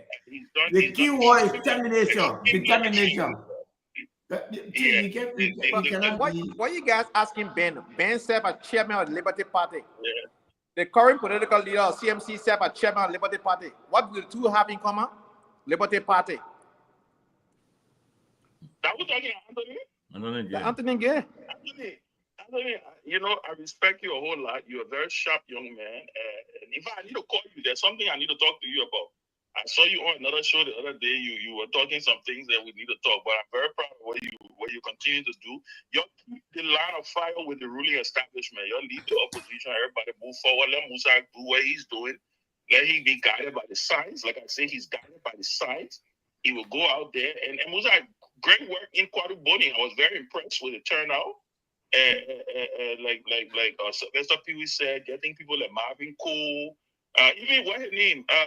Dubai. What name? Dubai boy. Gompu is a great catch. So you are making all the right moves. And I think it's all good news for the opposition. If the United Party will capture all these people, then we will be worried. But we're not worried because guess what? The party that's capturing these people are the party is in the opposition column. And so we look forward. I like the fact that you announced that you're going to be meeting Mr. Cummings sometime this week. I think we're going to encourage dialogue among these PLs. You'll keep on talking. Instead of the fact they don't want to make the mistakes of the CPP, because at the end of the day, it's about being precision. It's about being precision guided and doing the things that we need to do to see what will happen. But I'm so proud of you, my friend and brother. I don't want to call to get you support because I see you still trying to convince people tonight. I think you can take a rest. I think you convince a lot of people. Oh, you convince people tonight? Take a rest. We'll come. And we got we know we got a call tomorrow. So make sure we hop on that call tomorrow to finalize some other things. Exactly. Thank you, man. Tommy, move your head, man. Tommy, you know Tommy was part of the formation of CNC too.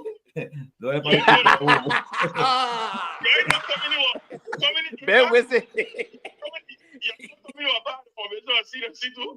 Y'all will be sending that. Learn about the 2.0. Learn about the 2.0.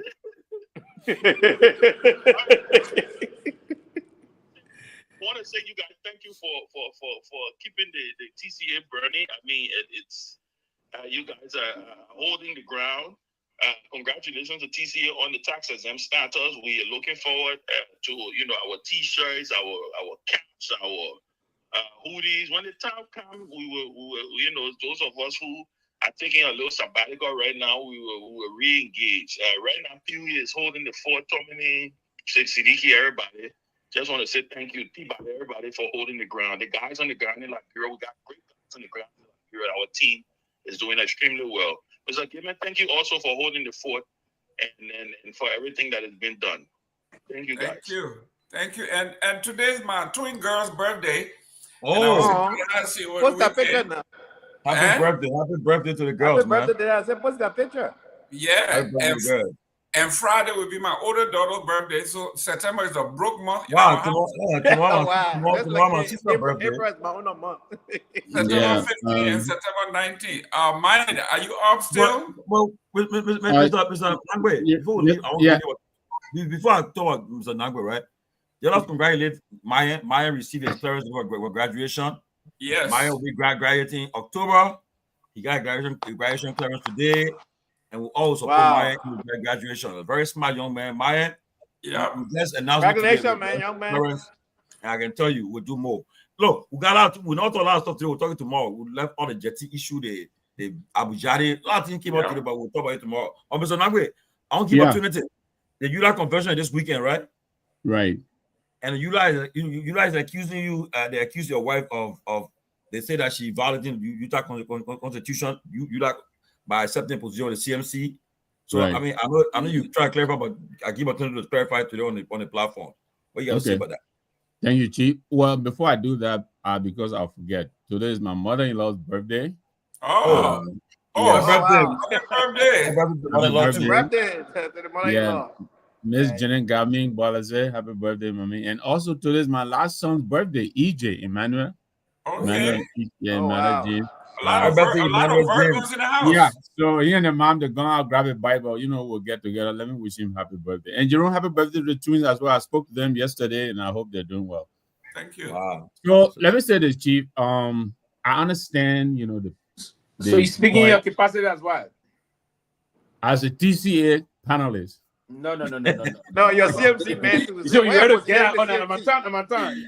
I don't know why this is giving me a hard time. All right, so I work for the union. No, are you speaking your capacity as the policy advisor to the vice president? All of the above. All of the above. All of the above. Are you trying to TC chief? Go ahead. Look, I understand the point Sister is making, and if we look at in the light of integrity and optics, I can understand the conflict that he's pointing out. It is possible that there could be a conflict because the union is about advocacy. We're supposed to call people to book when they are not behaving, and therefore there certainly may be concerns about mixing, remaining neutral and also joining a political institution. But the Constitution is silent on that. So this is really subjective. And I pointed out to him, Anthony Kessil was president of ULA when he was also a member of LPP. Emmanuel Weti was president of ULA when he was also a member of LPP. Shehu Kamara, who just left, he did the same thing. Wema Kony, the same thing. People have been able to perform their role in ULA at the same time calling the government out because ULA is an institution, it's not an individual. So the institution will go to a meeting and decide, okay, look, we don't like what CMC is doing, and we're going to issue a statement. I don't think an individual will hold sway over the union. And so I told him, Vanisaki was looking for a job with CDC. Nobody forced him to quit. He decided he wanted to quit because he thought he had a job with CDC. He went there, he didn't get it. Right now, he's a UP apologist, and I get that. And I told Sissy, if the UP people want to push an agenda against CMC, they should come out. He should stop hiding behind this and hiding behind that, and I get that. My wife brought in the highest vote on this ticket. They want to remove her so that they can make a comeback. The same guy we beat last time during the election. This is all this is about. And I've sat down with my wife. Initially, I wanted to persuade her to quit. But I told her, you know what? You've broken no law. You did no wrong. And we will stand the course. We will stay the course. So we're exploring our options, but there is absolutely no conflict whatsoever. So lastly, if you go to the convention this week in Indianapolis, right? And Right. if the convention asks her to step down as vice president, regional vice president, or will you let her stay as CNC women chairs? First of all, that is hypothetical. I can tell you this: we've had several meetings. There are lots of people who have come to the meeting in my wife's support. So that question is not going to come on the floor at the convention. I can assure you that. But let me just speak to this to that. And if I heard Mr. Nagbe very well, or very clearly, with deep comprehension, there have been precedents before. Is that correct? Exactly.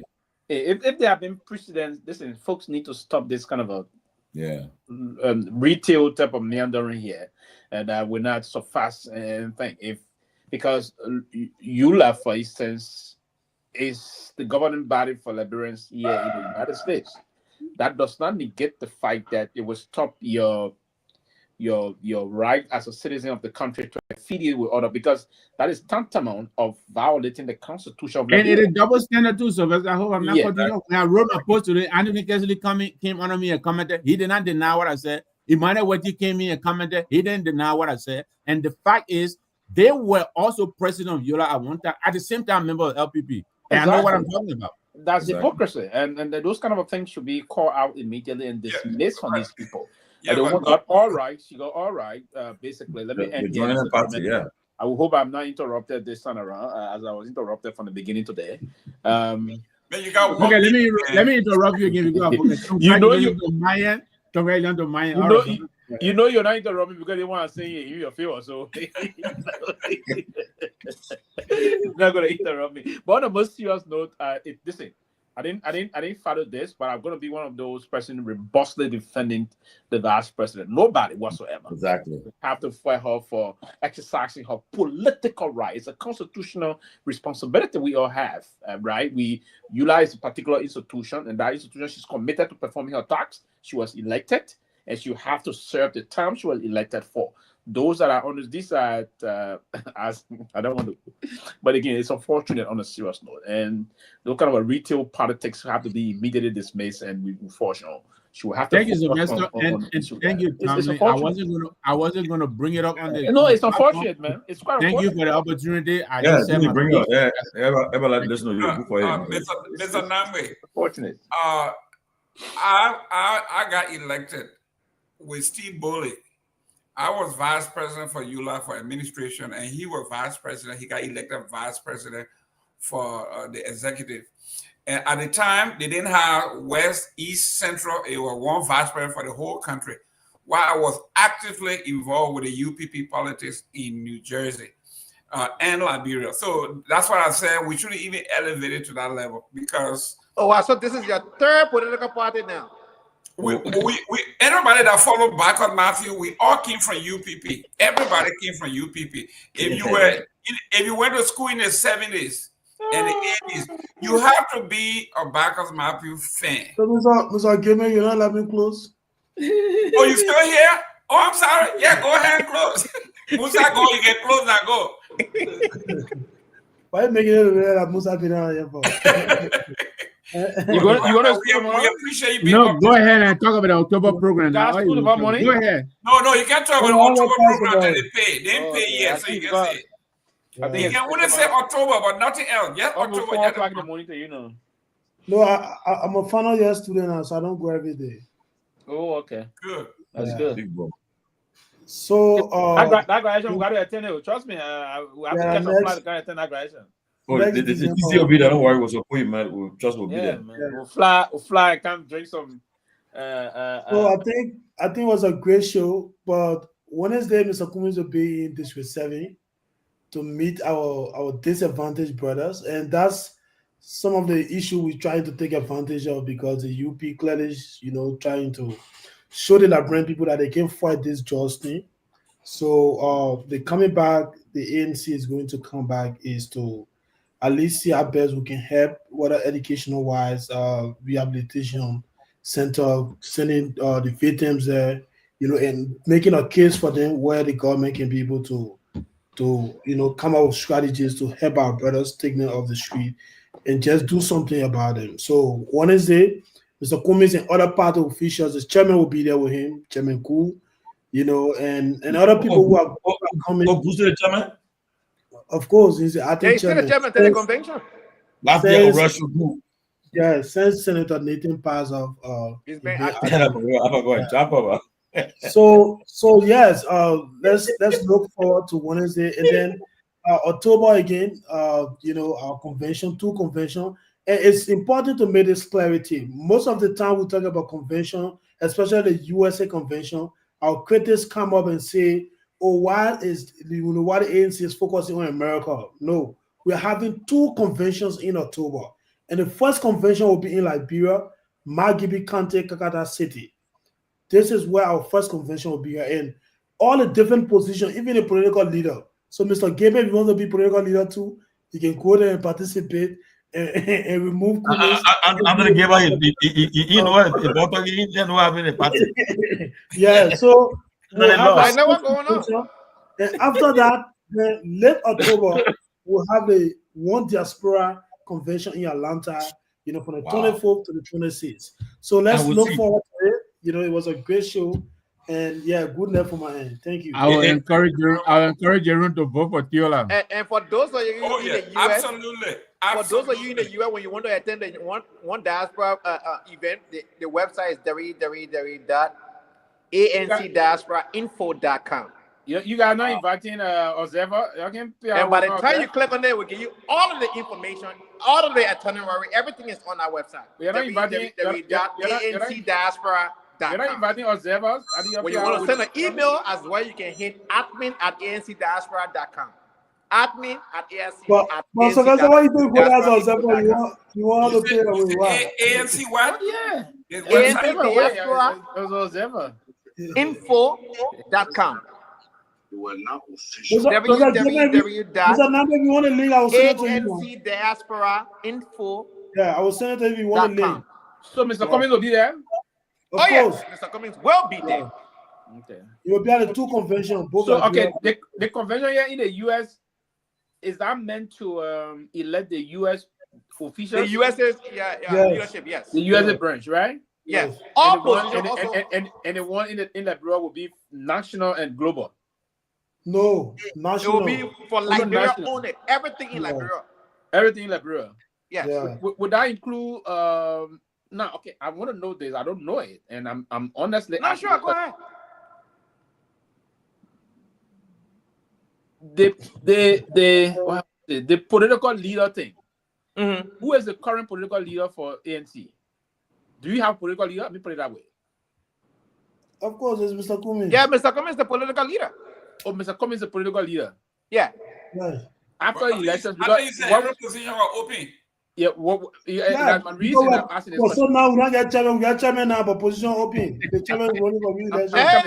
Okay, so will that position be open for anybody to contest? Yes, it is open. Yes. Anybody can contest the political leader position. Or are you guys going to go to just unanimously consider him again? For now, nobody has come forward.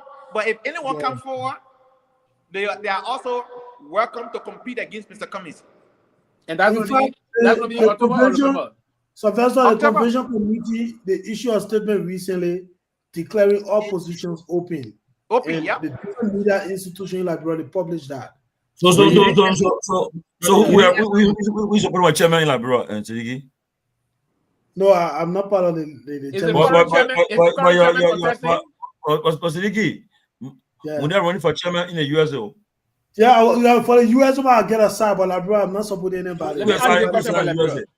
Is the current Of chairman? course, I wouldn't really say what I was supporting. The current chairman, and of course, the current chairman of the ANC. One wouldn't run out supporting. That one is a force. Seleke, the current chairman, national current chairman, is the founding chairman of the ANC. Of ANC, The founding chairman. He's the founding chairman of the ANC. The founding chairman of the ANC. Yes. What I want to know is he also recontesting his seat as chairman? Yes. Do you know that? Yes, he is. I also want you to understand that he's acting right now. I know that. The chairman of ANC was Senator Nathan, but he passed on. I know the rest. I know everything. I wanted to question me. So now he's acting, been acting since the election. So the man is he's no going longer to a available to competition defend himself. So Okay. You think he's gonna win? One that Mohammed Sherry, he did a PhD in London. I think he has a PhD in law. In law, so But he moved to Liberia. He's only for chairman. But he moved to Liberia. He's not in London again. After he studied, he came back to Liberia. So currently, he's been in Liberia for about 2 years or something like that. So he's in Liberia. But the money I sent you information, you wanted to come on the show. You reach out to him. I'll reach out to him. The poor Pedro No. But Tomalin, okay, we'll talk offline. I ain't gotta put my people up there. And also, Brother Tomalin, I don't want you to say ANC lost a supporter because Maolo said he's not interested in partisan politics. I can tell you this: if Maolo cannot vote. So I say ANC won't go. That Kelvina was crying. That Kelvina was crying. She said Maolo and her buddy. But once Kumis on a ballot, Maolo will against Kumis. Good night, guys. See you again tomorrow.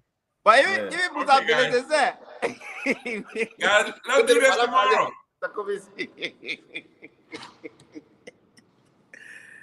Yeah, take care, man. Okay.